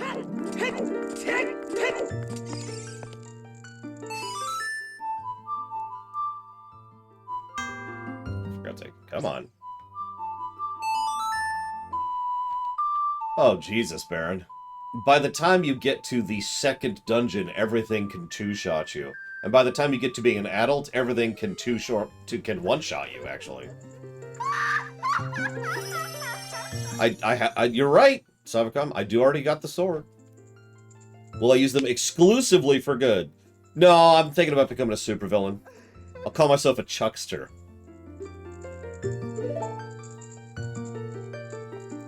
I'll walk up to people. You need to go that way? No problem. Oh, sorry, you talked to me 2 degrees off in the angle, so,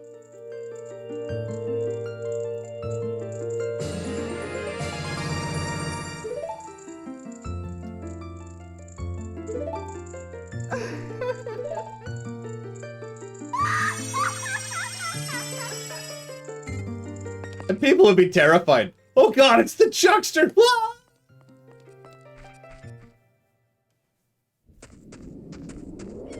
Superhero shows up. What are you doing? Throwing people to the grocery store. Stop that!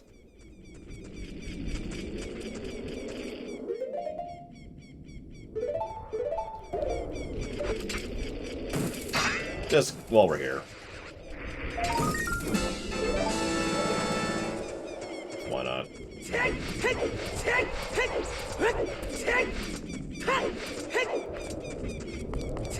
Yeah, the crippler. The crippler's like, oh no, he's gonna chuck him. Well, the superhero's name would be. Let me think about that for a minute.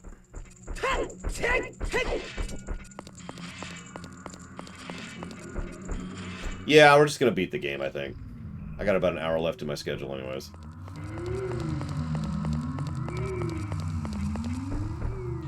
The lifter. Oh, okay.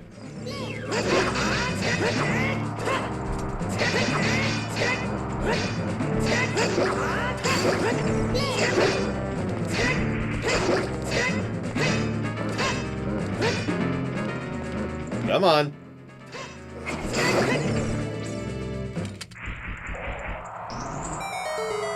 No. I've got it. The superhero would be the Stay Puft Marshmallow Man. You're probably thinking, what? But no, think about it. I'll save you from that vicious Chuck. Boing. And then they're safe, right?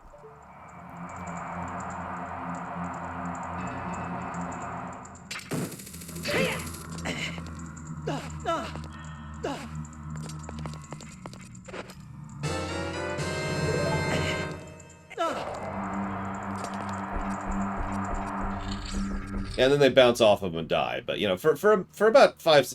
I don't like this room. For about 5 seconds, they're safe. Also, I've just realized I'm going through the wrong room. This is the air...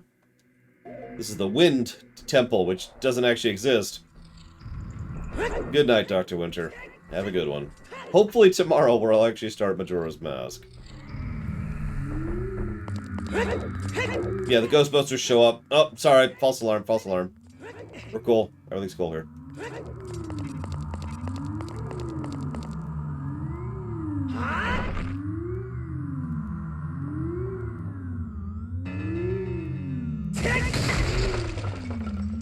It's a strong shield to reflect that kind of kinetic energy, I'm just saying.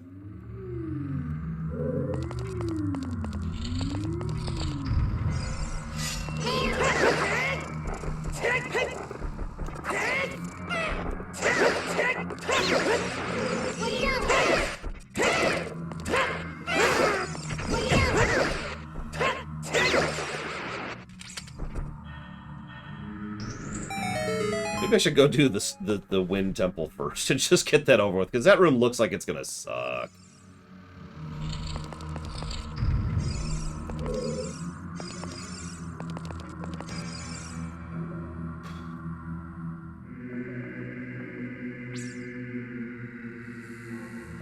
Yeah, okay, let's do that. Let's do that. Let's get that over with. Hang on. Let's just commit to it. I gotta review this place anyways. You know what's funny is I actually rather like the outro of this game. Once you hit the actual tower, these 6 trials have always felt like a slog for me, even in vanilla. Like a weird bump before you get to the good part, you know what I mean? Alright, what do we got? What are we supposed to do with this?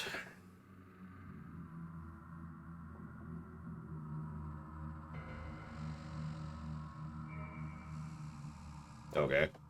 Good night, MLP. Have a good one.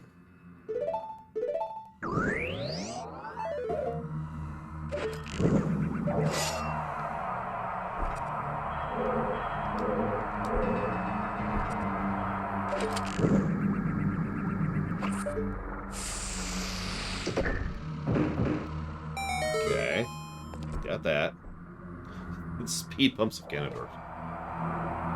Yeah, and what's funny is the final climb up the tower is perfect, right? You've got the slowly accelerating music, and you've got the escalating combat, and you've got the mini puzzles, which are all designed to kind of push you forwards. And then you got the final battle. It's just, the whole thing is perfect, but this is just this weird interruption. And the worst part is, there's no actual music playing for this entire extended section, just the kind of weird ambient noise they've got going on, right? It's just such a weird decision. And yeah, and then going down the tower as it's collapsing, that's awesome. Yeah, the actual outro of this game is absolutely getting a positive. It's just this section is weird. Anyways.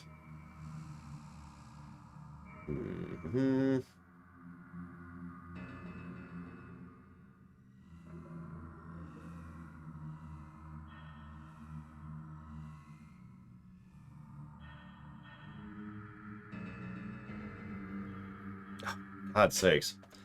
Honestly, I would have either completely overhauled or, yes, just cut this section completely. So hang on. I actually have a playlist called Zelda. Try to guess what kind of music's in it. So, let's just get some music going here. Just something, you know? Alright.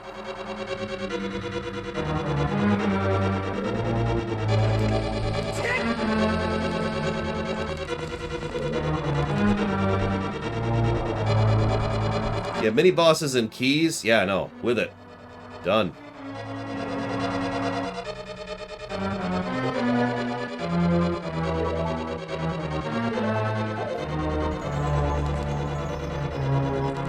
What the hell?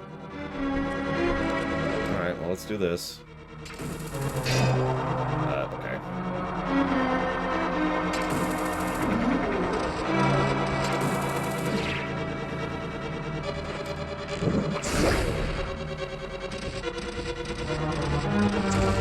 Yay.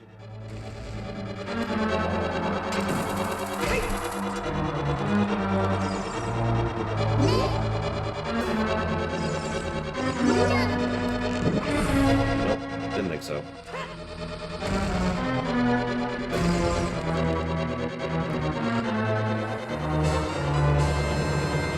That's not a bad idea. Pose the snow. I like it.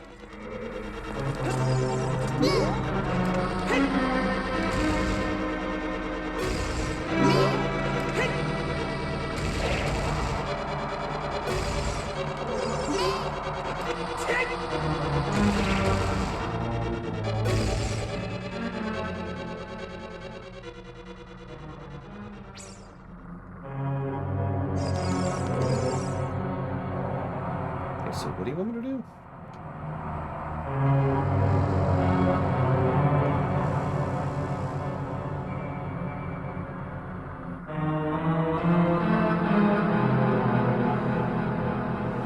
Oh, okay. Notice how I don't even have to slow down the audio of the game because there's no music playing here. It's just the ambient noise. Oh, for God's sakes.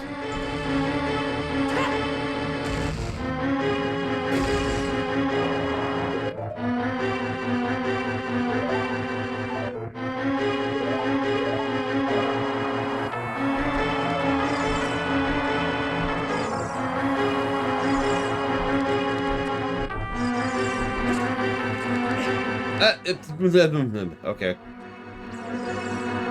Probably Jordan. I mean, this was still the era when they were rushing things, so... wouldn't surprise me.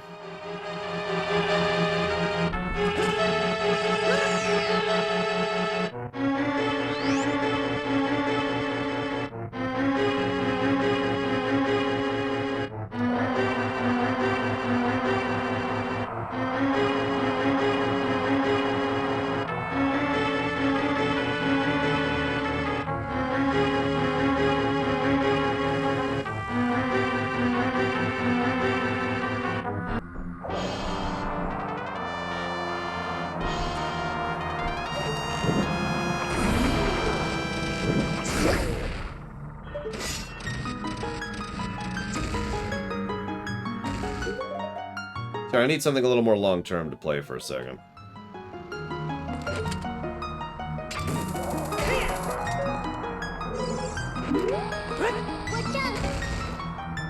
If I don't beat this dungeon by the time this song is over, I'm doing something wrong. Or it's a Master Quest dungeon.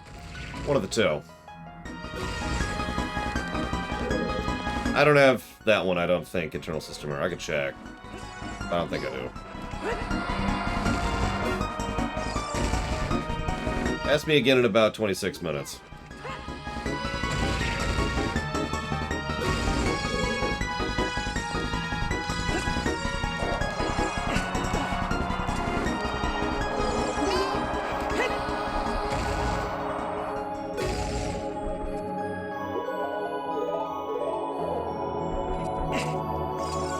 There.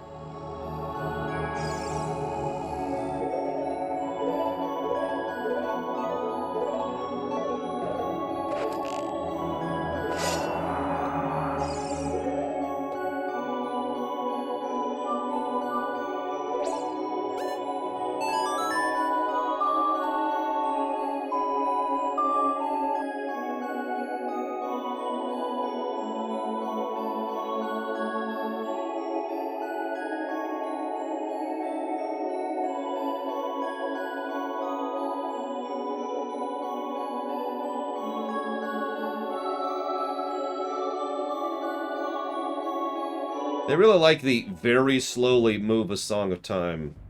Use the Song of Time to move a platform puzzle, don't they? For some reason.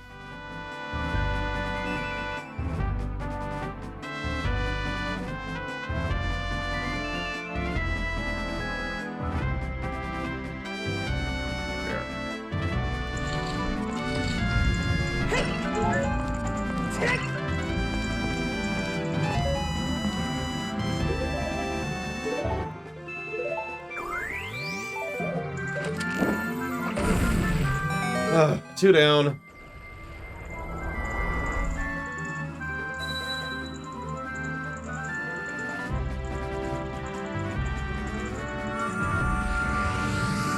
No, the count. No.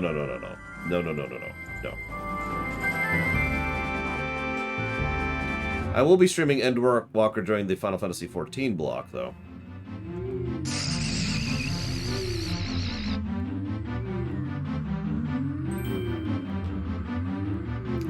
What's next? This one.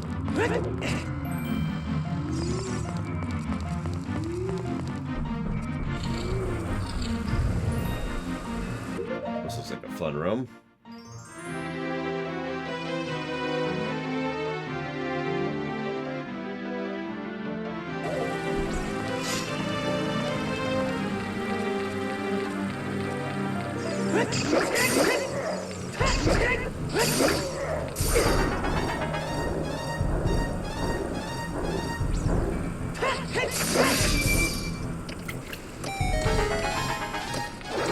Really?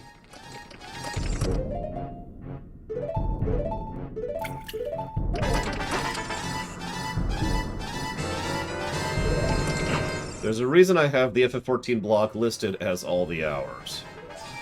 There's a very, very good reason for that.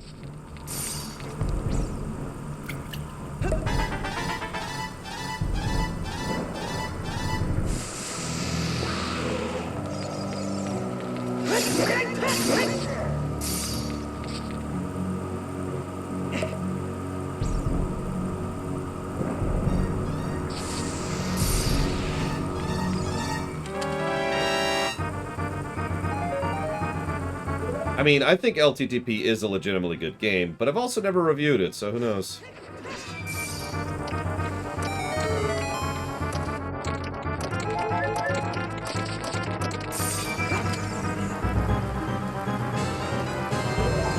I mean, nothing's funded yet, Pillars of Snow. Or is it?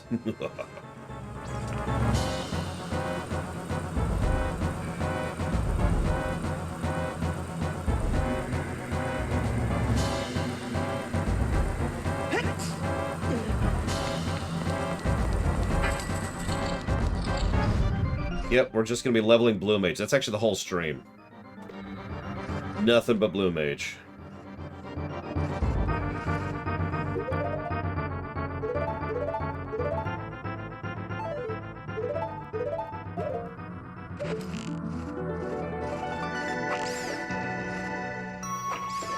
God, I love gyro aiming. Alright, so... let's see here. Appropriate for the frozen area.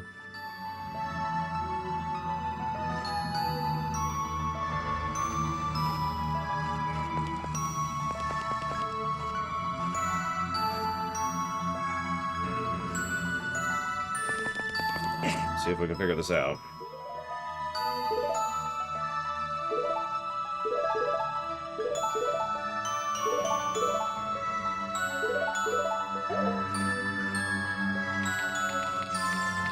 Oh yeah, speaking of which, while we're here.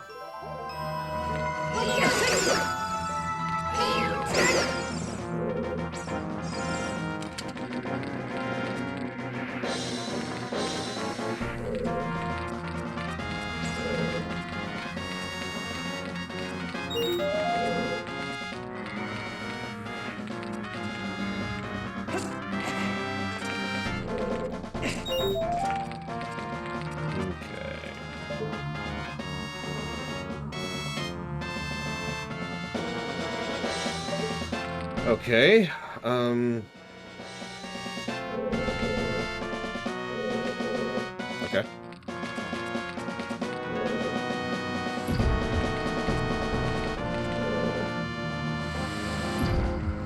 Well, the first thing we're going to do for the FF14 block is we're going to view FF14 Pillars of Snow.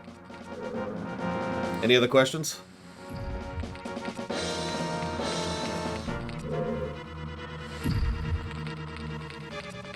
We will go through the ARR main story quest, all the job quests, all the raid quests, all the side quests, all the quest quests. All the crafter quests, all the gatherer quests, all the Bob quests. Those are the hardest ones, really.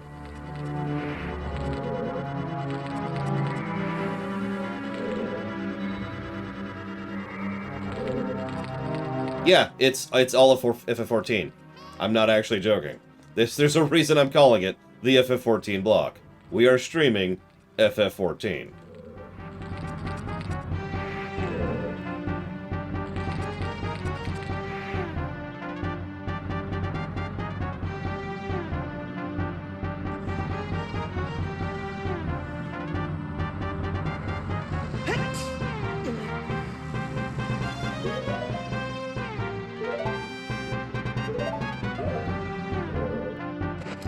No, Shadowbringers doesn't need an audit run, so it doesn't get one. But we will be covering the stuff we haven't already covered in Shadowbringers.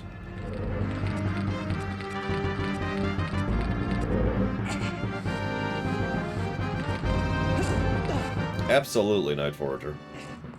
FF14 has caveats. Its interface is cumbersome. Too much of the information is not in the game. You essentially require a wiki to know how to do what with what. But just enjoying the game? Yeah, no. Just pick it up and play. It is quite enjoyable. The trial is very extensive. It is about to be expanded in like 2 days. The story is excellent. The bosses are excellent. The combat is not great.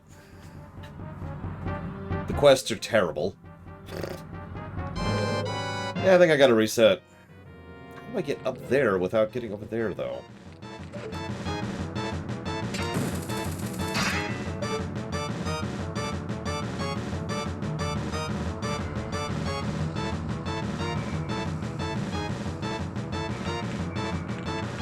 Wait.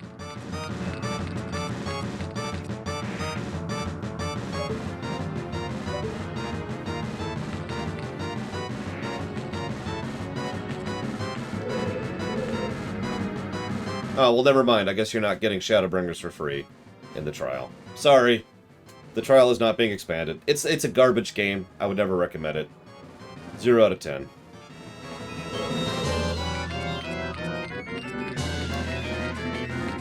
Yeah, I think you're right, Asinius. Alright, whatever.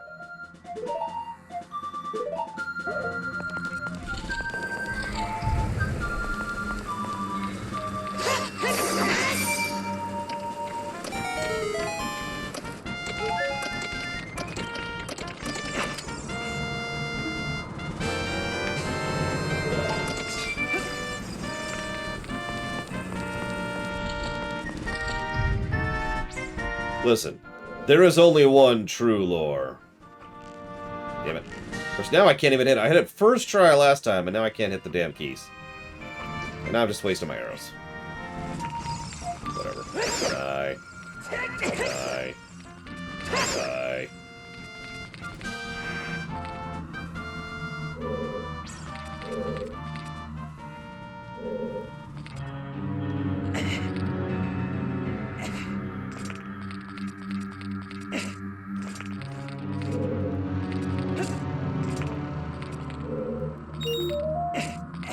Only one I was missing.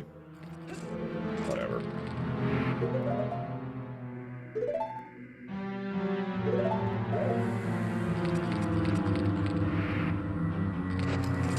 I don't even know that song, Ross. How the hell am I supposed to sing that? I just noticed there are 2 separate rupees here that you could lock yourself out of getting if you don't do it in the right order. Dude, Toxic Lore would totally be a Captain Planet villain.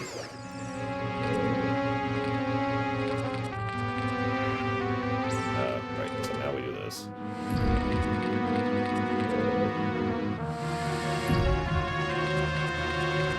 Listen, all I know about Britney Spears is I hope she gets over her conservatorship. Because conservatorships is one of the more insidiously abusive ways we could screw over old elderly here in the States. That's speaking from second-hand experience.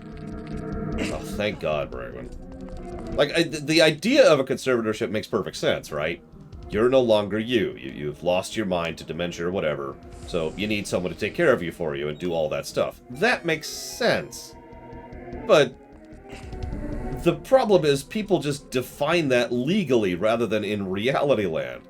And so completely rational, normal people, like several people in my family, have been like, oh, yep, declare them a conservatorship. And yeah, other people just take control of their lives and abuse them and rip money out. Nichelle Nichols is another example of this garbage. While we're on the subject.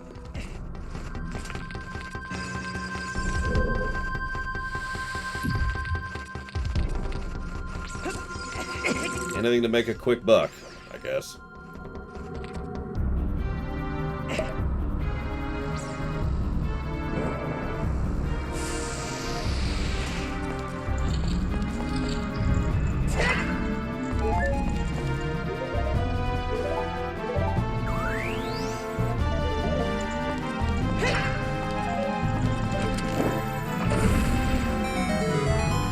Okay. 3 down, 3 to go. Might actually make it before the song ends.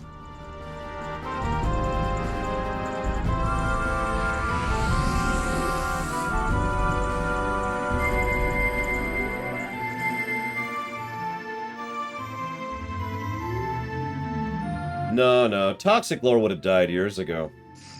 Because nobody would have been there to support him.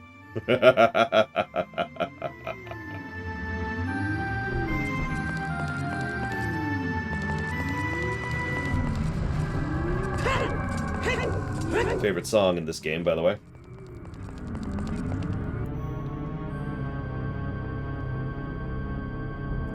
Speaking of songs that are creepy but relaxing to me, we were talking about that the other day.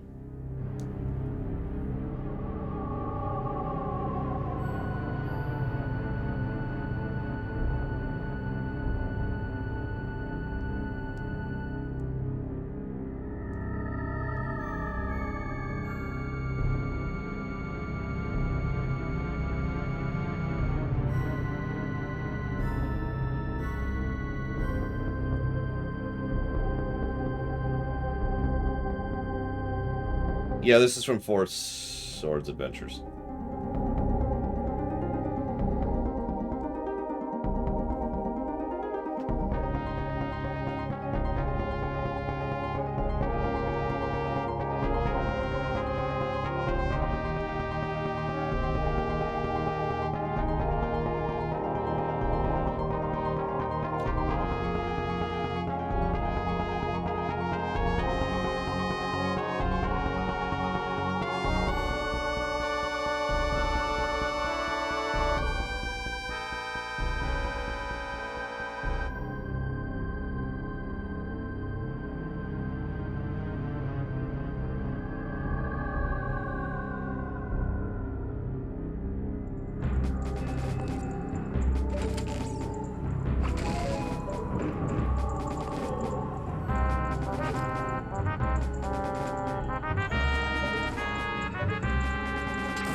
I actually rather like Four Swords Adventures. I think I've said that a few times. I'd say I never understood the reputation it has, but I completely understand the reputation it has.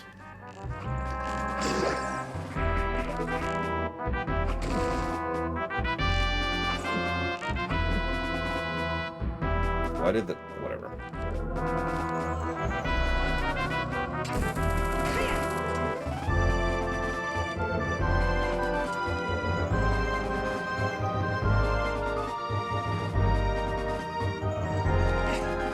What? I can't believe that worked, but it's whatever. Yeah, another game that's console locked while we're on the subject. We will be playing it for the Zelda block, of course. Duh.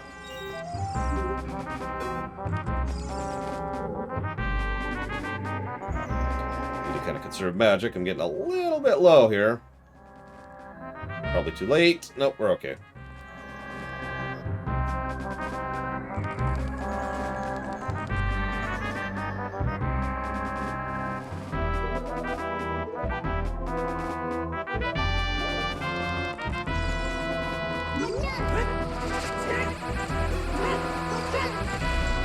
Really? Hit the damn thing, Jesus. Alright.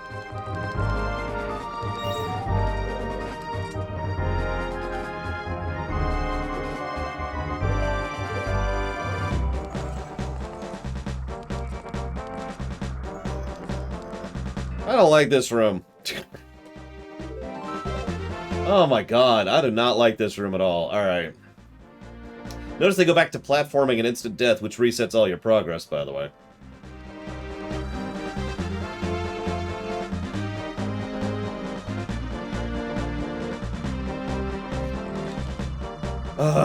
Okay. I'm getting really low on magic here. So we're gonna use this.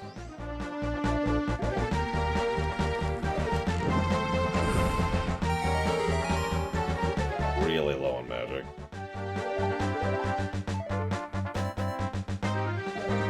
Damn it, Miyamoto. What did I ever do to you?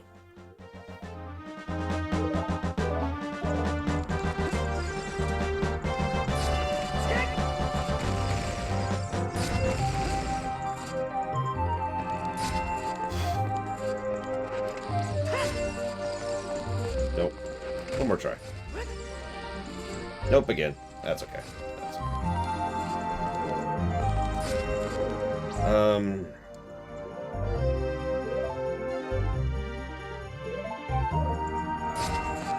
Oh, I don't like that at all. Alright. I really don't like this. Okay, and I'm really low on magic, so I gotta be conservative here. Wait,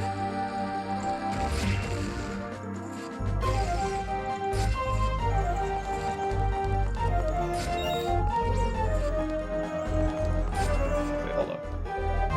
Good night, Mr. Red. Have a good one. No, this is all Four Swords Adventures, Ross.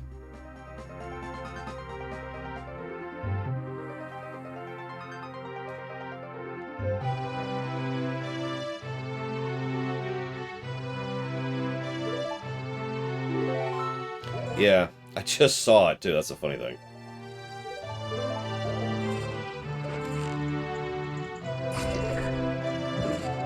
That should give us a way to get back that doesn't involve screaming. Or wasting mana. Please give me some magic. Please. Okay. Remind me, what's his stance on the GameCube, Grand Spectre? This is a little loud. There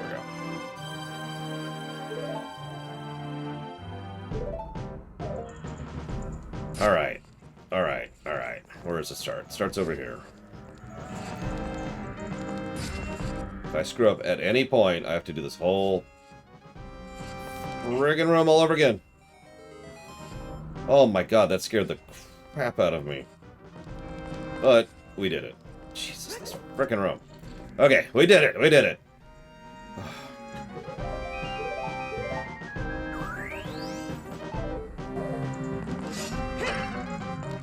Magic. Really needed that. Oh my god. Okay. Ugh. Alright. 4 down.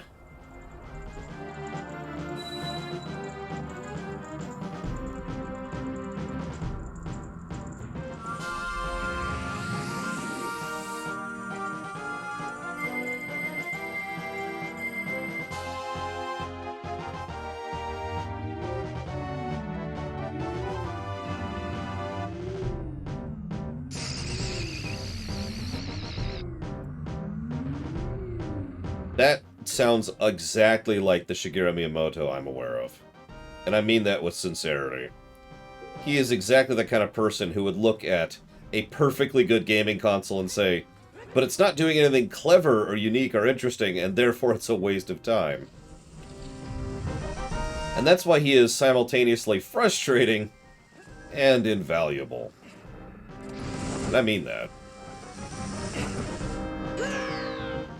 Right. Good to know.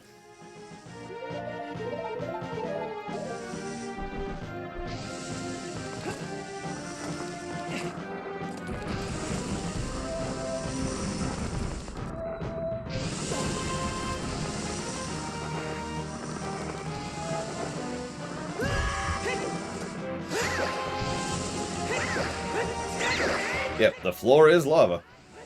Yeah, exactly. He is a great innovator, and he is helpful for moving gaming and technology and progress forwards, but he probably shouldn't have too much creative control, because then we won't get stuff solidified, codified, and, you know, turned into awesome.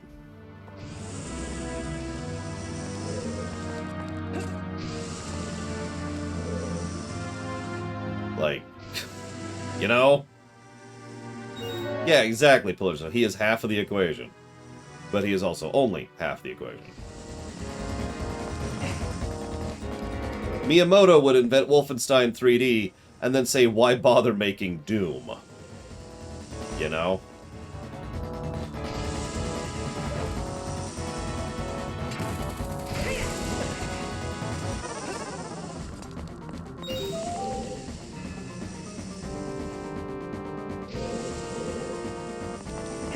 Whoops, I think I screwed... Nope, we're okay.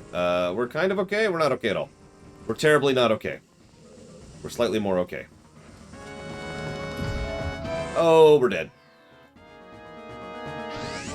Time to do that all over again. Well, somewhat. Hey, I will always give George Lucas credit for pushing forward digital film. And I mean that.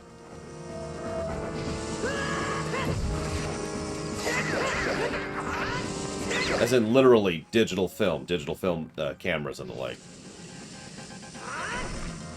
Oh, probably Pillars of Snow. Why make a Switch 2 if we can't make something completely new? Why would we make just the Switch, which is really good, but better? That's insanity! And I refer to my earlier Doom analogy I just made, because I think that's a pretty apt one. Whoops, wrong button. I don't need that anymore. Just swap that out.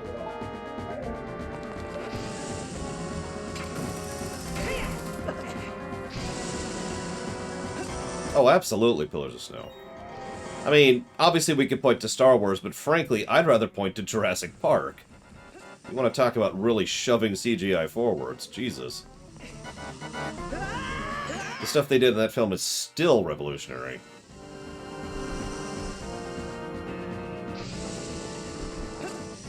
So, the song's running out, and I haven't beat this stupid place yet. So it looks like I'm not going to beat this dungeon. So we might have to figure out where this Hate No song is. I'll probably just YouTube it, because I don't think I have any Breath of the Wild music on me.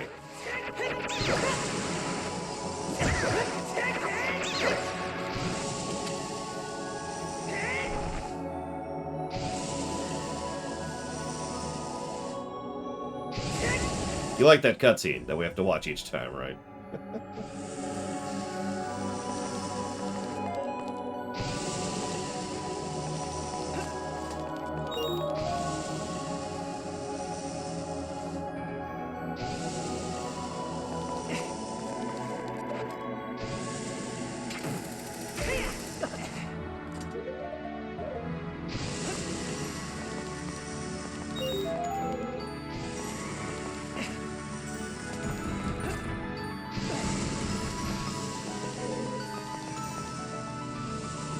Hey, Fuzzy Duck. What's the plan? God damn it! I have no angle! I can't see what I'm doing, so I'm blindly guessing where I need to jump down. That is not as fun as it sounds. Let's go for this one this time. Let's just die on purpose. Let's just do that. The worst part about being an early adopter is the fact that you pretty much will never profit from the thing you're adopting.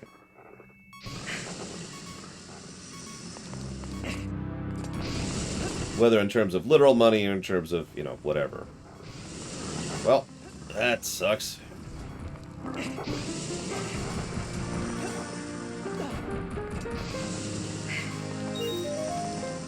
know, that one was there.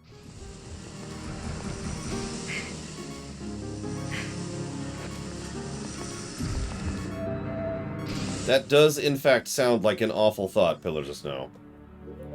Please never think it again.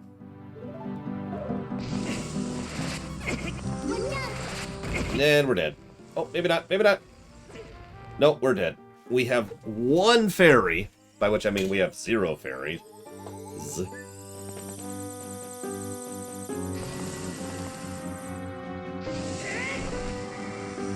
Here, giving you a slightly different cutscene this time.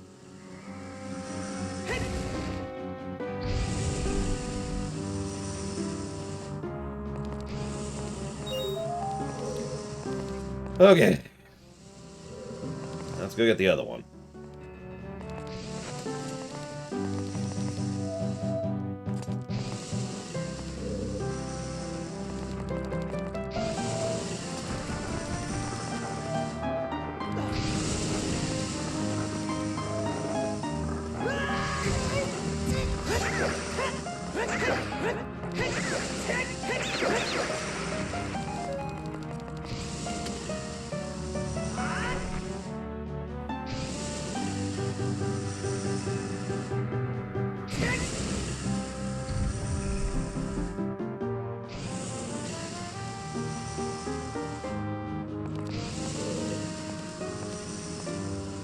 So, I heard a request for this.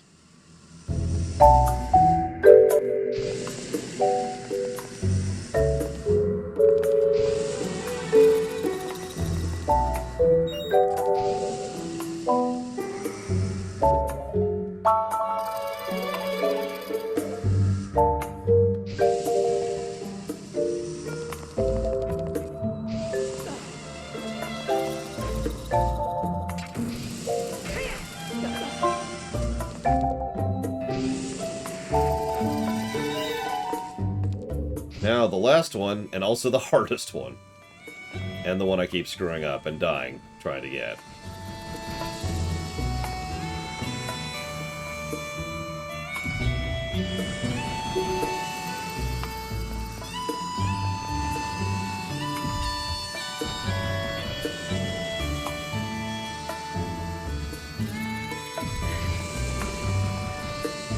Someone's on the list! Oh my god. There. Get me out of here, Mr. Wizard. Jesus Christ. This friggin' dungeon.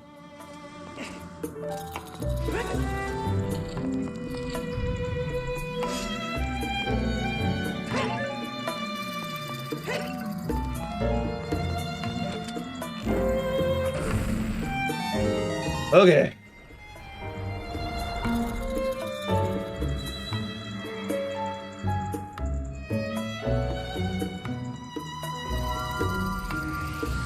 One thing I always liked about Ocarina of Time, it's a minor thing, but I enjoy it. I like how the sages are from all different places and cultures, and like there's no repetition amongst the sages, you know what I mean? That just kind of fits with the overall vibe of Zelda, I think. Wait, didn't we already do that one? We did not. Oh, right.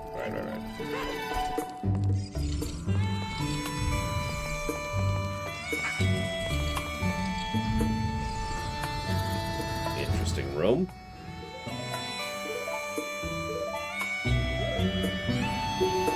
Exactly, Jordan. I'm actually debating a negative for this. Probably not two negatives. In other words, not one for Master Quest and one for the regular, but... yeah, no, this is just... what is this nonsense? Okay, that's interesting. What? Okay.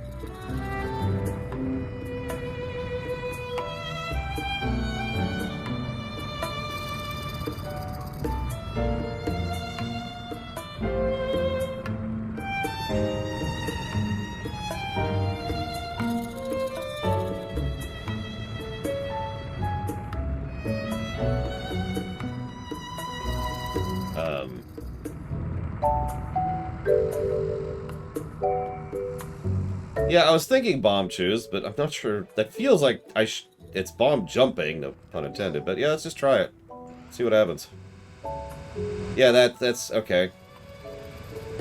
What the? Okay. I'm not even gonna argue that one.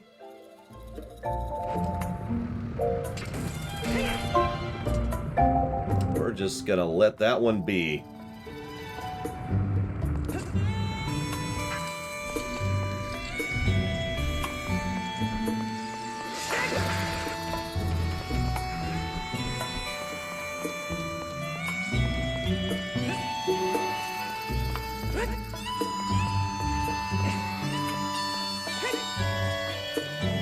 I know it's there. Okay, fine. What am I looking at?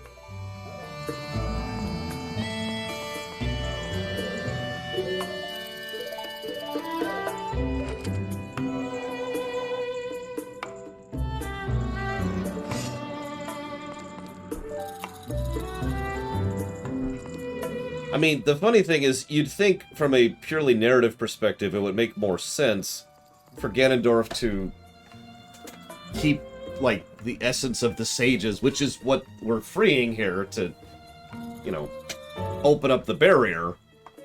behind bosses or mini bosses or, you know, something to defend against it, right?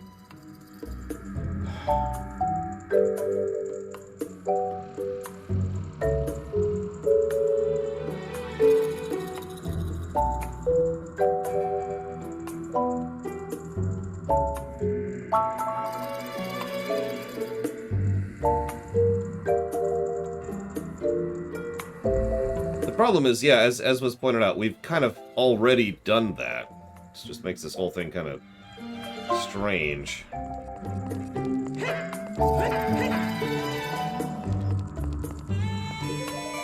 I don't frickin' know. Okay, hang on.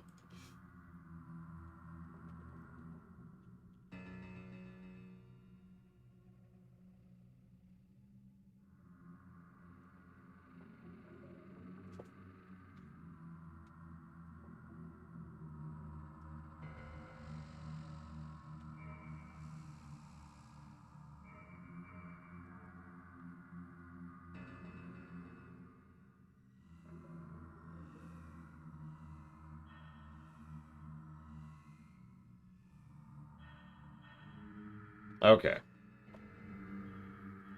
I figured out the extremely insane puzzle. You ready for this?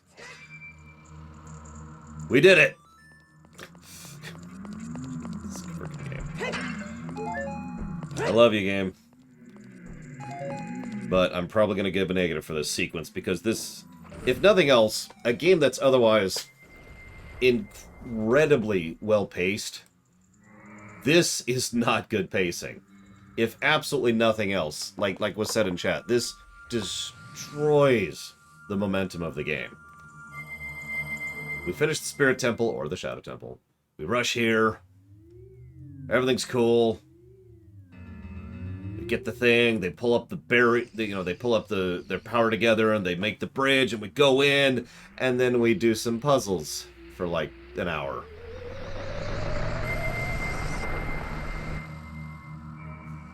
Then the game gets awesome. You notice I turned off the music, because then there's this awesome section right after that, which is even more confusing in the light of the weirdness we just went through.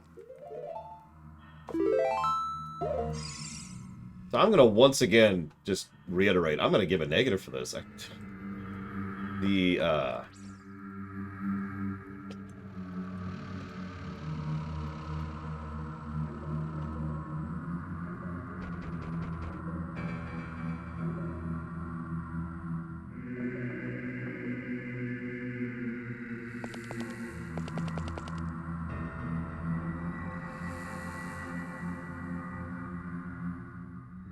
Yeah, they're not even interesting puzzles, even on the Master Quest version. Like, the versions we just did are barely different from the ones in the vanilla game. And I do mean barely. In some cases, I think they're actually, you know, 1-to-1. Anyways.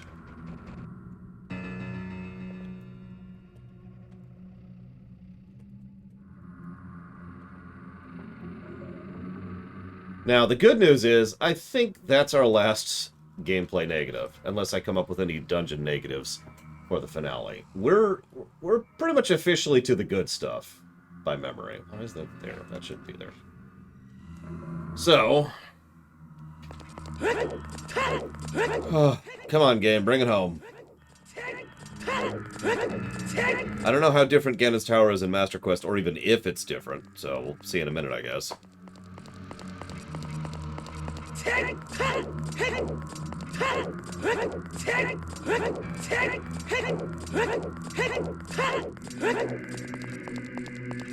Actually, no.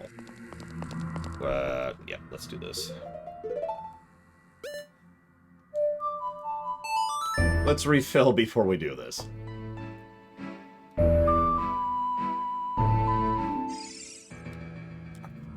Okay, fine. Game. Go 20 feet this way.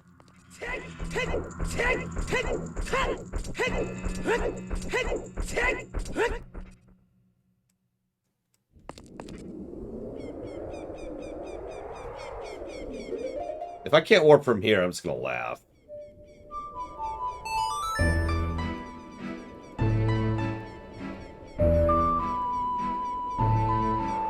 Hey, Hey, okay. We're okay, we're okay. Let's do this.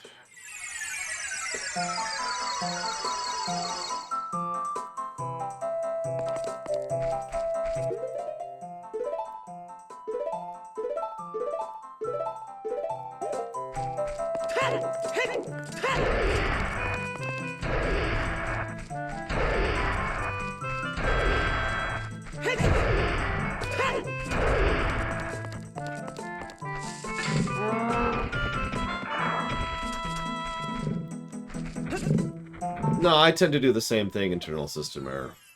It's one of the reasons why... So some people say, oh, your review system just ruins the games. And if you're seeing this in the VOD, I don't mean you, Blue Alex. I've heard people say that. The problem is, what I do with the review is I look at the whole game. That's kind of the point, right? If you like a game because X, Y, and Z, but there's this other stuff that's terrible that you just kind of ignore, that doesn't make the game better. It can make the game enjoyable, but it doesn't help the score, you know what I mean? That kind of stuff should be acknowledged. In my opinion. Okay, so let's do this. We're gonna need this, obviously. And, this just in case. And we'll put that there, too.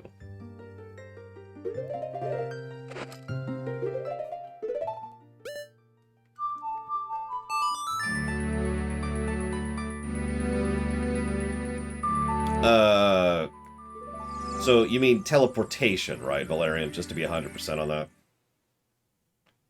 Thank you, Goofy Movie. You know what? I'll take that as a compliment. I'm really proud of the review system we put together here. And that's definitely a we thing. People have been helping me codify and canonize and process and work through the review system we have for literally years at this point. And time travel, you guess. I mean, it's whatever, right? It's just the ability to go through time. It's nothing fancy or anything. First of all, yes, even regardless of what the instrument is. Second of all, I'm not sure which instrument I'd use. I'd have to think about that. Yeah, like a bagpipe, maybe? Or a bagpipe played by someone who doesn't know how to play it, to be more accurate.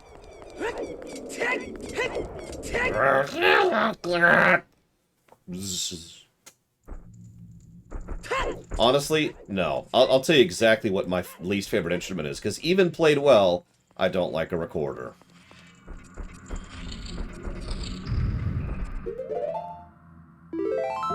Well, you see, Grand Spectre, you divvy it up into 5 categories, and you rate each category from 1 to 20. So anyways, this is awesome by memory, at least in vanilla. Let's see how we manage. So we got tons of keys, we've got the great music, much more interesting visuals. Fighting our way up the tower. Literally fighting our way up the tower. Real talk, I actually had a save at this point in the game once, which I would just load every now and again, just because I felt like doing this. Just because I felt like doing the end of the game. You know? Doing the tower, doing the final boss, watching the ending. This is probably getting at least 2 positives. 1 to story, 1 to gameplay. This is legit right here. This is some good stuff. I might even divvy this up from the outro, because we've still got the actual final boss to cover, too.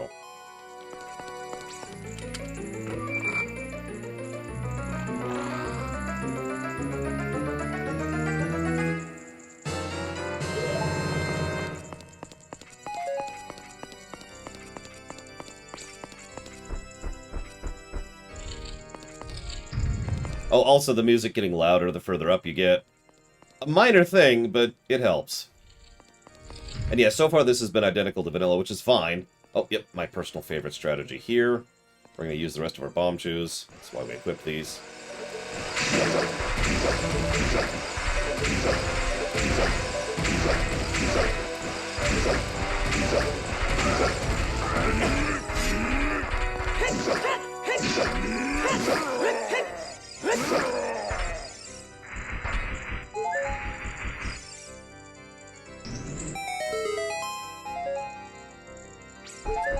That is pretty cool, Goofy Movie.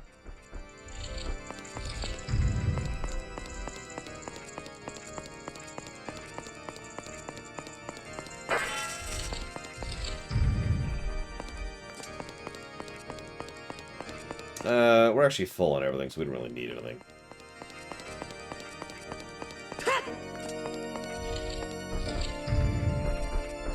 I hope Ross is here so we can hear his favorite song of the game, which isn't next, but it's next.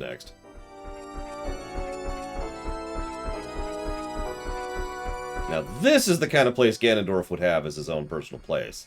I mean, come on. Look at this.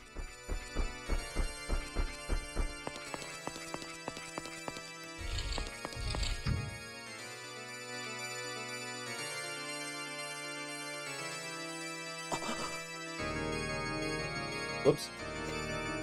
Random question.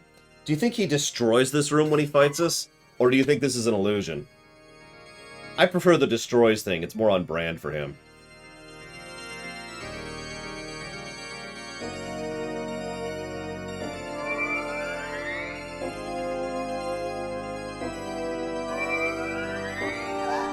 Yep, lower left, lower right, top.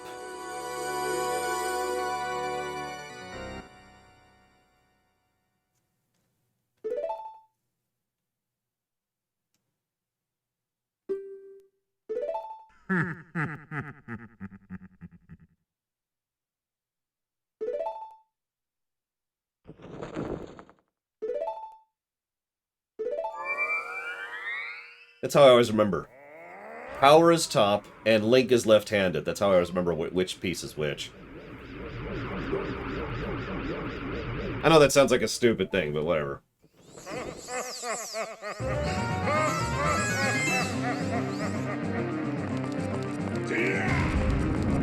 I mean, I guess he literally destroys the floor, so whatever on that front.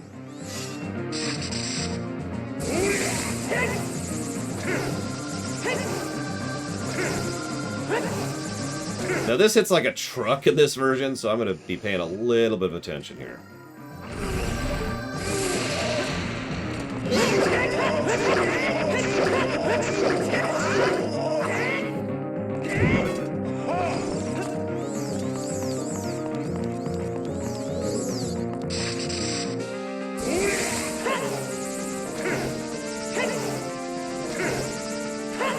I'd use a bottle, but again, hits like a truck. Historically, I always suck at this for some reason. I don't actually know why. Depth perception? I don't know.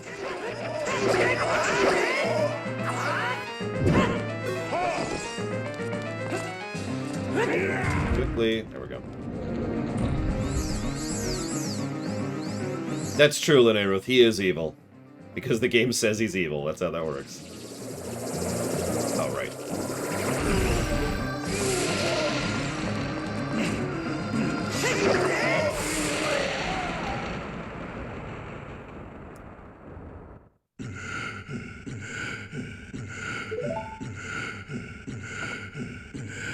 Was always weirded out by the green blood.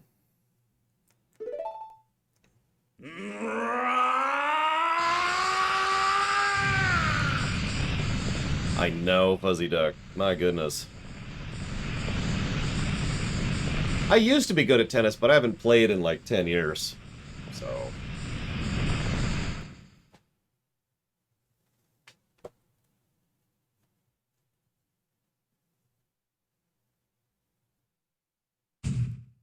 Of course, Grand Spectre.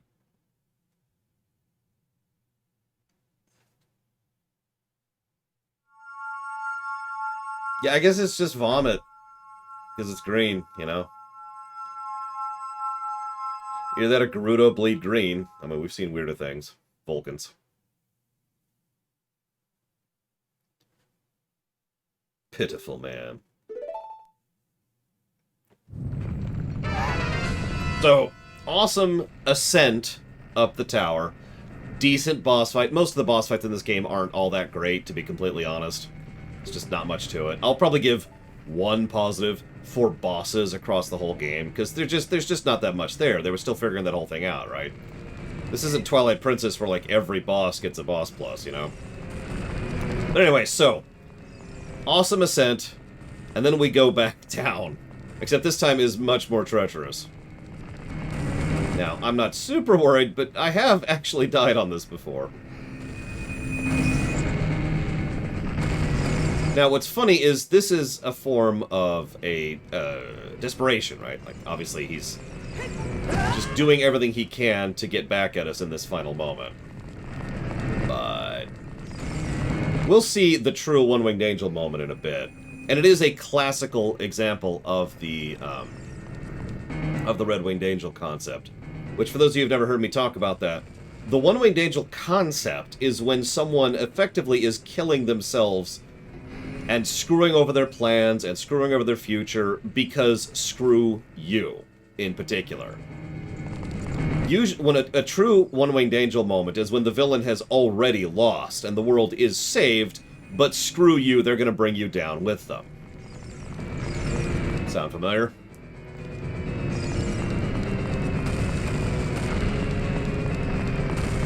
Yeah, you don't One-Winged Angel for victory. You One-Winged Angel because you lost.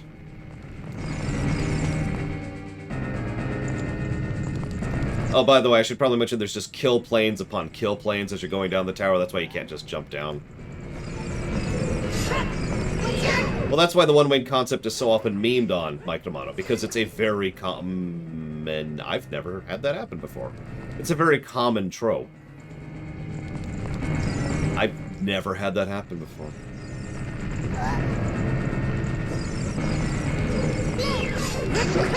That... wow.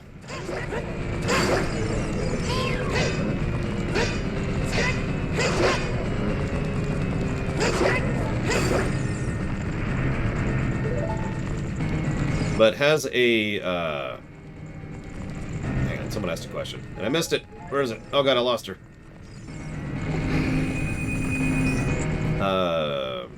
Has there been a one-winged angel who won their battle? In lore?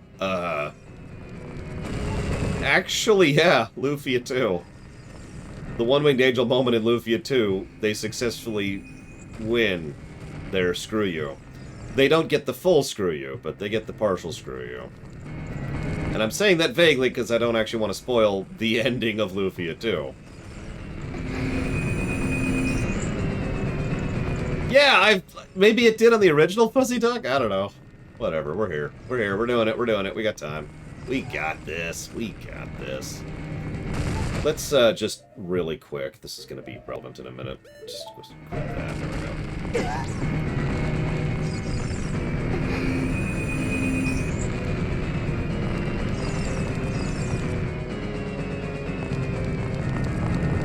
Nope.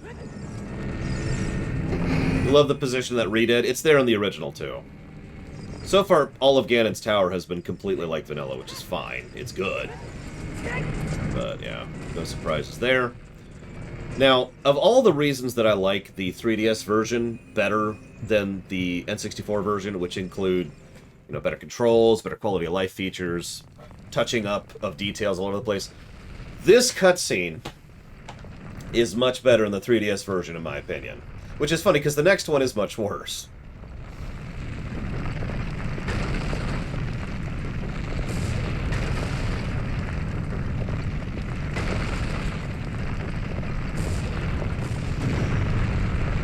I mean, they did what they could with the N64, but...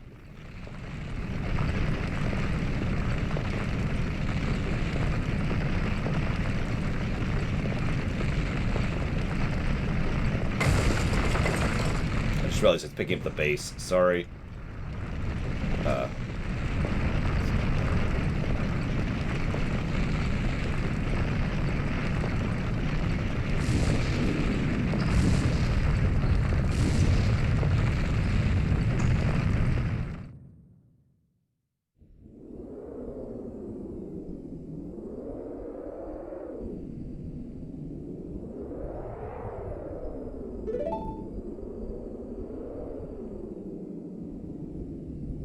Now, I'm a sucker for simple yet impacting moments.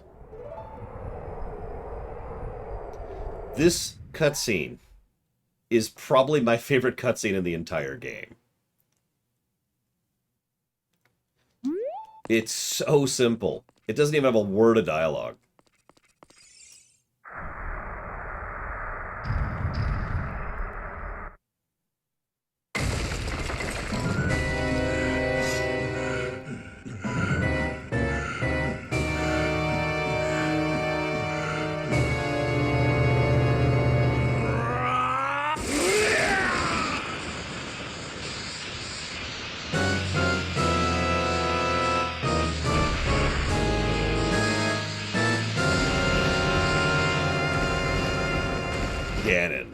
No subtitle given. God, I love that! Just Ganon. If you don't know what I'm talking about, every other boss in the entire game, including the previous fight, has a title attached to it. This is just Ganon, and I love it to death. Oh my god. Okay, so let's do this really quick. So there's a couple strategies for this fight. We're gonna do this one. Fail at this one. Wait a second. He's got really long iframes. And yeah, this song is legit. He also hits like a truck. You notice we take half damage right now as a reminder.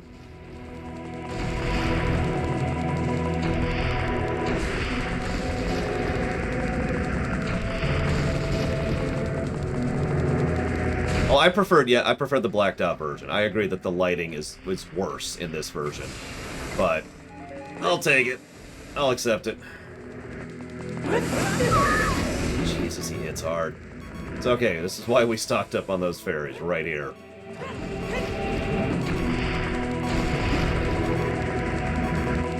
Come on. Come on.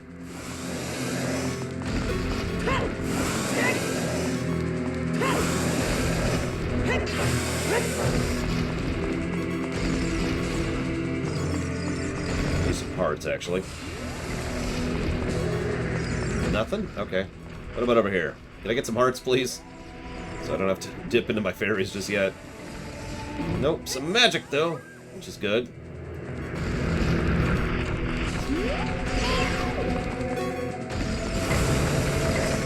Still no hearts. That sucks.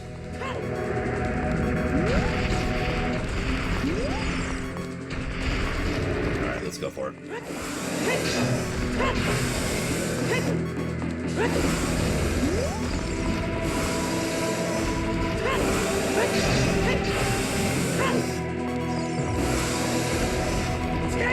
Yeah, I prefer the leg strategy, if it's not obvious. It's much riskier. Also pretty static.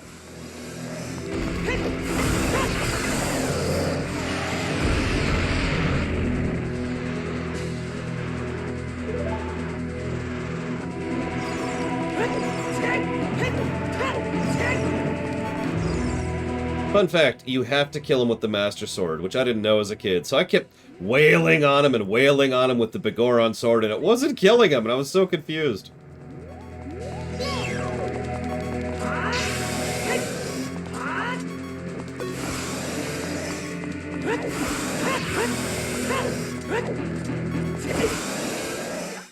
First one. That's true, Pillars of Snow. That is kind of my strats.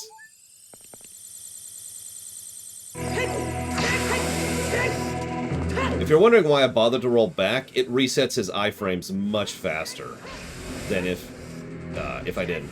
He stays invulnerable for much less time if he gets a swing at you. He's also much faster in phase 2, but that's okay because we're baiting him anyways.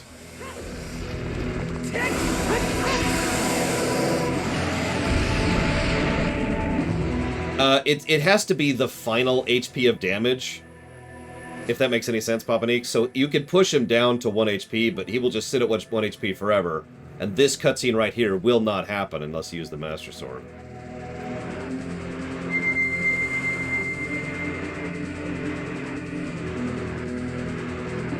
And time.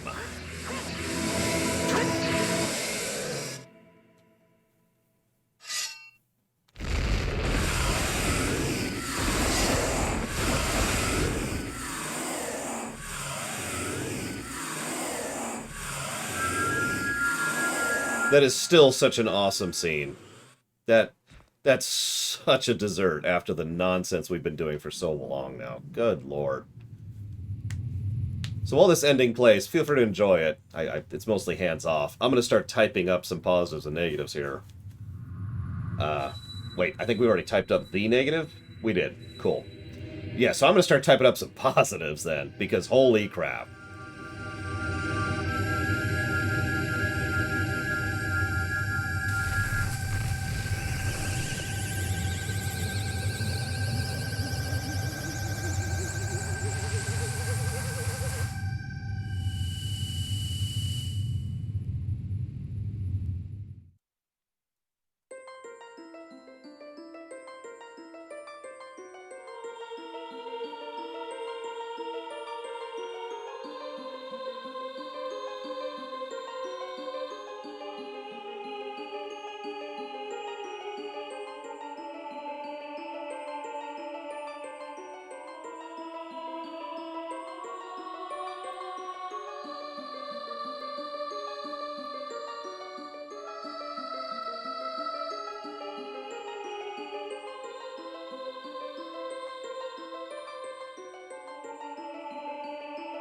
Spoilers for Wind Waker there.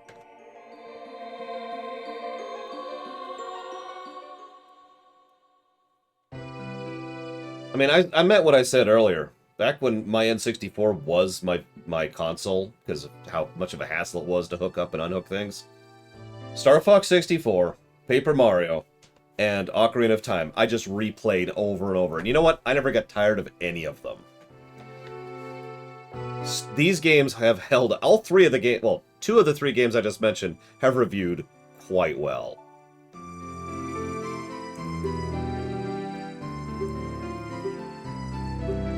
Now, unfortunately, I can't actually tell you the golden number for this game because I'm not done reviewing it. I'm going to have to do the rest of that off camera, like you guys voted for. Sorry about that. But don't worry, once we have a number, I will tell you. Because I'll probably tell you the number sometime during the Majora run.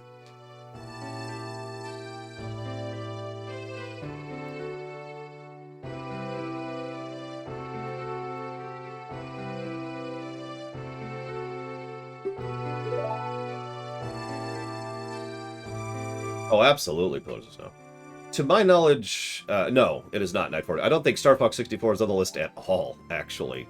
Thank you, Cody, very much, as always. I will put that for Modern Warfare. Yep.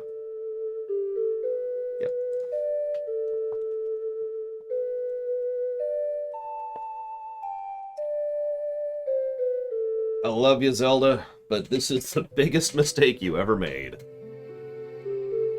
So many terrible things happen to so many people because of that decision right there. She wanted... So, in case you missed that, Zelda wanted to give Link his life back as a child. So she sends Link back without the Master Sword, or with the Master Sword. The way she does it is different. So he's now locked in the past, and it actually crafts another timeline rather than all the other times we've been time traveling. So if you remember earlier, I talked about how most of what we've been doing is Type 1 or Type 2 time travel. This is the instance of Type 3 time travel, aka crafting another timeline. So from this point on, there are two timelines that go forwards, one into Wind Waker and one into Twilight Princess. The Twilight Princess one has its own issues, but it actually is generally prosperous. In fact, it is so prosperous they are completely unprepared for the invasion that comes. The future that does not have a Link in it, the future that doesn't... Let me say this very clearly. The future that doesn't even... Oh my god, I lost video. I lost video now? Really? The future that doesn't have Link in it also doesn't have the Triforce of Courage, which we talked about extensively during the Trilogy lore run. And that causes many issues for the Wind Waker timeline. It ends up working out after an apocalypse. Wind Waker is... I mean this without hyperbole. Wind Waker is literally a post-apocalypse game. Wind Waker does have the Triforce of Courage, which we talked about during the Ganondorf Trilogy lore run. Alright, so hang on. Let's just try... Let's do the easy solution. Let's see if the easy solution works. It's not going to. It never does. We're gonna try it anyways.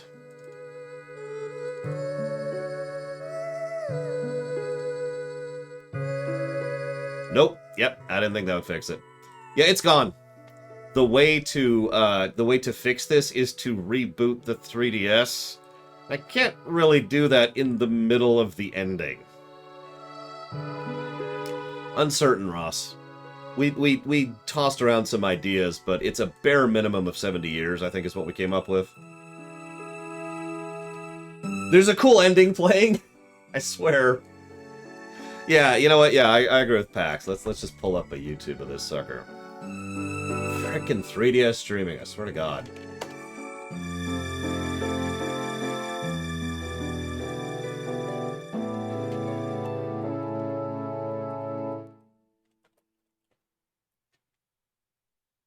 Wind Waker is much more flawed than I thought it was once I reviewed it, but the good that's there is still certainly good, so, you know. Hang on.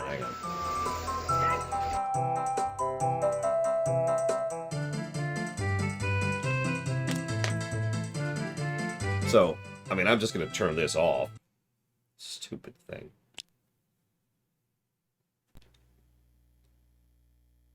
Come on. There we go.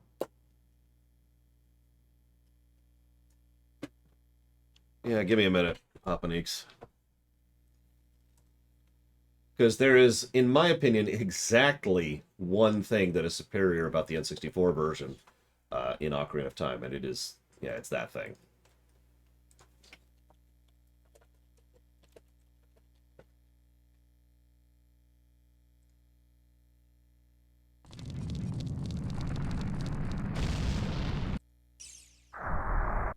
Okay, give me a second. Let me get this sucker all set up. I always got to do some weird stuff to grab YouTube. Just give me a second.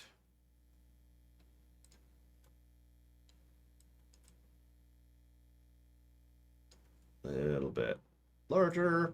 There we go. So this is the cutscene in N64. Now the darkness really works with this, and you'll see what I mean in just a second.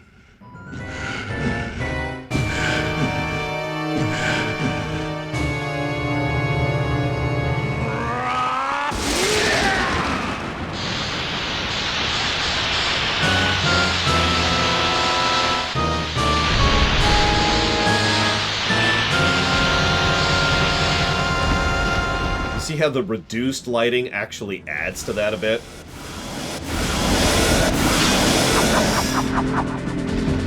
That's what we're all talking about when we talk about that. All right, so that's Pro ZD. Ignore him. So ending. There we go. This is about where it. Yeah, pretty much making him into a silhouette worked quite well, I think.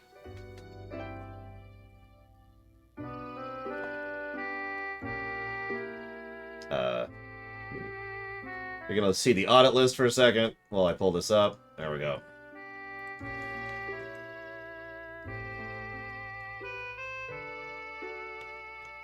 God dang it, it didn't copy. Copy the damn thing.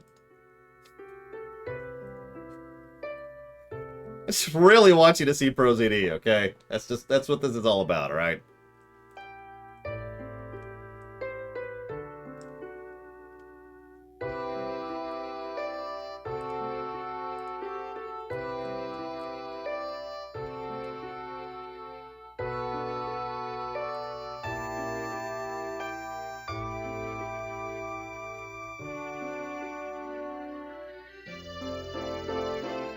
See you around, Fuzzy Duck. Have a good one.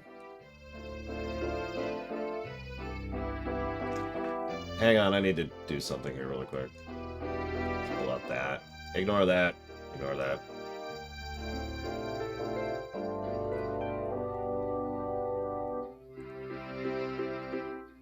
One of the things I like about this ending is everywhere's just empty, right? And at first you're like, oh god, nobody's there. But no, it's because they're all at the frickin' stables, just partying, which I thought was actually kind of a cool way to do that. The N64 reportedly was dying on making this ending happen.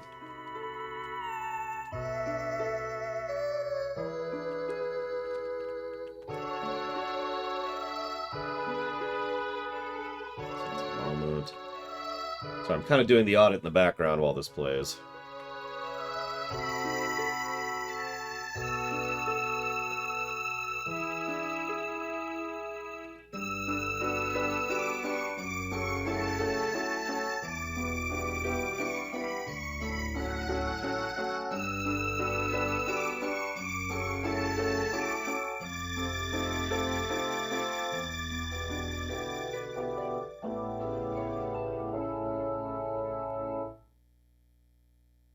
Yeah, this is a pretty good reflective ending, I think is the word I want to use there.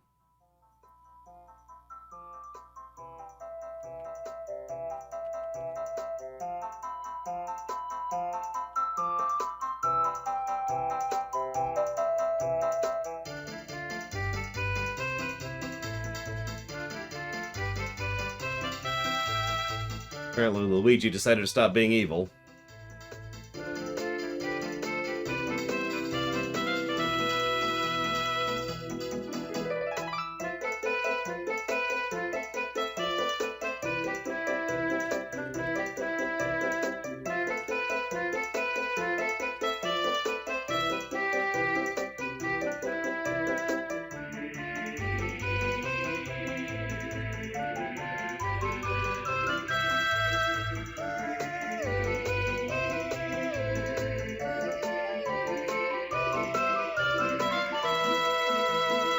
So what do you think about the ending, by the way?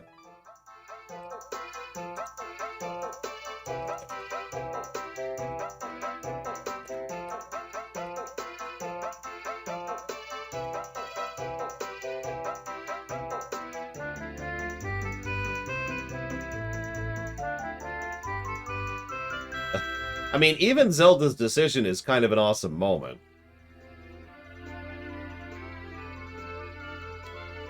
You know what I mean? It's a tragedy and it's a mistake, but there's no bad writing there, you know what I mean? And of course, here's our dead sages. I mean, I hate to say it that way, but...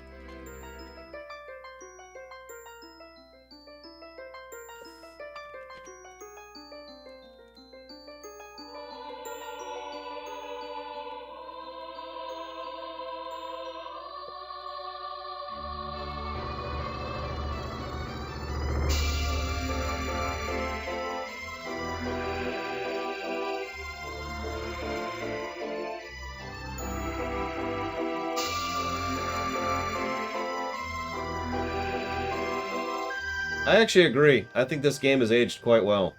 Unlike several other games we've played recently, which have not, this game has definitely aged reasonably. Granted, we are playing the 3DS, remaster of the game, but I stand by that statement.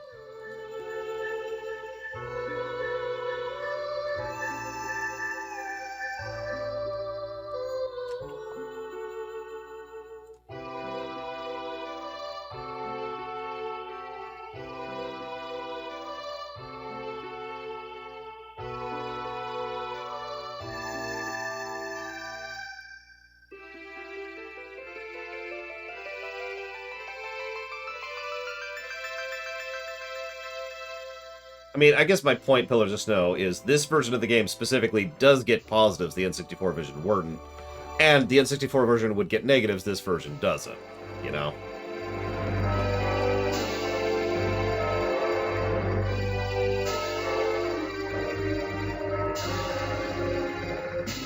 And there goes Navi into, well, more like leading up to the next game.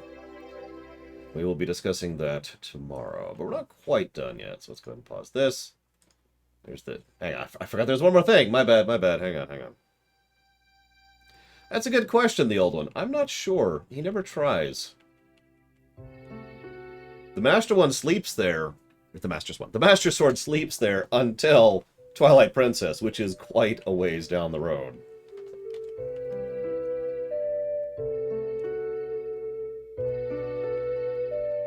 And this directly leads to the origins of Twilight Princess right here. Hey, so Ganondorf's gonna take over the kingdom. Could you, like, do something about that?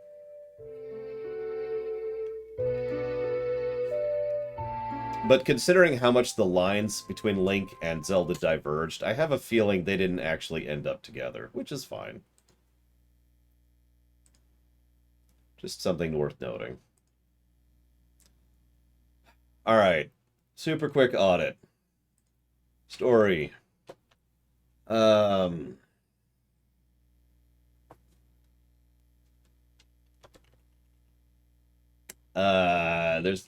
think we've covered all this. I'm just going through really quick. Dialogue doodads.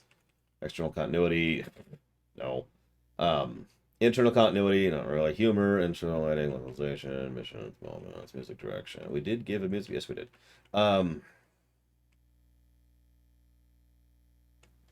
Wait, what?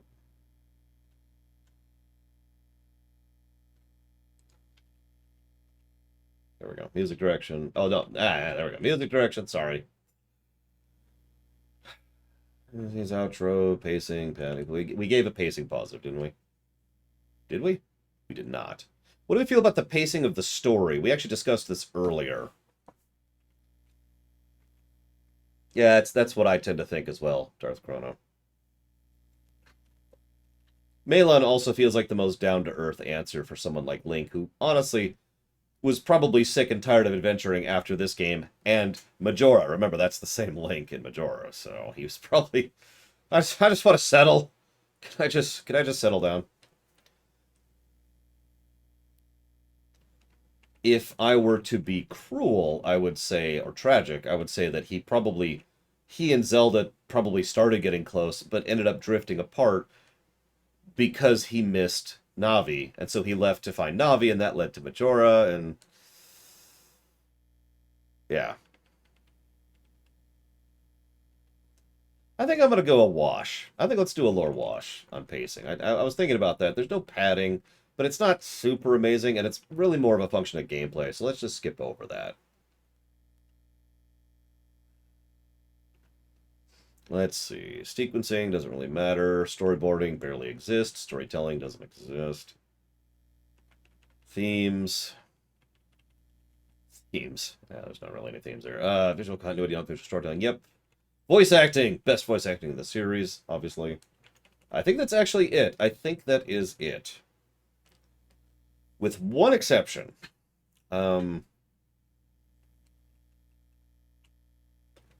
Do any of the temples really jump out at you for individually being effectively an atmospheric story positive, for just being legit, right? Now, we've already given one to the Forest Temple for obvious reasons, and we've actually already given one to the Shadow Temple for obvious reasons. So, what are we thinking? And thank you, Darkwai, very much, as always. I do still appreciate, even though GDQ probably deserves it better than me. Much appreciate. Where did you want to put that one, Darkwai?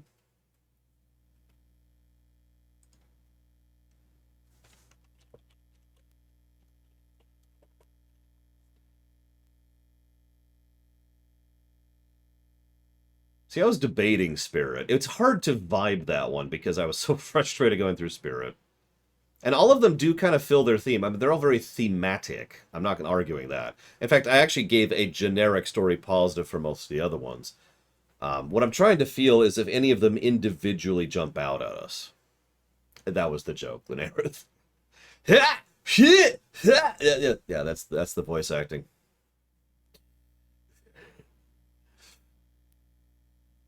Hmm.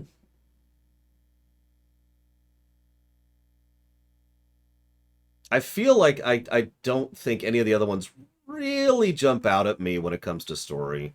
Maybe Spirit. Maybe Spirit. I don't know. Hmm.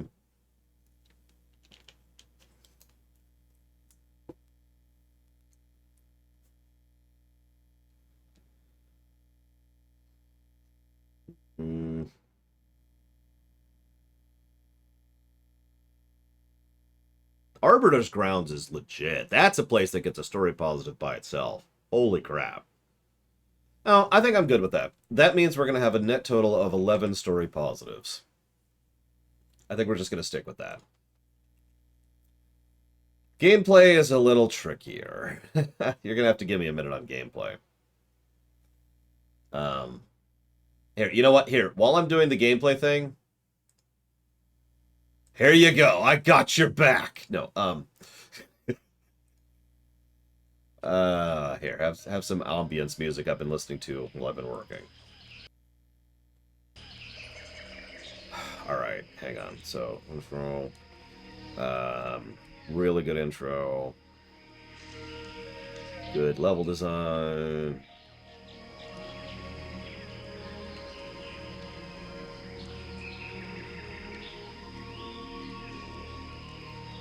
Just all the level pluses. Several level negatives, because, damn it, Master Quest. Whatever. Oh no, the gameplay is certainly serviceable. There are issues, and I do have complaints, and I am giving negatives, but it's still a damn good game. Alright. So, what do we feel? Did I already do that? I did. Not. Yep, I did. Never mind. Never mind. So make your argument, Ross. Why Twinrova? What do you got for me? Yes, story positive for not having a character that sucks. Absolutely. In fact, 20 story positives for that.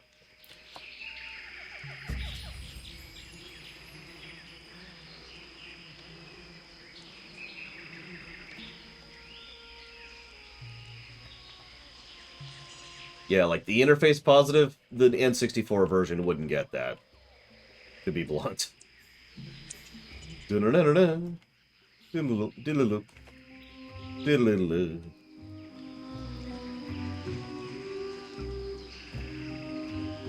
I mean, she is super hot and cold. And I mean, what more could you want from that, right? I guess they, whatever.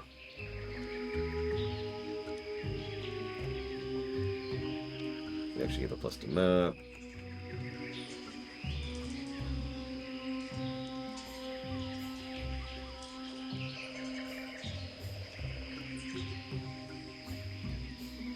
I wish there was a way to automate this. What's that meme from, Goofy Movie? Alright, Darkrai. I mean, I do want to review that. I need to review that terrible, terrible game.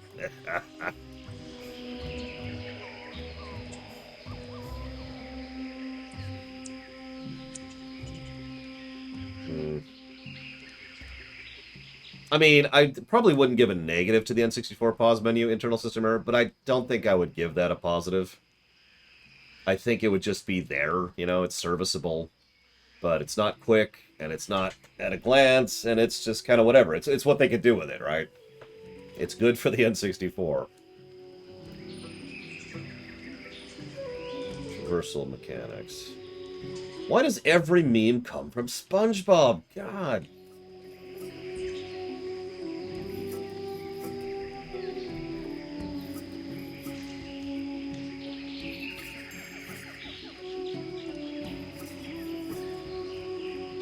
Don't answer that question.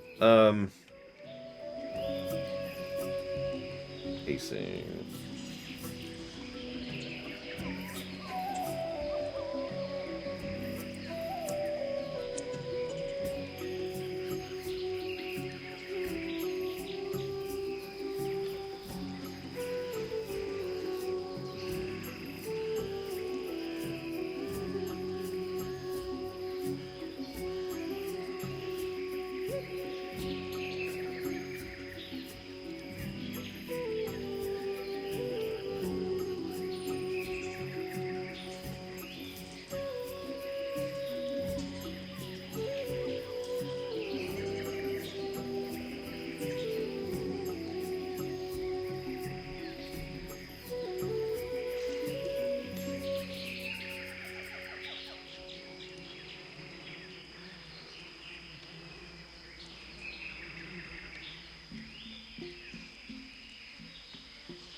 Excuse me.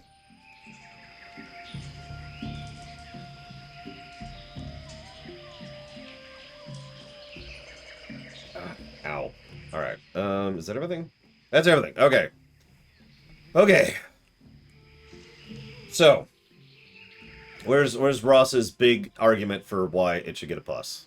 Other than the fact that they're hot.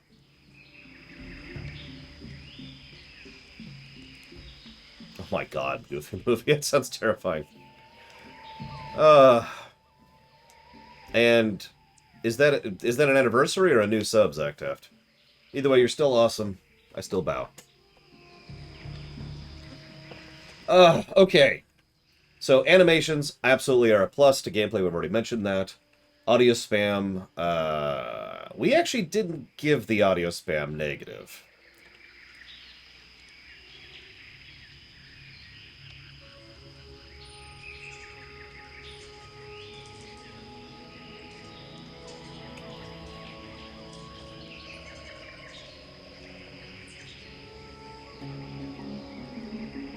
Thoughts? Like, I've been debating this for a bit. That's why we haven't actually given that negative yet.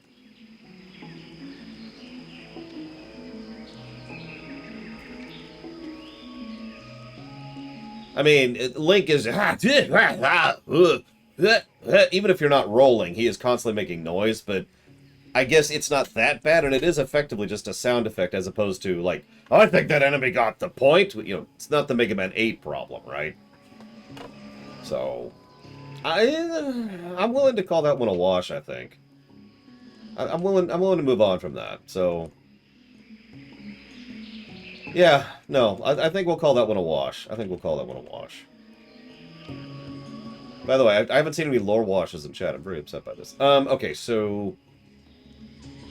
let's see here. Bosses. I still haven't heard Ross's argument for bosses. Bugs, builds, combos, built-in cheats. Exactly. Thank you. Thank you. I finally replaced the wash emote. I was curious what it looked like in action. Alright, so... camera we gave a -2. There's no co-op. Controls we gave several positives to, because it controls really nice in the 3DS. Core combat we gave a positive. Skip forward a little bit here. Difficulty curve. Okay, so obviously the Master Quest doesn't really have a difficulty curve to speak of, but let's think about the vanilla game for a second, right? So Deku Tree is turbo tutorial land, but extremely well designed. So it's very easy, and it's designed to introduce you to the concept of this is a video game, right? As we've talked about several times, Nintendo's awesome about that. So that starts pretty easy. Dodongo's Cavern is a step up, but it's still a pretty easy dungeon. And then Jabu Jabu is probably our first insight into what the dungeon design is actually going to be like. Skip forward a little bit, and Forest Temple is a noticeable jump up. But Forest Temple, Fire Temple, Forest Temple, Fire Temple is a pretty smooth line. Water Temple's a separate problem. And then we move on to Shadow Temple, which is reasonably well designed in pure gameplay terms in the vanilla version. And then Spirit Temple, and then the Trials, and then Ganon's Tower. You got it, Zactaft. Thank you. Again, Marvel Ultimate Alliance 3.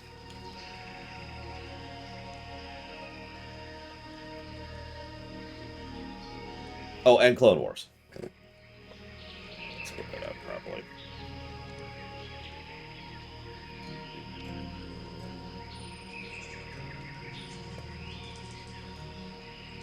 I don't know. What are we feeling? What are we feeling?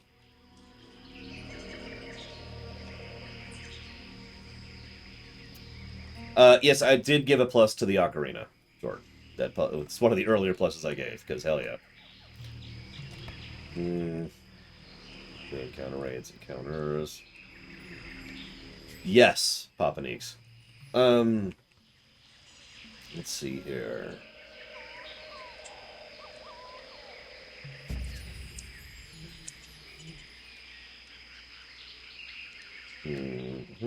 Just looking at my notes here. Alright, yeah, nope, I feel it. Difficulty curve positive. So, I kind of want to give a negative to guidance and flow of exploration, but at the same time, I'm not sure. What are we thinking? Let me give the positive first, before I forget.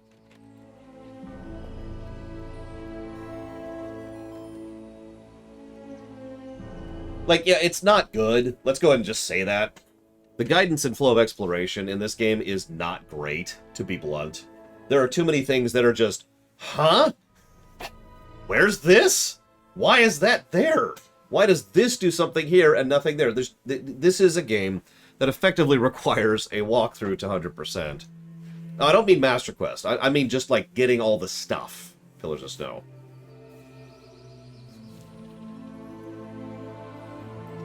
Because most Zelda games have, well, they're not Metroids, but they're at least usually a wash when it comes to this is over here, right? Anyways, thank you, Papaneeks. I will put that down for Diablo 3. Absolutely.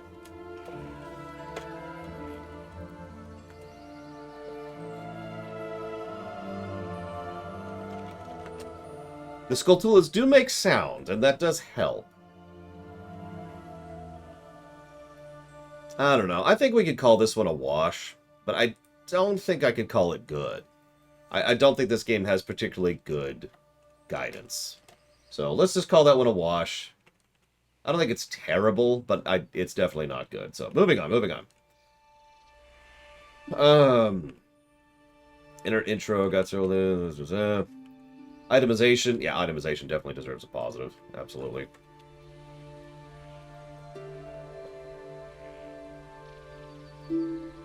So, there's no level scaling. There's none of that. There's none of that. I'm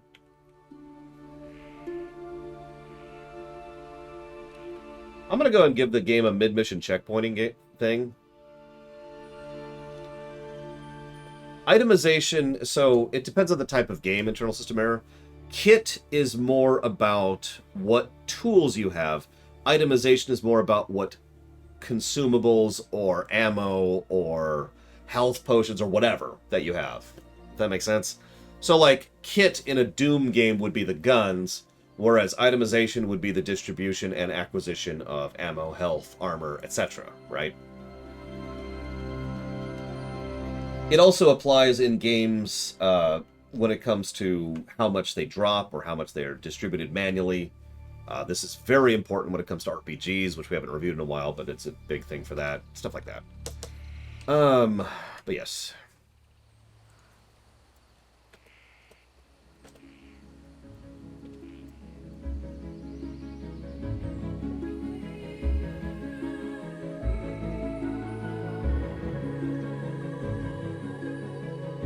Alright, scooching forward a little bit here.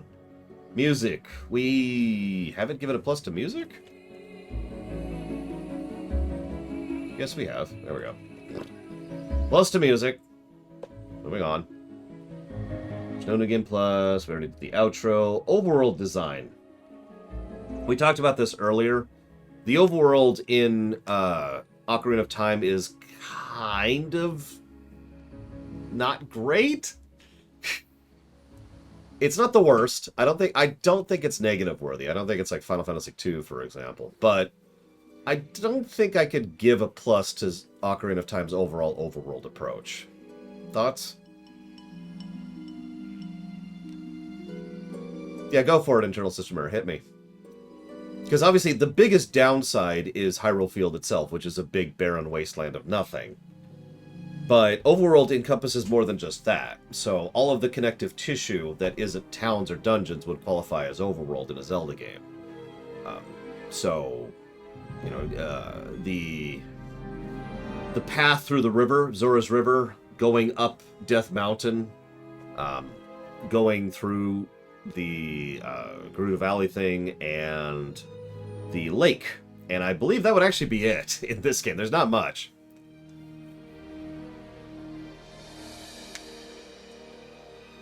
Oh, speaking of which, switch forward a little bit. I'll make sure I remember that. Yeah, I mean, I like good fast travel, but in an ideal world, fast travel shouldn't be mandatory to enjoy the game, you know? There should be something that's enjoyable about just going through the game. In an ideal, in an optimal situation. Laundry syndrome. Well, internal system error is giving that argument. How, I mean, this is a dumb question, but do we think this game is replayable? Alright, ignore the fact that I'm going to be replaying this off camera to finish this review.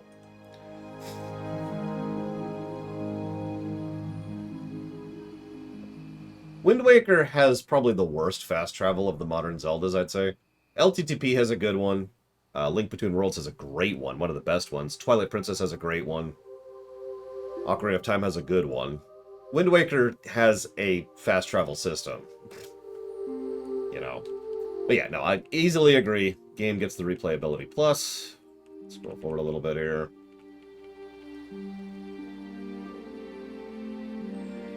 Yeah, no, even without the nostalgia, I think this game is quite replayable. I mean that. I don't think it gets more than one positive, though. I think it just gets the replayable positive. I don't think the game does anything to really encourage replayability other than just gathering all the stuff, you know?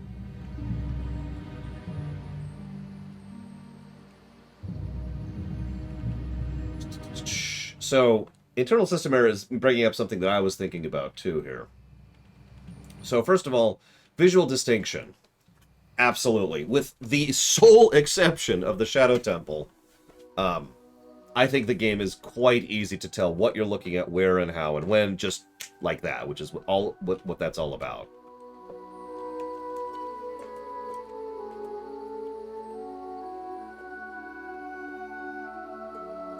And this brings me to what Internal System Arrow is bringing up. Visual continuity. I think this game actually has legitimately excellent visual continuity when it comes to navigation. So from a gameplay axis, for those of you who never heard us talk about that, visual continuity from a gameplay purpose is all about either making sure you always know where you are in relation to where you were, or giving you landmarks so you can always center yourself pretty much no matter where you're at. So I think this game deserves a positive for that kind of navigation aid in, as Internal System Error says, landmarking and general layout and design.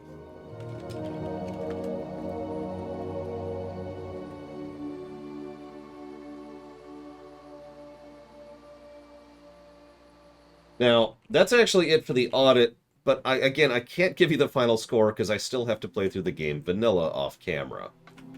What I will tell you right now is that at the moment we're at plus 11 to story, and the story's not changing. The vanilla is completely the same, so that's locked in. Plus 11 to story, and at the moment 19 to gameplay. Now that's probably going to change because we need to gauge the dungeons. I do also need to figure out how our time is because that's going to affect the final score. But otherwise, that's actually kind of it. Tomorrow, oh god, I'm tired. Tomorrow at 9 a.m. What is tomorrow? Tomorrow's a Thursday, right? Tomorrow at 9 a.m. Eastern Standard Time, we will go ahead and start up Majora's Mask, and we will be using a freaking walkthrough right out the gate because Majora's Mask. But I do hope you'll be there. I'm actually really looking forward to it myself. Otherwise, I will see you all next time.